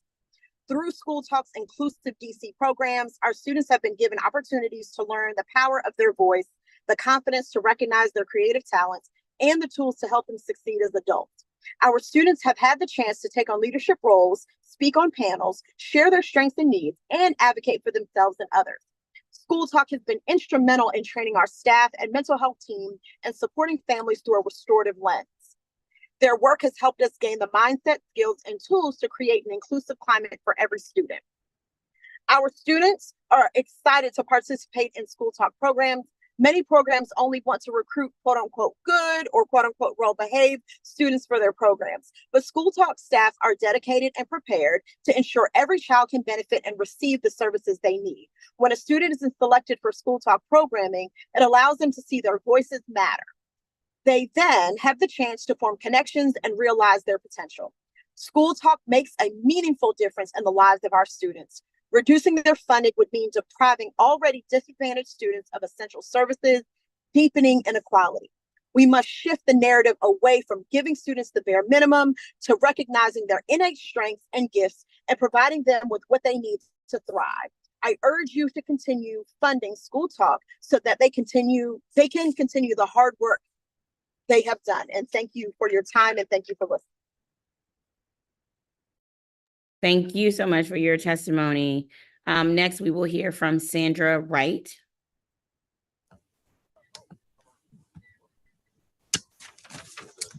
Hey, how you doing, Madam Chair? Good afternoon, everyone.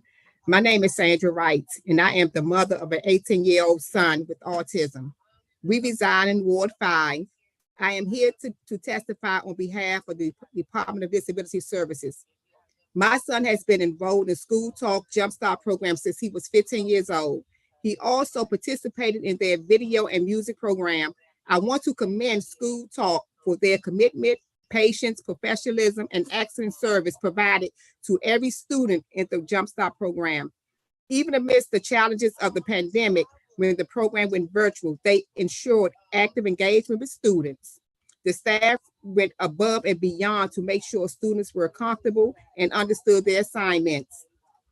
The staff communicated with parents of children with disabilities is exceptional. Offered reassurance and comfort. It's particularly valuable that the program maintains communication amongst themselves, facilitating a seamless transition for my son between programs.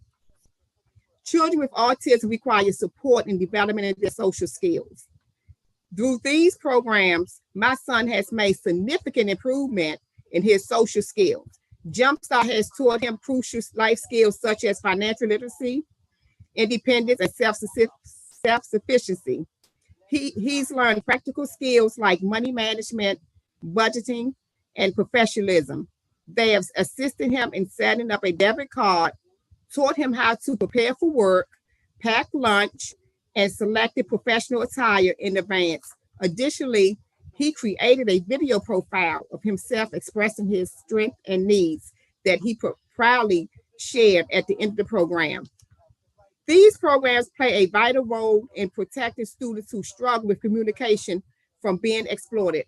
Without such programs, how can we expect them to achieve independence and live safely as adults? It's crucial to continue funding these programs so that students are equipped with the skills necessary to thrive as successful independent adults. I urge you to maintain funding for school talk and similar programs. Our children depend on them. Thank you very much for hearing my testimony today. Thank you so much for your testimony today. Next, we will hear from Yolanda Corbett.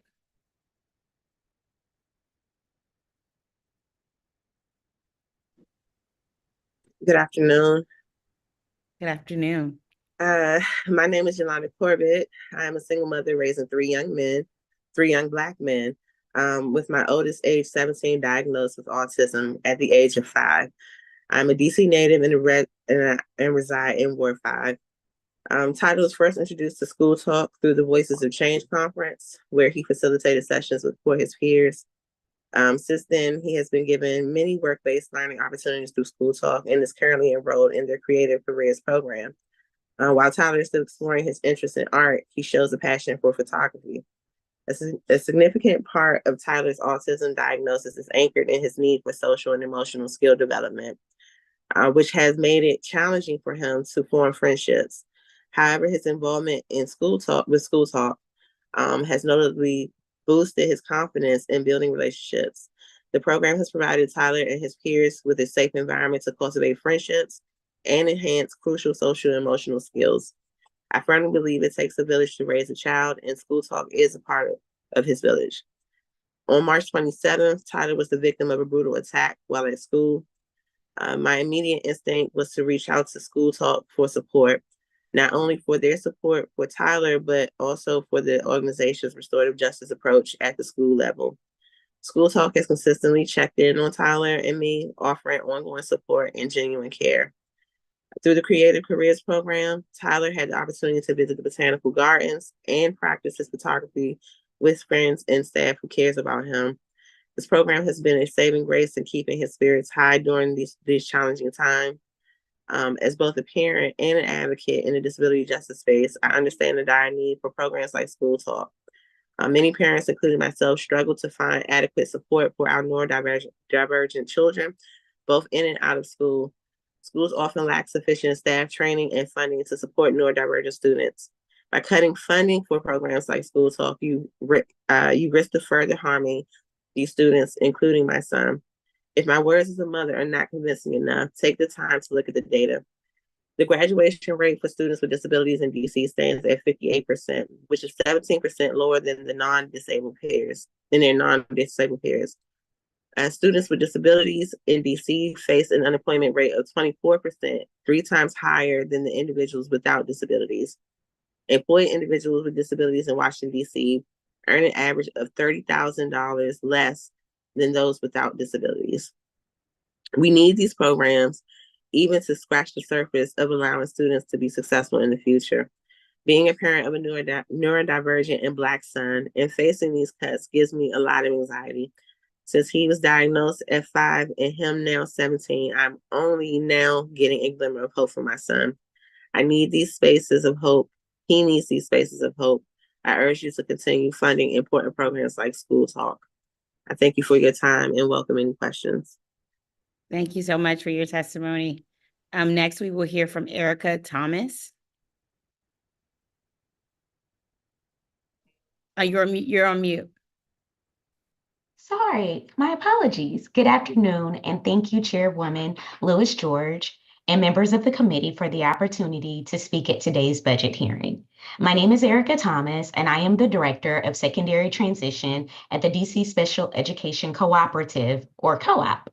Our vision is that all students with disabilities in the District of Columbia receive a rigorous, individualized, and inclusive education that prepares them for post-graduation success. We serve 58 of DC's charter LEAs and partner to share best practices throughout the city.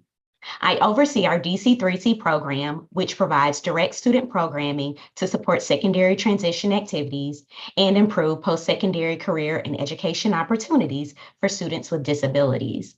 Through pre-EDS lessons, work-based learning experiences, job shadowing opportunities, and internships, we empower our students to make informed choices about their future careers, acquire the skills necessary for employment, and successfully transition into the workforce or post-secondary education. Our work is about fostering independence, confidence, and self-sufficiency while breaking down barriers to employment for individuals with disabilities. For the past 8 years, we've had the opportunity to partner with RSA to deliver pre-ed services to LEAs, both charter and DCPS. As of March 31st, DC3C has had a total of 718 student engagements from 25 schools. Our partnership has enabled us to administer school-based lessons to 243 unique students and work-based learning experiences to 124 students. Our data speaks for itself. 85% of students feel better prepared for their secondary education. 85% of students demonstrated improved self-awareness, and 100% of students were able to identify a career of interest and the pathway to that career. In November, our 9th annual Next Steps Fair provided services to 351 students from both charters and DCPS. The goal of Next Steps is to provide a dedicated space for students with disabilities to explore potential career paths, post-secondary education training, and community resource. Again, the data speaks for itself. 91% of students learned about a new career field. 93% of students learned about a new college, university, or post-secondary option, and 92% of students learned about a new community resource. These data points help illustrate that our DC3C programming is helping students with disability leave high school better prepared and positioned to succeed in their next step and future career paths. Given the data, which demonstrates our impact, you can imagine our dismay when it was suggested at our most recent regularly monthly scheduled check-in with RSA that we should consider pausing our programming. On April 12th, we were told by our RSA representative that she was unsure if RSA would be able to make payments as of April 1st. As you can imagine, it's not that simple to pause programming. We're a small organization, we have commitments to our staff, and we have commitments to the students that we serve. This was shocking to us. Since April 12th, we have sought clarity about the suggestion that was made, and we have yet to receive that clarity. We are currently in schools administering pre-ed services to approximately 150 students. We are projecting to provide community-based learning opportunities to an additional 75 students by September 30th. A pause in service would be extremely detrimental to our students. It can impede students' progress toward their career goals, hinder their skill development and self-advocacy abilities, and delay their transition to adulthood and the workforce. It is essential to minimize disruptions in service to ensure that students with disabilities receive the support and resources they need to achieve their full potential. Overall, providing pre-ed services to students with disabilities is a sound investment in their future and a means of promoting equality, inclusion, and economic prosperity for society as a whole. I ask that RSA honors the agreement for the FY24 funding allocated to our organization. I want to thank RSA for their partnership and collaboration, and I want to thank the council for the opportunity to speak at today's hearing, and we look forward to our continued partnership with RSA. Thank you. Thank you. Next, we will hear from David Friede. All right, can you hear me? Hello, yes, Friday. Thank you so much. Thank you so much, Chairperson Lewis George and members of the committee for the opportunity to speak during today's important hearing. My name is David Friede, and I am deeply honored to advocate for the continuation of funding for the DC Special Education Cooperatives DC3C program for FY 2024 and FY 2025.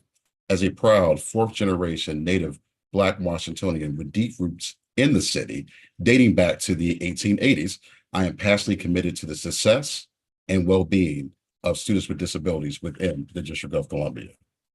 For many years myself, I was ashamed of my own disability. I definitely speak with personal experience about the unceasing challenges and barriers that are encountered by many of our students and families. As I've grown up in Ward 4 and Ward 5, I was told that I need to try to be normal and in many cases try to hide my disability.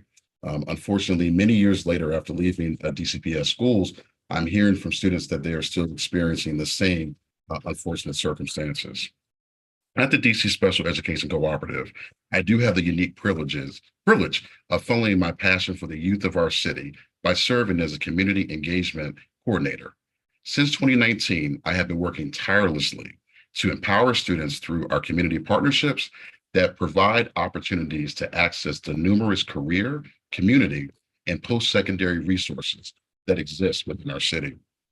We seek to have our students engaged with partners throughout all 8 wards of the city, as well as in neighboring jurisdictions throughout the DMV. In particular, I have been leading the DC3C's program's work-based learning experiences, otherwise known as WBLEs. This exciting program has been wonderful for our students, for our staff, for our teachers, for our parents. Some of the numerous WBLEs that we have done over at least the last 13 months have included partnering with DC United, Amazon AWS, Dudley Beauty College, Plumbers and Gas Fitters Local 5, and numerous other organizations who are willing to work with students with disabilities. One of the most inspiring aspects of our WBLEs is the unique opportunity it creates for our students, providing them with exposure to careers and community resources that they never knew existed. For many of our students, this was the first opportunity to attend a professional sporting event, such as when we went to a Washington Wizards basketball game, even to set foot in a new part of the city and of the area. We've had students who have never been west of the park or even east of the river, as well as visit a college or a university, such as when we took students to Morgan State University, Cheney State University, and Lincoln University. And of course, to be able to interact with professionals who looked like them and had a similar background. Indeed, one student said, "I never knew that someone like me could have a job like this." These experiences are not just educational exercises. They are life-changing opportunities that truly bridge the gap between academic learning and real-world career pathways. DC3C plays an essential role in not just providing programming options such as those mentioned earlier in my testimony, but in also advocating and filling the gap for many students with disabilities within our city. During the height of the COVID-19 pandemic, our program encountered a remarkable 18-year-old student. He's a really amazing kid who unfortunately, sadly was battling homelessness. He was sleeping at Union Station, even sleeping on the porch of a friend's house. And this is all while he's navigating the senior year of high school. However, gratefully through the resources of the DC3C program, we provided crucial support that helped this amazing student retain temporary housing that lasted until he actually went to college and that very fall, and he's still on his education and career journey now. This story, and it's one of many, underscores the vital role our DC3C program plays in addressing the diverse needs of our students beyond traditional education settings.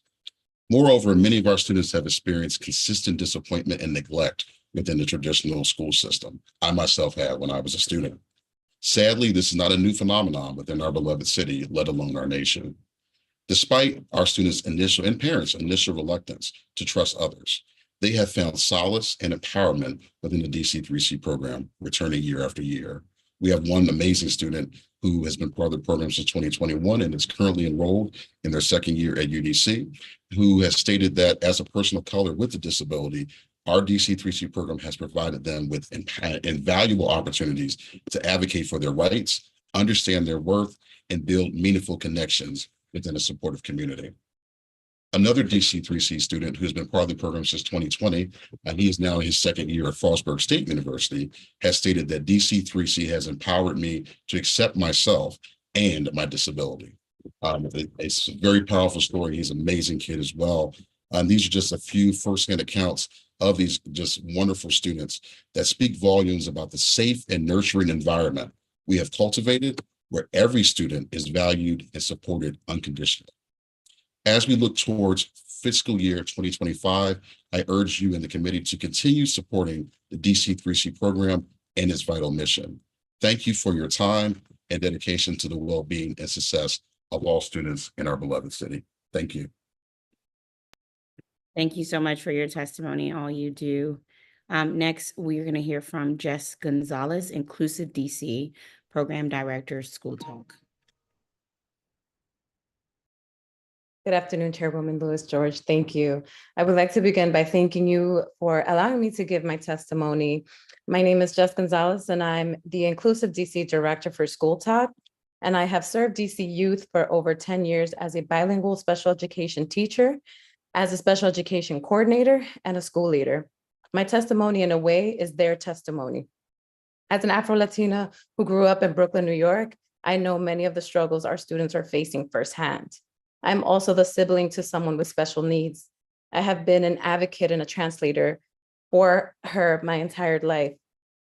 The experiences that I had early in my life have guided the way I taught in the public and public charter schools in the district.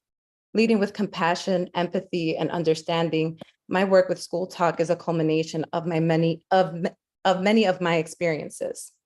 School Talk supports education communities in the District of Columbia and beyond in collectively addressing complex challenges and creating practical solutions for assisting youth of all abilities to achieve success. School Talk's Inclusive DC solutions for assisting youth of all abilities to achieve success.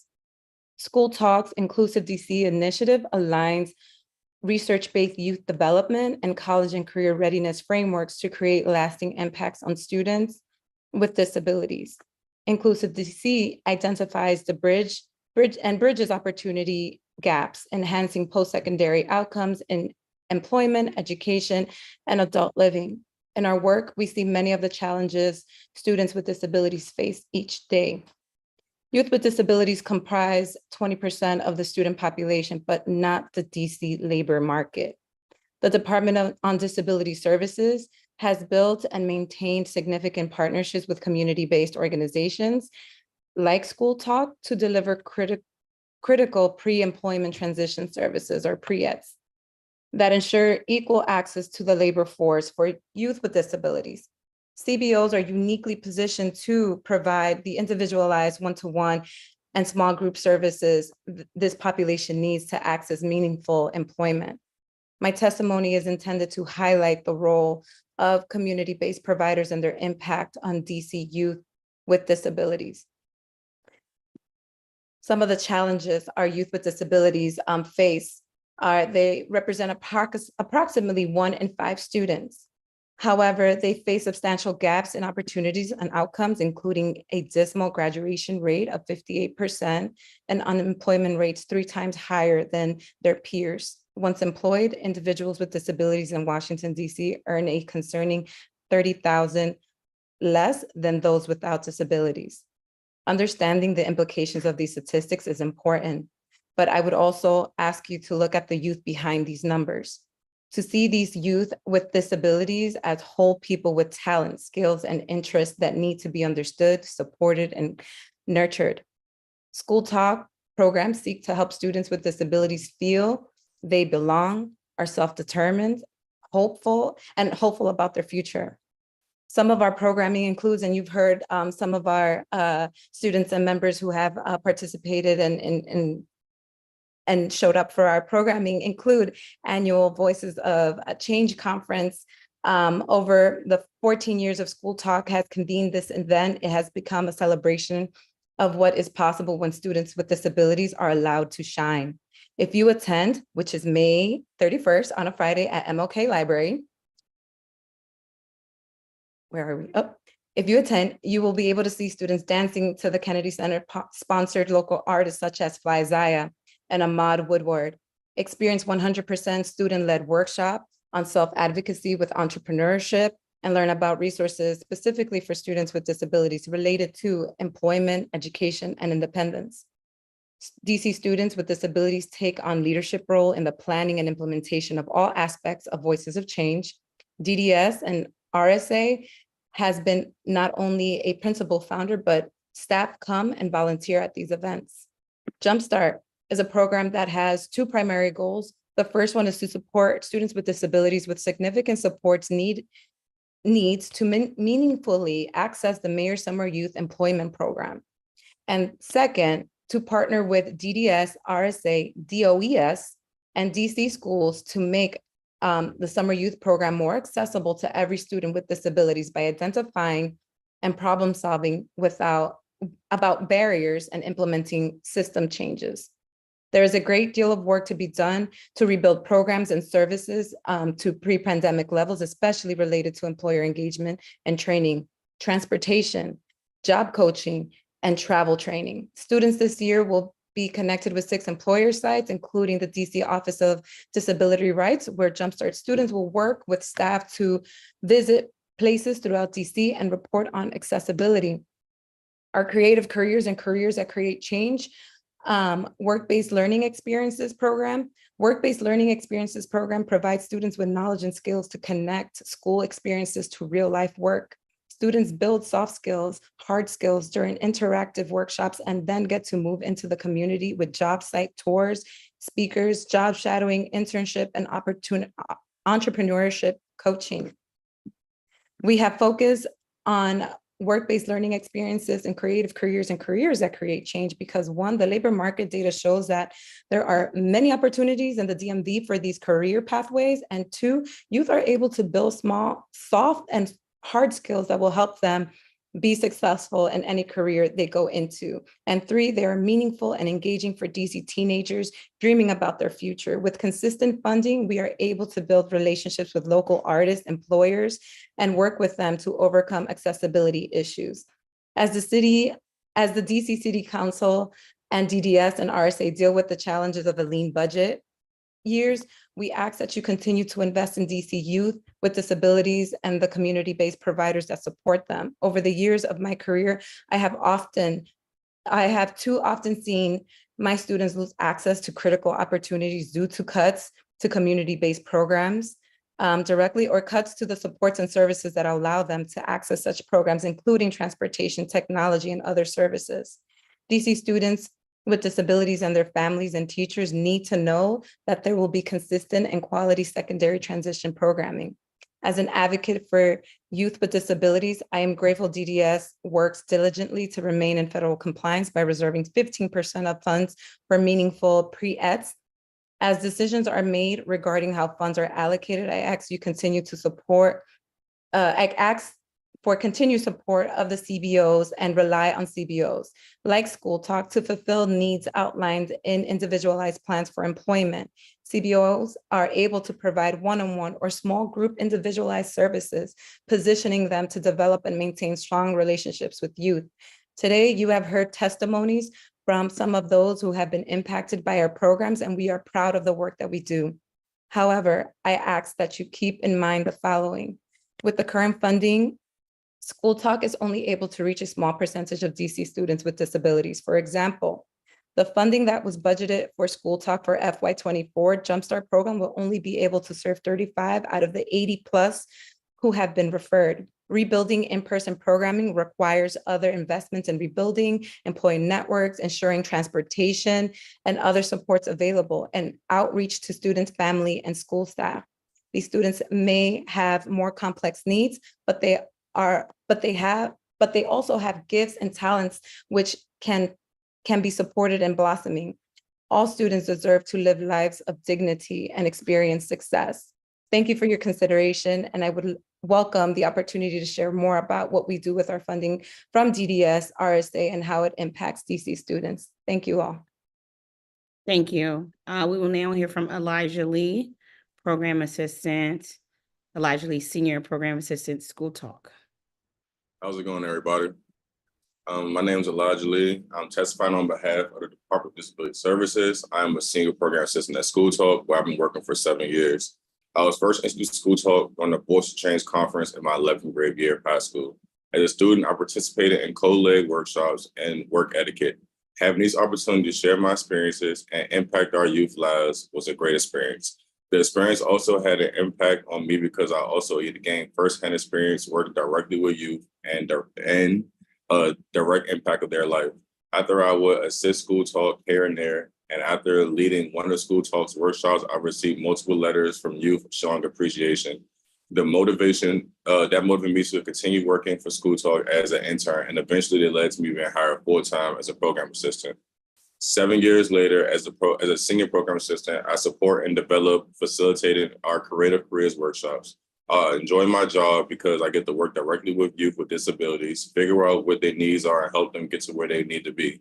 My favorite thing is seeing youth come back with primary interest in photography, videography, fashion design, and our music production. I get to help them learn, develop skills, and even get better than me. Witnessing some of these students surpass what they didn't know they could do brings me great joy. Some of their pictures that look so good, it can be iPhone wallpaper. One of our students who started as a youth in our program now comes back and help our youth, so it's a full circle.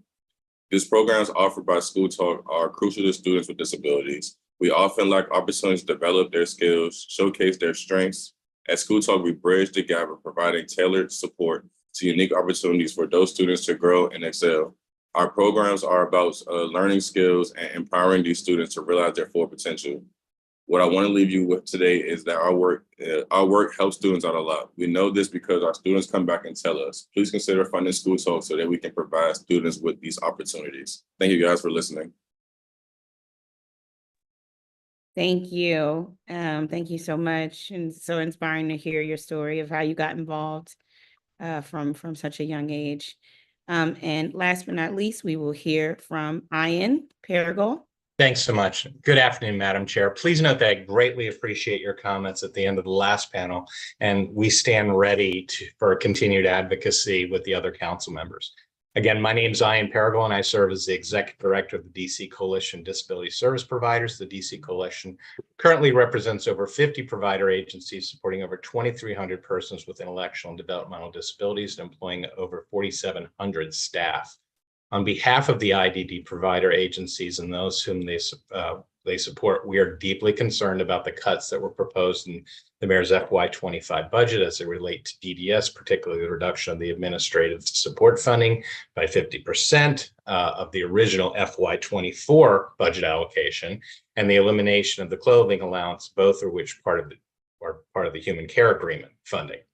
You've already heard an array of members of the community, Georgetown Disability Rights, Project Action, Persons Served, providers, all of them testifying today about the impact of the proposed cuts in the mayor's budget and the need to reinstate funding for the administrative fee and clothing allowance. And of course, the DC Coalition urges the committee and the council to reauthorize this $1.4 million and the $300,000 for these two respective categories. In my written testimony, I provided some background on what I would characterize as really unilateral sacrifice, not a shared sacrifice from the current FY24 funding, 24 funding that was already imposed on the provider community with less than a month's notice. Ms. Darby alluded to this. Unfortunately, the impact of that reduction, which will continue for another 5 months, cannot be reversed. So I urge you to just kind of take a read over that in my written testimony. Also in the written testimony, the DC Coalition advocates for an increase in the DDS rental reimbursement cap and the monthly living expense cap, just as we offered in the February performance oversight hearing, reinforced by Ms. Grigsby and Ms. Darby. We ask that the council support raising the rental caps for FY25 as part of the DDS budget, because otherwise it's just going to be kicking the can down the road, and while not shifting any resources from any other DDS community supports.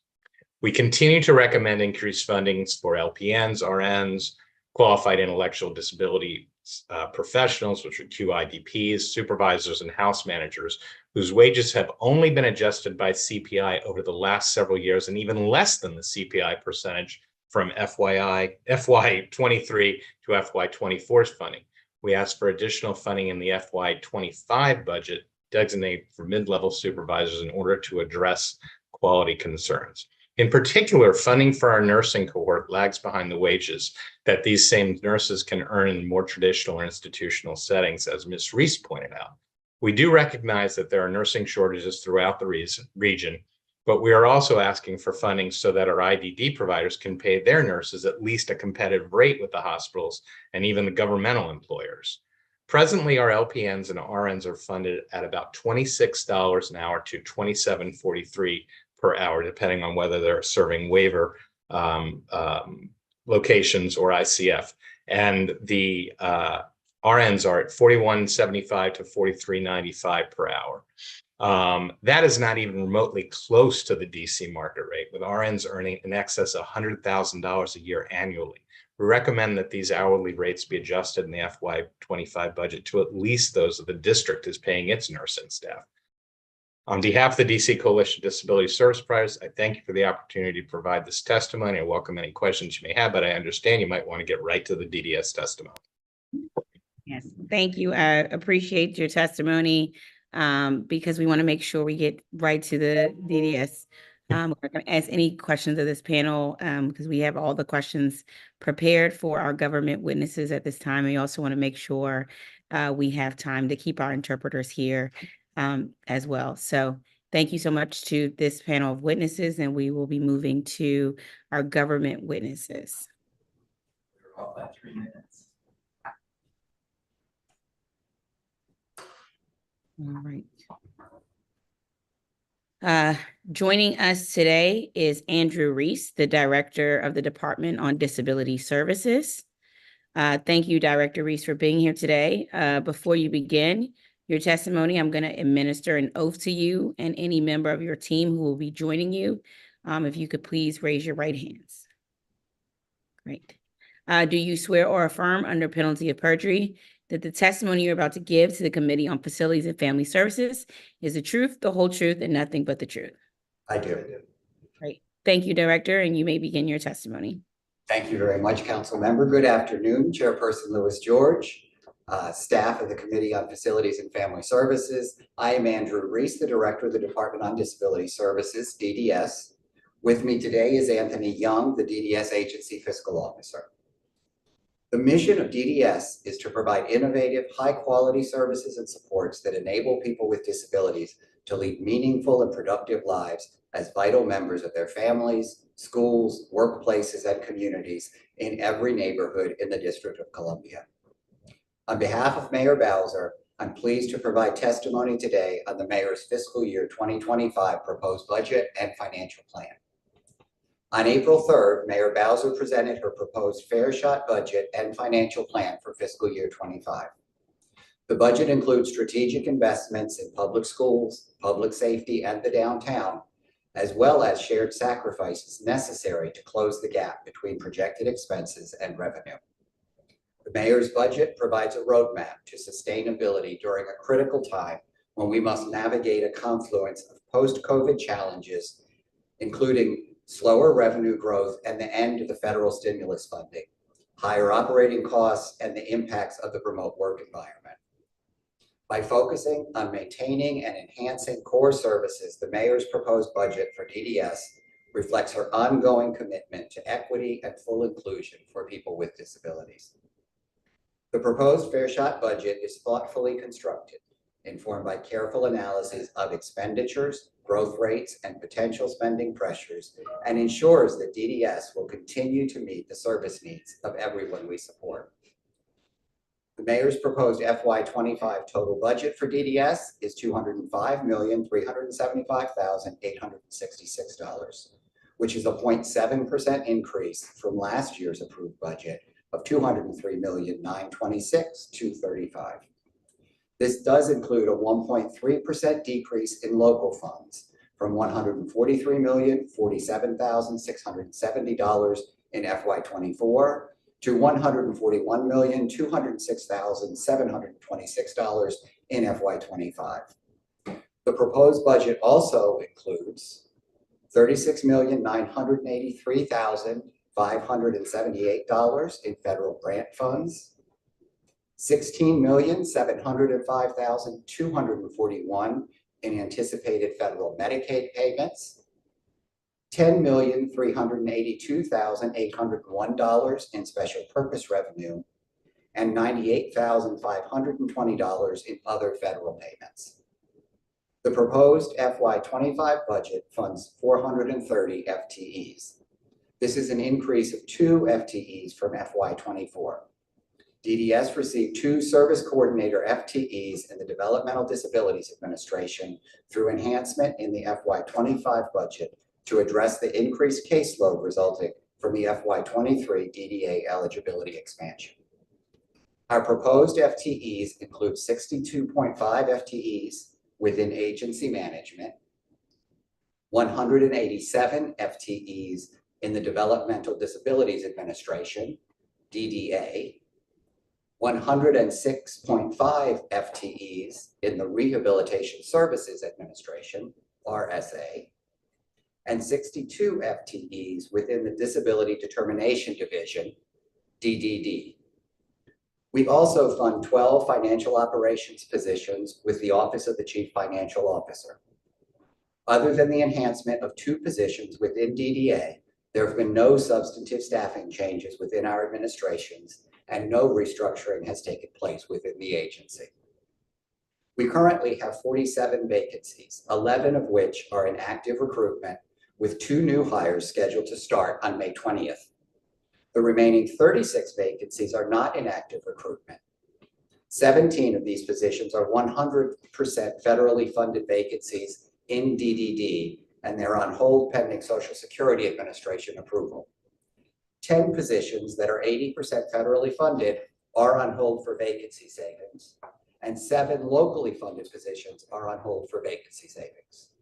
The 2 remaining vacancies are OCFO positions that we fund.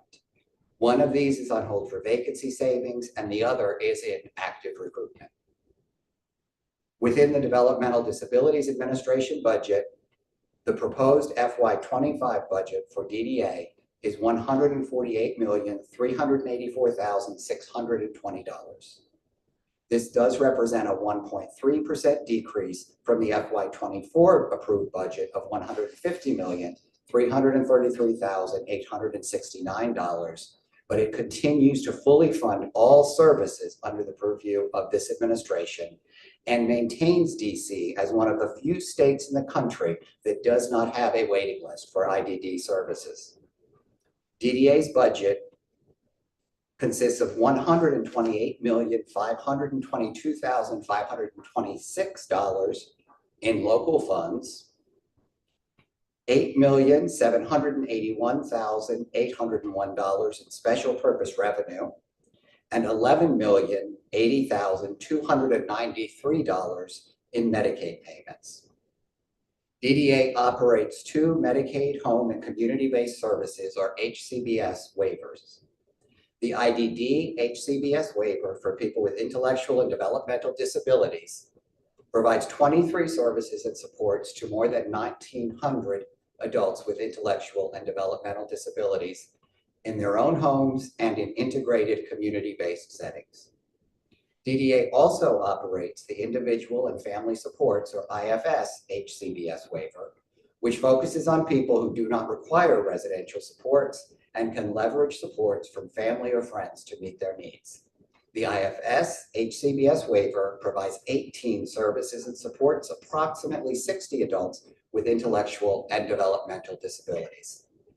The IDD and IFS HCBS waivers comprise about 72% of DDS's local budget for the district's share of the costs of these waiver services. In FY25, that local share is projected to be $101,794,237 for both waivers. The Direct Support Professional Payment Rate Amendment Act of 2022 required the executive to raise the pay of direct support professionals to 117.6% of the living wage by fiscal year 2025. This has already been achieved with the help of ARPA funds. In addition to the DSP Wage Act implementation, DHCF increases wages in the rates for each waiver service twice a year. These rates increase at the same rate as the twice annual increase to the living wage and represent a significant investment in the DSP and the full workforce providing services in our waivers.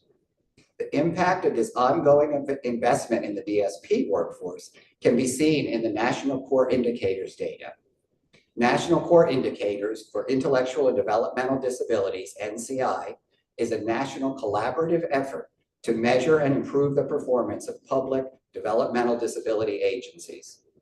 According to the 2022 NCI State of the Workforce Survey report, which is the most recent year for published data, DC has the lowest turnover rate for DSPs in the nation. The turnover rate for the district was 21.3% compared to the overall average NCI for states reporting of 40.9%. Additionally, DC had the lowest vacancy rate for full-time DSPs at 8.9% and for part-time DSPs at 7.6%. These rates are significantly lower than the NCI average rates of 15.3% for full-time and 17.9% for part-time of the other 30 states that participate in the survey. One locally funded initiative from our FY24 budget increased the personal needs allowance, or PNA, for waiver participants who receive residential supports from DDA.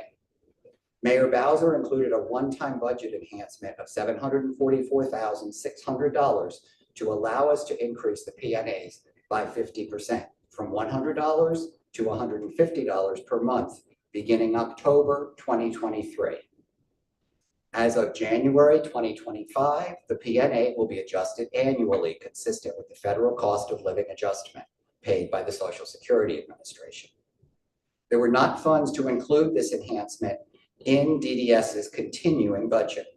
Therefore, DDS identified other sources of funding to ensure continued funding for the increased personal needs allowance. In implementing this increase during FY24, we noticed that the personal needs allowance for all non-waiver participants includes payment for clothing and other personal needs. DDS has been paying an additional $50 per month for clothing for each waiver participant through the Residential Services Human Care Agreement. In FY25, DDS will align its personal needs allowance with the allowance paid to other beneficiaries and terminate the practice of providing additional clothing funds each month through the Human Care Agreement. Waiver participants will work with their team to manage their funds to spend the amount they wish each month for clothing from the $150 personal needs allowance. In FY25, DDS's residential costs are budgeted at $23.7 million. This is down 6.3% from the $25.3 million budgeted in FY24. This decrease is a result, in part, from the reduction in the administrative fees payable under our Human Care Agreement. The Human Care Agreement is a mechanism to reimburse providers for expenses related to providing residential supports and related costs that Medicaid does not fund. In FY25, the administrative costs are budgeted at approximately $1.4 million, which is down from the budgeted $2.8 million in FY24. In March 2024, DDS implemented a mid-year reduction in its FY24 budget, reducing this amount to approximately $2.2 million for this fiscal year. DDA supports 1,101 people in residential settings. Of those, 106, or about 9.6%, reside in a host home. 85, or 7.7%, live in residential habilitation settings. 910, or 82.7%, are in supported living placements. Most of the people supported in DDA residential settings live in wards 4, 5, and 7, where the DDA cap on rental costs compares favorably with the HUD fair market rate. There are 2 wards, Ward 1 and 6, where the DDA rental cap is below the HUD fair market rate, keeping in mind that the HUD fair market rate is calculated by zip code. When calculating rents paid, DDA can make exceptions to the rental cap based on individual needs. For example, if a person in a wheelchair needs an apartment with additional square footage to allow them to maneuver around and transfer to furniture. Residential supports are funded using 3 distinct revenue streams. The first is special purpose revenue, which takes the form of contribution to costs each person makes, often using their Social Security, SSI, or SSDI benefits. Special purpose revenue, however, can only pay a portion of occupancy costs. The maximum monthly SSI payment is currently $943 a month. $793 of this is contributed to fund residential supports. The second funding source is Medicaid earnings from indirect cost recovery and administrative claiming. This accounts for approximately 25% of the cost of residential supports. The remainder is covered by local funds. RSA's proposed FY25 budget for the Rehabilitation Services Administration is $20,485,409. This is a 6.5% increase from its approved FY24 budget of $19,148,168. RSA provides supports that are 78.7% federally funded, with a 21.3% local share and required maintenance of effort. Maintenance of effort requires that local funding must increase by at least $1 over the local funds expended during the last closed out fiscal year. So that for FY25, this means that we must increase local spending by at least $1 over the amount spent in fiscal year 23. The supports provided by RSA include vocational rehabilitation services, supported employment, independent living services, and independent living older blind services. RSA's budget also includes the Assistive Technology Grant, which is currently a pass-through to the district's Assistive Technology Center at Disability Rights DC at University Legal Services. Federal grants account for $15,066,800 of the RSA budget, while local funds account for $3,808,609. RSA's budget also anticipates that the administration will receive approximately $1.6 million in special purpose revenue, which includes Social Security earnings, Randolph-Shepard vending machine income, and funds collected through an administrative levy on the net proceeds of each Randolph-Shepard vending facility.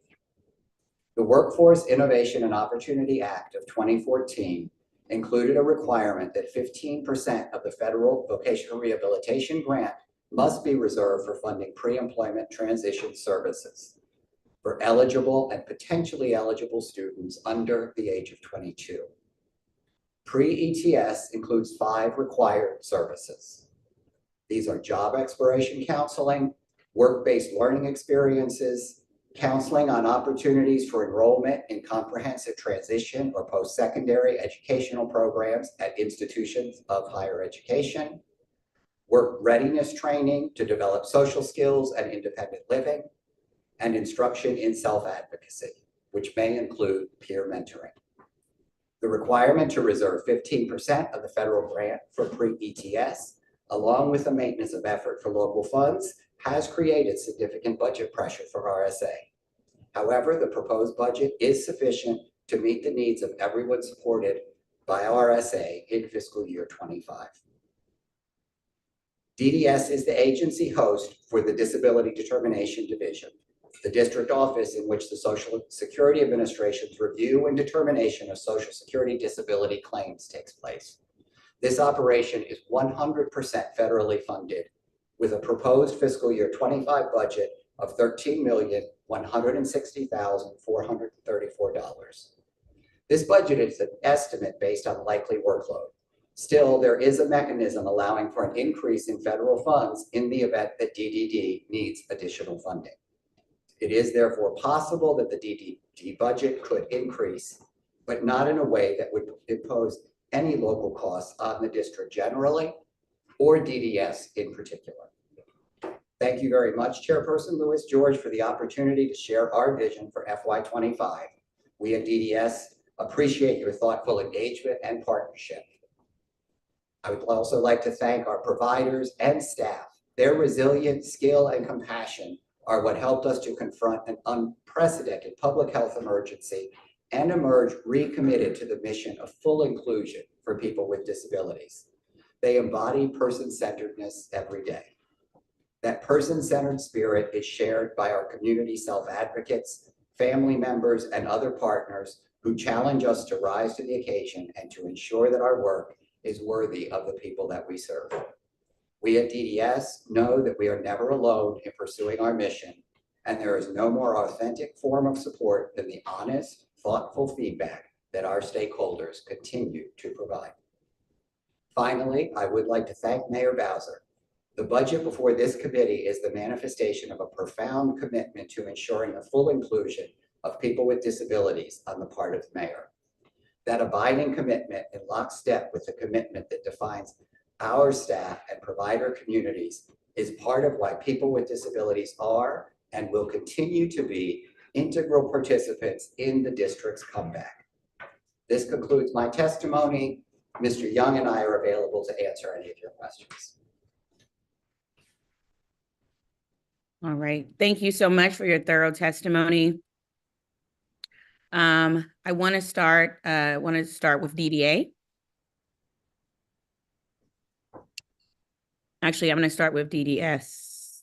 In performance and strategic management, I see a 707,000 increase without any additional FTEs. What is this for?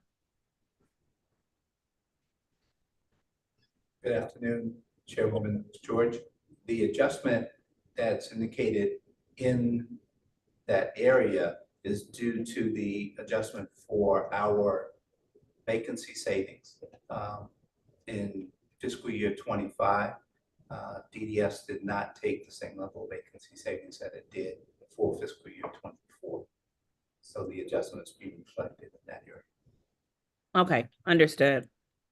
Now I want to turn to DDA. Director, I'm deeply concerned about the proposed elimination of the $50 a month clothing allowance in human care agreements.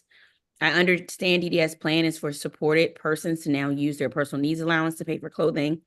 As you know, last year, we raised the personal needs allowance from $100 to $150.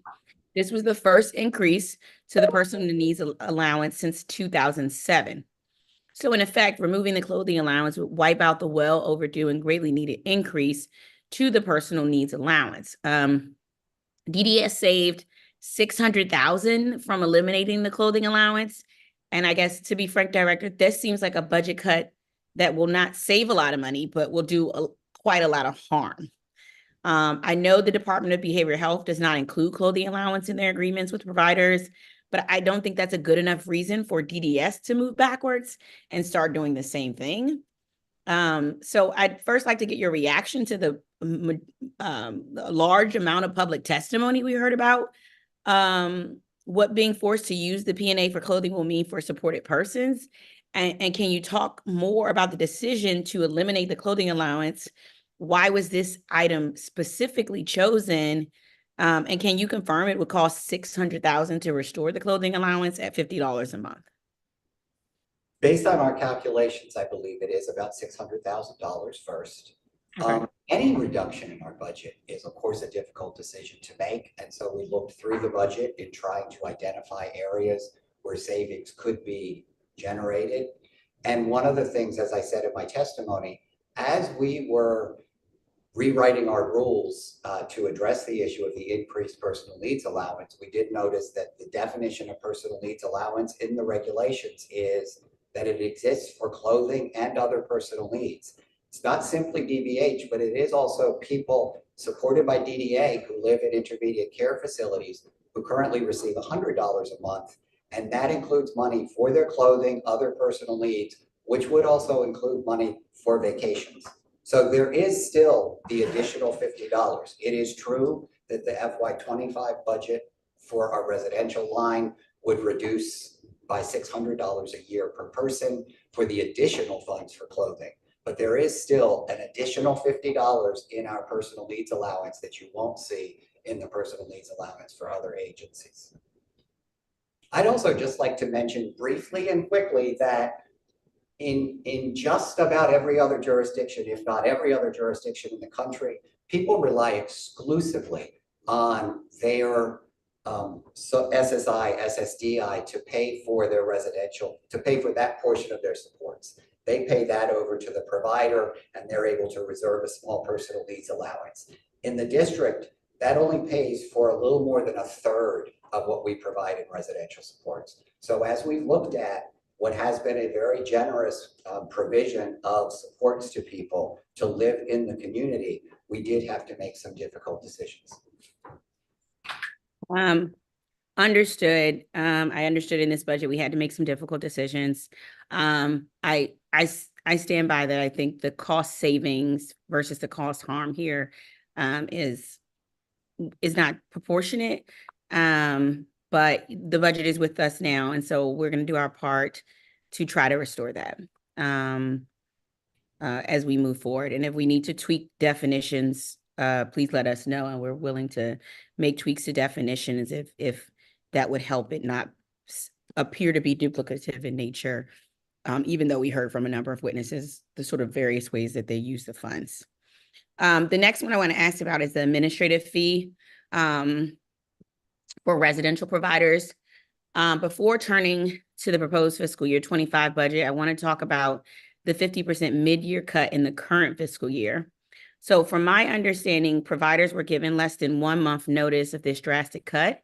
And DDS told providers on March 4th about the cut that went into effect on April 1st.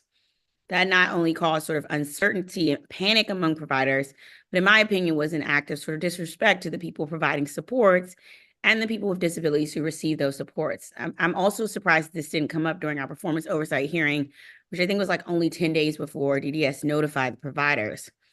I'm told DDS made this unilateral alteration to the human care agreement, and providers were advised that the failure to sign and approve this reduction would result in DDS seeking new placement determinations for people presently receiving residential support. So, Director, can you explain DDS's decision for this mid-year cut?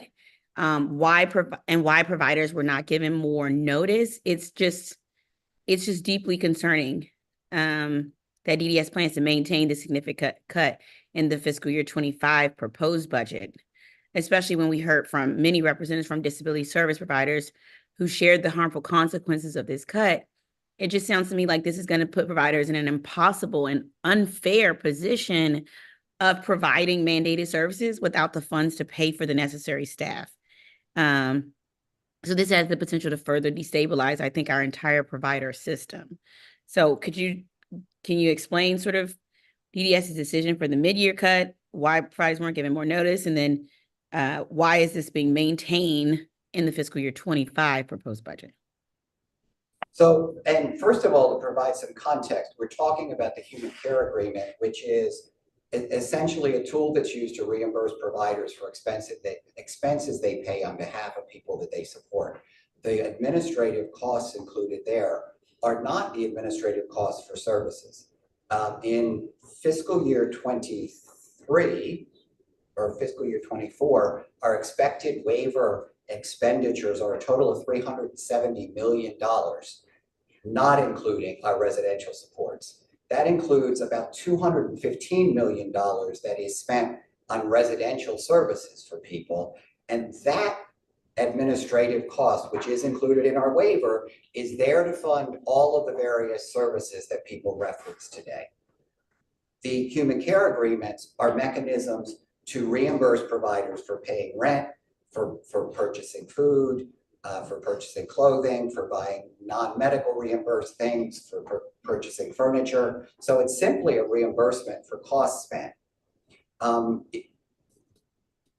It was a rather abrupt change that was made, and that is unfortunate. It was not something that we knew about when we came for the performance hearing. As you know, the FY24 budget has been challenging. I expect we'll talk some about some of the challenges we've seen in RSA this year as well.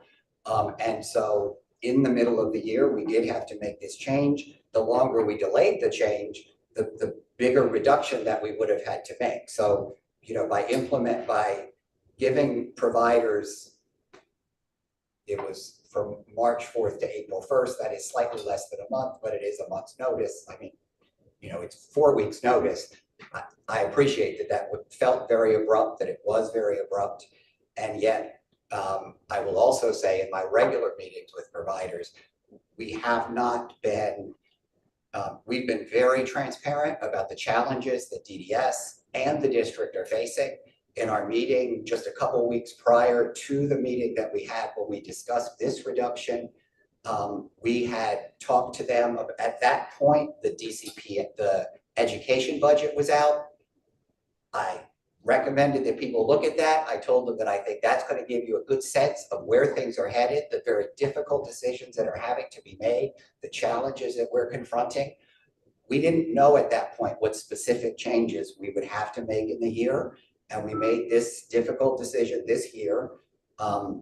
However, you know, when we look at for residential supports, an overall administrative support, so of the 215 million plus about 25 million for residential supports, the admin costs paid this year is about 30 million.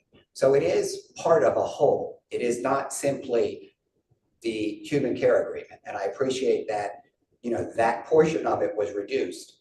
The overall residential support services that are provided in our waiver have not been reduced, and are in fact, it did seem unclear from some people's testimony. We raise wages of every position within the waiver 2 times every year, consistent with the increases in the living wage. So, I mean, understand this, appreciate that. So is it DDS's position that that you all believe this cut will, that you all don't believe this cut will adversely impact service quality? Correct. Okay. Because these funds are not for services. So that's correct. It should not impact service quality because services are funded through the waiver.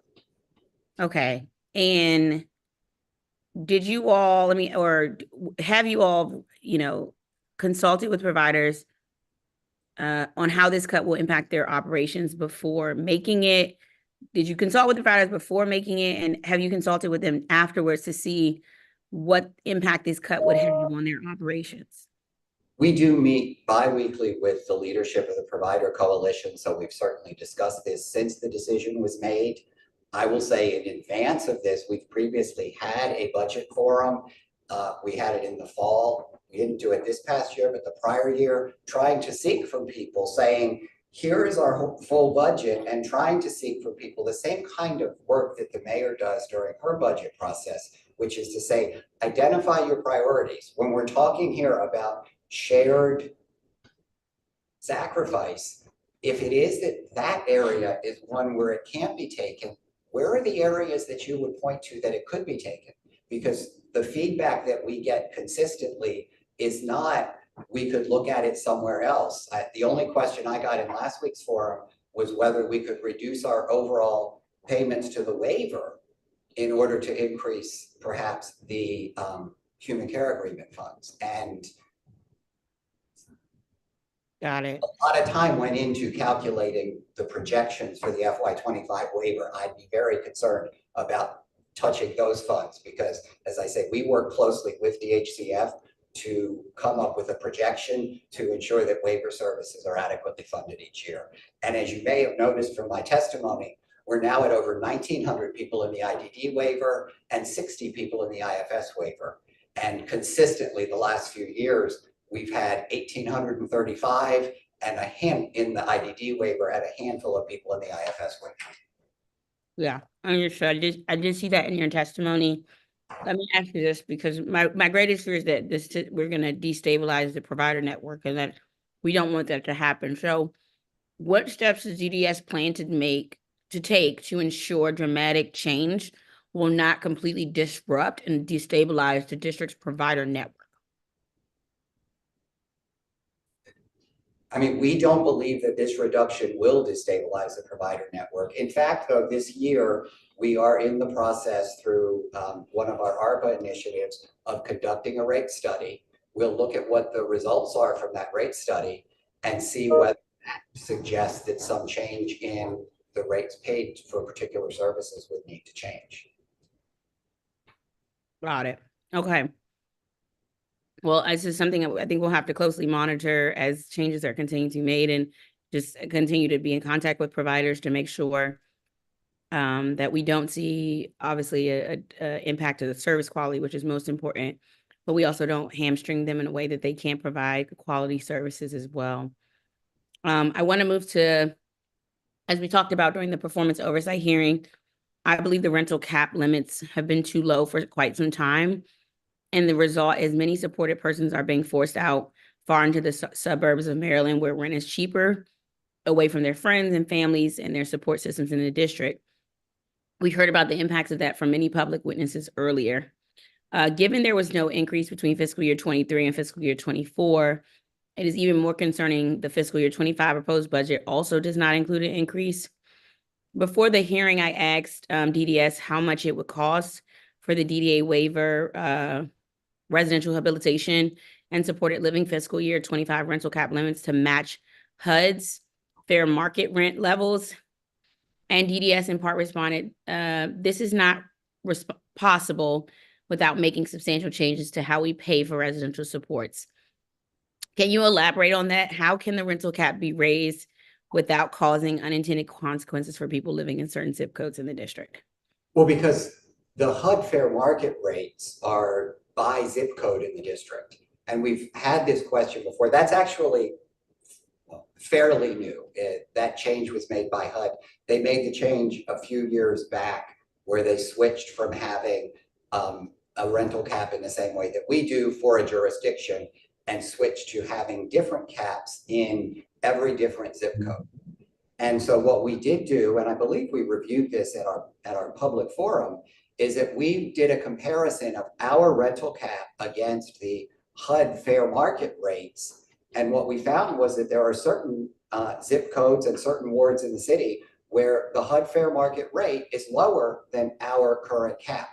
And so if people were to suggest that we should switch to the HUD fair market rate, that would result in lower caps in some wards, including wards 4, 5, 7, and 8, and higher caps in other wards. And my other concern is that what you might see then is that people would sort of chase the high rate cap. Currently, we have people who, when they require residential supports and can no longer live with their natural supports, our hope and our expectation, our belief is that they're living in their communities, so that, you know, most of the people that we have are actually coming from 4, 5, 7, and 8, and then they are able to live in wards 4, 5, 7, and 8, where our rental cap is actually higher than the HUD fair market rate in many of those zip codes. If we were to say that we would pay rent the way that HUD does, we would suddenly see everyone moving into the very high rent zip codes that wouldn't be as close to their family, their natural supports, their churches, their communities, because that would pay the provider a higher rent. I also want to push back on this issue of people moving further and further out of the district. Since I've been here, I don't believe there's been a significant change in the percentage of people we have that live outside the district. Currently, it's about 70% of the people that we have, 69.3%, who are supported and supported living live in the district, and 29% live in Maryland. And when we look at those addresses in Maryland, we're talking primarily Silver Spring, College Park, Beltsville, sort of inside the Beltway, Maryland. We are not Hyattsville. We're not talking about people moving far out in Maryland. The few places where I've seen where we have residences where people are living outside the Beltway in Maryland is people who live in host homes. So generally speaking, people who are moving into supported living placements in Maryland are people that live in the close-in suburbs. We, of course, would rather see 100% of the people that we support live in the district. However, for those who don't live in the district, they do live close to public transportation in the close-in suburbs. Understood. I just want to say, you as a DC person, we are ridiculous as it relates to what is considered the suburbs of Maryland. Just noting that as just more of a we feel like riding, you know, like 10 minutes out of the district as the suburbs. But I say that to say I understand your point and I take your point and the facts that you have presented in that regard. Let me ask you this, because I think you made fair points here. Can DDS raise the cap for certain zip codes to HUD's fair market rate when the fair market rate is higher, and then keep DDS rental cap as is when the rental cap is higher? So in other words, if HUD assigns the rate by zip codes, can DDS as well? The problem with doing it that way is that we would then, as I said, we would see this migration to those high rental cap zip codes. and people who would then subsequently be moving away from what are their natural supports to a place that is more generously supported by DDH rental caps. Got it. Okay. Let's follow up there. You make some really fair points here. So I think that's right. I just the goal is to just make sure we are addressing the issues that we're seeing with fair market rate rents, et cetera. I want to move to RSA. Before we get to the budget, I want to talk about the Competitive Employment Opportunity Program.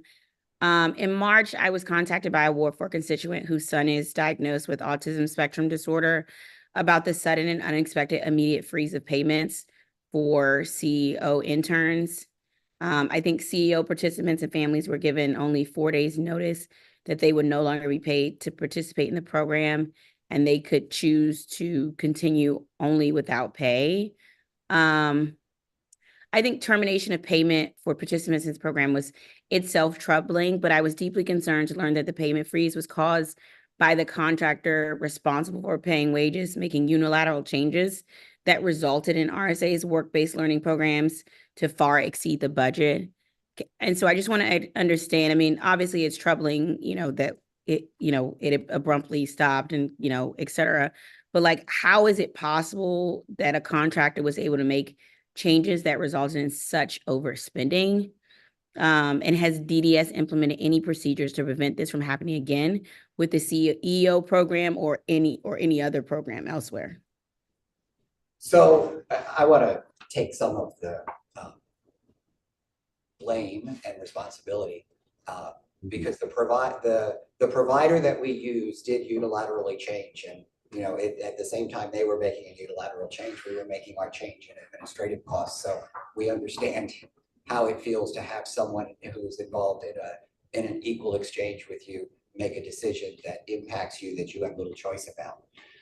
Just to give a little bit of history so that I can explain clearly what occurred, which is at RSA, we started out a few years back having very few work-based learning experiences. And we didn't have a mechanism ourselves for paying people. We weren't the employer of record. Because it was so few people initially, it was like 12 students participating in Project Search at that time. And we were not able ourselves to directly pay the wages. We contracted with a company that was a temp agency. And you can imagine that a temp agency has a lot different administrative overhead costs than simply an agency that pays your payroll. When that went from 12 students to this year having over 200 students involved in work-based learning, that enhanced cost of using a service that we really didn't need a temp agency, we just needed to pay wages, that became, it was within our budget, but it was excessive. And we should have, as we saw the program growing of providing work-based learning, we should have recognized then we need to do this in a different way. And then on top of that, the company came back to us and said, wait a minute, we are not the WIOA service provider, you are. And therefore in an audit, we have been informed that the training wage that you've authorized us to pay is inadequate, and therefore we have to give raises to every student involved in a work-based learning experience, because we've been told that we cannot legally continue to pay what was a sub-minimum wage, which is an allowable training wage. This crisis was terrible, and the reality is it came at a time when funds within DDS were really tight, and it is at that time that you then say that you look at everything and try and figure it out. And fortunately, what we were able to figure out is that while we do not pay wages directly, the Department of Employment Services regularly does. We've reached out to them. We're going to make sure that all of our work-based learning experiences are back online by the middle of June, and DOES is working with us to pay the wages directly, and it will come at a significant cost savings for us. So not only do we not have the problem of the wage will be based on the wage rules that DOES has regarding age of youth and what wage they would be paid based on their age. And those will be reinitiated. We have a lot of programming that starts June 17th. And so we've talked to, I think I'm right about that date anyway, mid to late June, we have a lot of programming. We heard from some folks today who offer excellent programming in the summer. And so we will have all of that in place by then. We have confirmed that with DOES, that they'll be able to work with us to make us part of their wage system. Great. So that's going to resume in June. Exactly. Okay. And will that include this, I guess, the CEO interns? Yes, the CEO interns have it's a two-part program. One was January to June, and the next one was an additional 80 hours from June to August. So the second session from June to August, they will be covered for. Okay. Thank you, Director, for explaining that thoroughly as well. And thank you for taking the steps to remedy the situation as best as possible. Truly do appreciate that work to remedy the situation in that way. Thank you. I want to turn to there's a 1 million increase to vocational rehabilitation services. What is that 1 million increase for? I'm sorry, I'm looking at my AFO because I'm not sure where you're looking in the budget. I'm under RSA and I'm looking at, let me tell you which line. It says to vocational rehabilitation services. Is this the movement? This is the movement. This is Yes. the movement, I believe. It's still under RSA. This is the movement based on the way that it's being recorded in the system. There is not actually an adjustment or an increase of $1 million to RSA. Okay. The line. In that particular line. So there is the increase. Yes, there is an increase. There is an increase in RSA, but so which specific line? Because there was some shifts within RSA, and part of that was just because we created new service lines in our new fiscal system. Exactly. So money was shifted from what had been in Randolph Shepherd got pulled out as a separate line, and so money looks like it was moved from independent living to Randolph Shepherd. It's just that money was always previously on a line that was called Line Services Division, and now it's split between two. Okay, I'm on page 81 at table JM 0-4 under rehabilitation services, and if you go in those first lines, I'm looking at it's HO 3305 vocational rehabilitation services. We look at the change here for RSA. All of these are under RSA, but if you'll notice that we have independent living operations, and there's a decrease of 1120, and then the increase in vocational rehab services of the 14055. Those two are the same lines, but unfortunately they're broken out in a different way and recorded as differently here in the budget book for fiscal year 25. Got it. Okay. Can you give us a moment? So to confirm, it's not more money, just moving around. See, this is moving. These two are being moved. Okay. I want to ask, Director, you heard the public testimony, students, parents, teachers, providers all showed up for pre-employment transition services funding. So how much is in the proposed budget for pre-employment transition services? And if you could break it down for each of the following: the DC Special Education Cooperative, School Talk, and then the Competitive Employment Opportunities Program. So yes, just to be clear, the obligation for pre-employment transition services is 15% of our grant. Our grant is a little over $15 million. So we have that obligation each year. In the current year, and we expect this for next year as well. So we do our planning for our human care agreements in the summer. These numbers have been fairly static over the last few years, so we don't anticipate a change, but we don't have sort of budgeted amounts for individual human care agreements until we do our planning that occurs in the summer. But for this year, the DC Special Education Cooperative is about $605,000. DC School Talk is $935,000.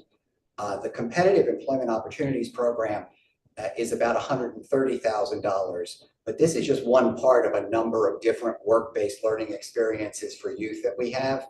And I will also say that that number is based on the way that we're currently paying wages. So in FY23, I'd expect the CEO program to cost us less, but for us to be able to provide work-based learning experiences and wages for more students, because the markup for using a temp agency was significant, and DOES is not charging us a markup. So we will have considerable savings. So that $130,000 that was paid this year for wages for the Competitive Employment Opportunities Program includes administrative costs that went to that provider.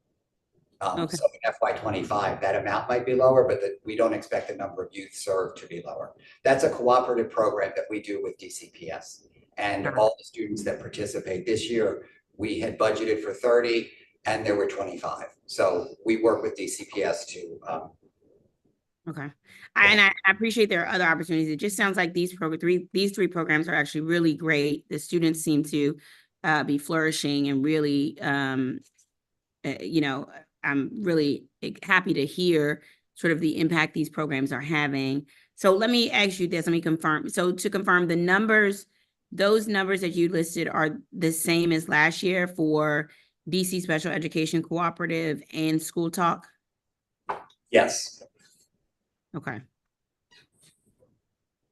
And we see, I mean, like I said, we do our, you know, OAPT. I'm trying to, I keep trying to go through my mind what it stands for, but we do our planning for all of our human care agreements and other contracts in the summer. And at that point, we decide on the amounts. For these employment transition services, though, we have a 15% obligation, which is close to $3 million. It's a lot of money that we have to spend every year. So, and I concur with everything I heard the youth say. Wonderful programming. Both of those programs have worked with us for a number of years. The Special Education Cooperative came online to provide the kinds of supports in our public charter schools that we were providing through DCPS with staffing and supports that we provide there.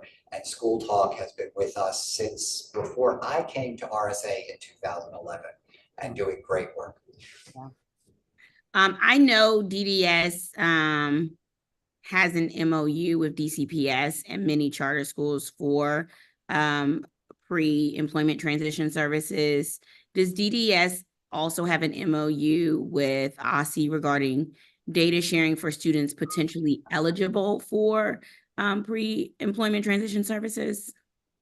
We have a memorandum of agreement with OSSI because there's no sharing of funds, but we do have an agreement with OSSI. They're challenged. They cannot provide us the names of the students. What they do provide us, however, is the number of students in each different school. And we have counselors who are assigned to each school so that the counselors are assigned based on the numbers that we know are there. And then the counselor goes in and works with the transition staff at the school and says, for example, in a larger school, I know there's 400 students here who have IEPs or 504 plans. And so, and I've only met with this many. What can we do to help me meet the others? We need to get either an adult student or their parents' consent before they can be referred. But in those instances, we do outreach at the schools. We work with them in transparency. I do want to make sure that you're aware that we are ending actually our MOU with DC Public Schools. That change, however, is not changing our commitment and financial and otherwise to the work in DC Public Schools. We have been working closely with the Department of Education on the issue of tracking and pre-employment transition service and VR services in schools. And we feel at this point that the most effective way to do that is to have those staff be additional VR staff with those dollars to hire them, and then they will go out to the schools, do that kind of work, but we will have the direct supervision of them. So we will be able to work with them around their work in each school, identifying how many students are there, have they done everything they need to do. Currently, those are staff positions that are supervised by the central office at DC Public Schools. And we need to ensure that we have all of the authority we need to make sure that we're getting that we can make sure that all of our pre-employment transition services dollars for staff time is spent on providing those services directly to students, that we can hold the staff accountable, that we can directly say, we know from our OSSI report that you've been that there are this many students in the schools to which you're assigned, and we need to see how many of those you've gotten consents for, how many of those you are working with, how many of those you've been able to refer to our various pre-employment transition service providers. And so our hope is that, I wanted to make sure to mention this is a very recent change. We have notified DCPS of the change. It will be in their upcoming school year, and we anticipate having the staff on the ground ready to go. And it will also address some of the issues we've had in transition around staff doing both VR work and pre-employment transition work, so that we'll have staff who are full-time dedicated to that. I didn't anticipate making such an announcement today. It's a very recent change. Yeah, understood. Are the numbers OSSI provides DDS the same numbers DDS provided the committee in performance oversight pre-hearing responses, just for the number of potentially eligible students? Yes, that is where we get our numbers from. Okay, got it. Quarterly report. Okay.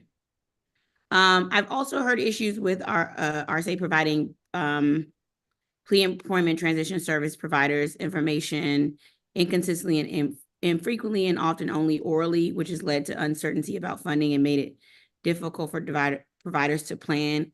Can RSA develop some standard procedures for communicating with providers on a regular basis in writing? Yes, I mean, I was a little confused by some of the testimony that I heard today. I was copied on email communication between the chief executive officer of a particular entity and our deputy director that confirmed where things stand in terms of our budget, that we are committed to continuing to work with them, and that we'll have further in-person talks as soon as we finish up this budget cycle. Yeah, understood. I just want you to know, when I spoke to advocates, they told us in the meeting that you were very, very supportive of these programs. So this is just simply ways to improve, but everyone was indicated that you've been super supportive, especially you in your role as director of the programs. We've had I will say, this has been a very challenging year. As I think I've reported before, it was in FY21 that we did have a reduction in our local funds budget. And so because we're now out of the public health emergency time, where we did have some additional funds in the budget that we could shift from DDA to RSA, we're no longer in that position. And so RSA has struggled a bit. The work-based learning experience that we had was bad. There's no other, I mean, it was terrible. The way that we went about that was not good. And unfortunately, as I said, we learned through that process that a long time ago, we should have taken a closer look at this and been doing it in a more cost-effective way. And so we have been struggling this year, but we are doing our best to make sure that everyone continues to get those services. And included, I referenced in my testimony that there's some federally funded positions at 80% that we have frozen for vacancy savings. We're getting some vacancy savings within the vocational rehabilitation program, because in general VR, we still have some lower caseloads, so we could manage for a period of time with some vacancies for a period of time, because we're working on increasing that. So this is just for this fiscal year that we saw that we could capture some savings, shift some money from PS over to services to make sure that we have adequate funds to provide services to all the people there who need RSA services. Got it. Okay. I appreciate that, those sentiments. Finally, let's talk Randolph-Sheppard. Director, as I said in February, I'm looking for night and day level of change with this program. So let's start with staffing. I saw a DCHR posting for a program manager position closed on April 14th. I understand that candidates have been identified. Is that correct? I know that we have finished the interviewing process of the first round and that we are hopeful that we will be bringing someone on very soon. I don't know where we stand in terms of a letter hasn't come to me making an offer yet, which usually comes after they've had the discussion with a person selected. But we are well along to filling that position. And can I say, having supervised RSA directly for a number of years before I became director, that position was filled more quickly than it ever has been before. It's a really unique position. So to be able to locate someone in the first round of interviewing who had experience and knowledge, we feel really fortunate, and I'm very hopeful that we will be filling that position very soon. Great. Okay. Well, I look forward to seeing the position being filled as soon as possible. And, please let the committee know when the position is filled.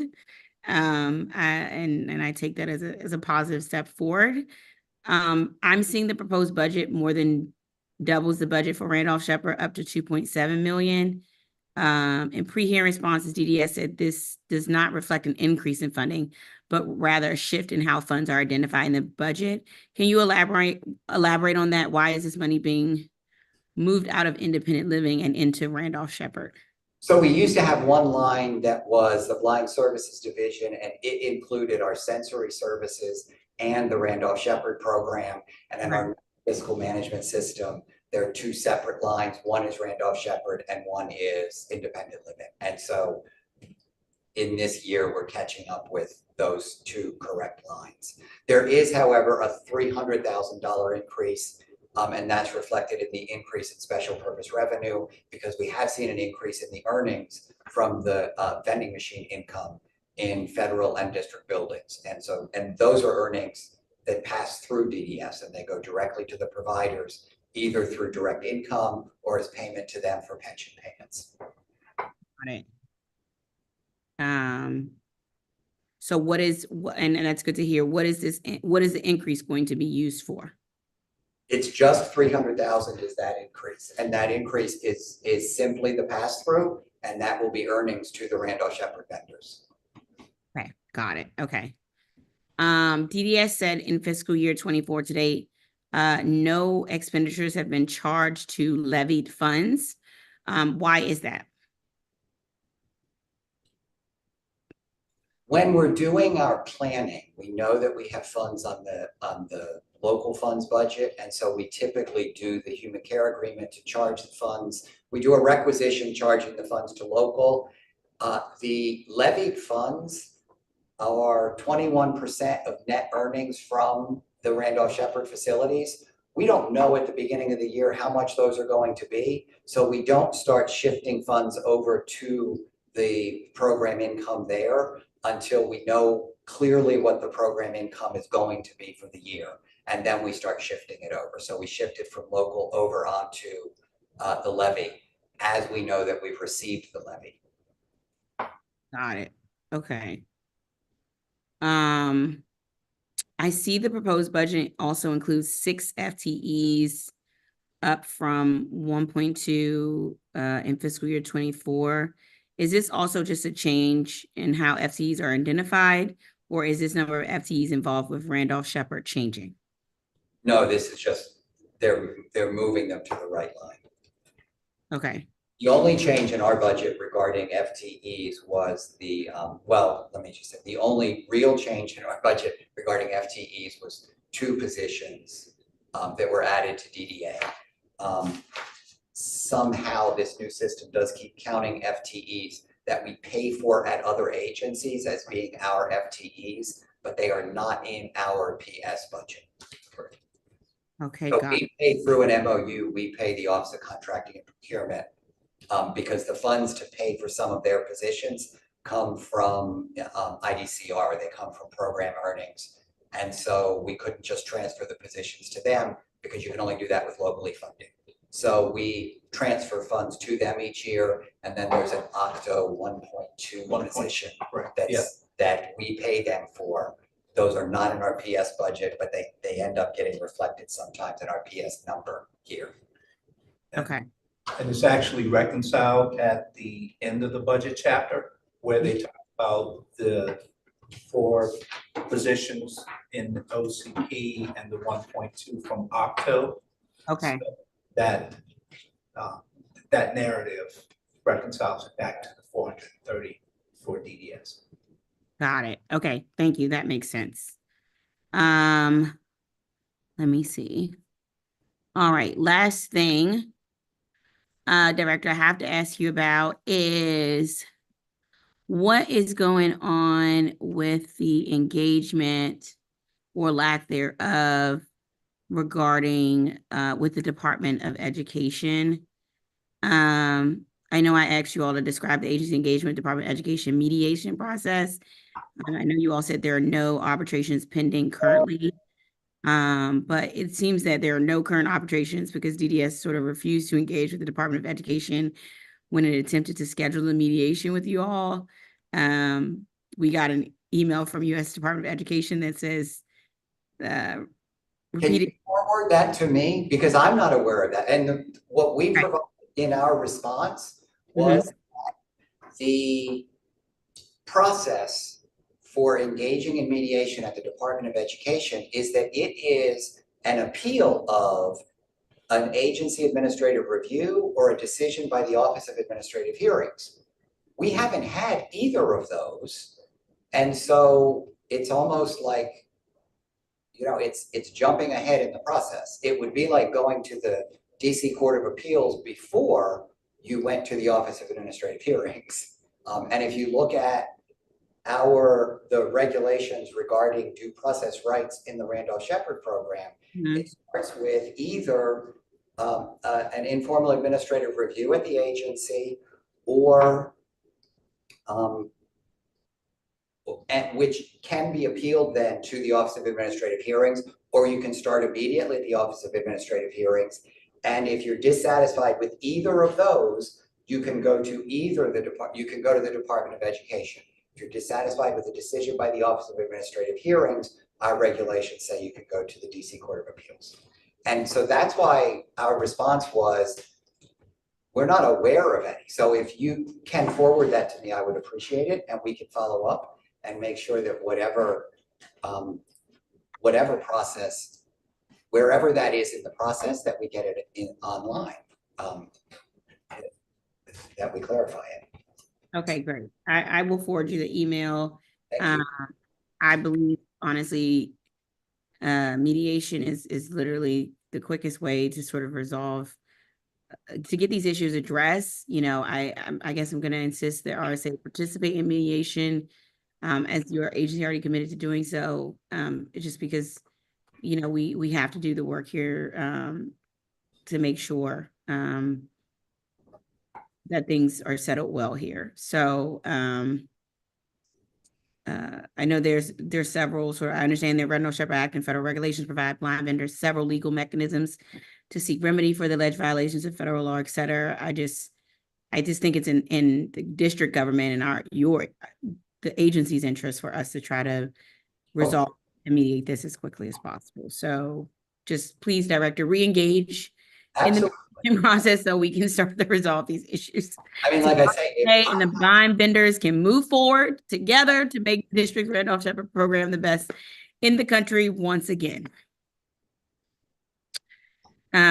With that, I want to thank you, Director, for your testimony and service to our district residents with disabilities. I don't have any further questions unless there was anything else you wanted to alert the committee to as far as budget. No. Okay. Awesome. Well, with that, I want to thank you and your team for all of your work. And we will be working together closely as we finalize the final committee reports for the agencies under our purview. I want to thank our fantastic captioners today, Diane and Eric, and ASL interpreters, Kathy, Remy, Melissa, and Gay. Thank you all for helping us to make this hearing more accessible to district residents with disabilities. This concludes today's budget oversight hearing for the Office of Disability Rights, the Mayor's Office of Deaf, Blind, and Hard of Hearing, and the Department on Disability Services. For the public, if you would like to submit written testimony for the record, please do so by 5 p.m. on Thursday, May 9th, by uploading your testimony to the council's hearing management system. The time is 5:21 p.m. and this hearing is adjourned. Thank you. Thank you. Thank you.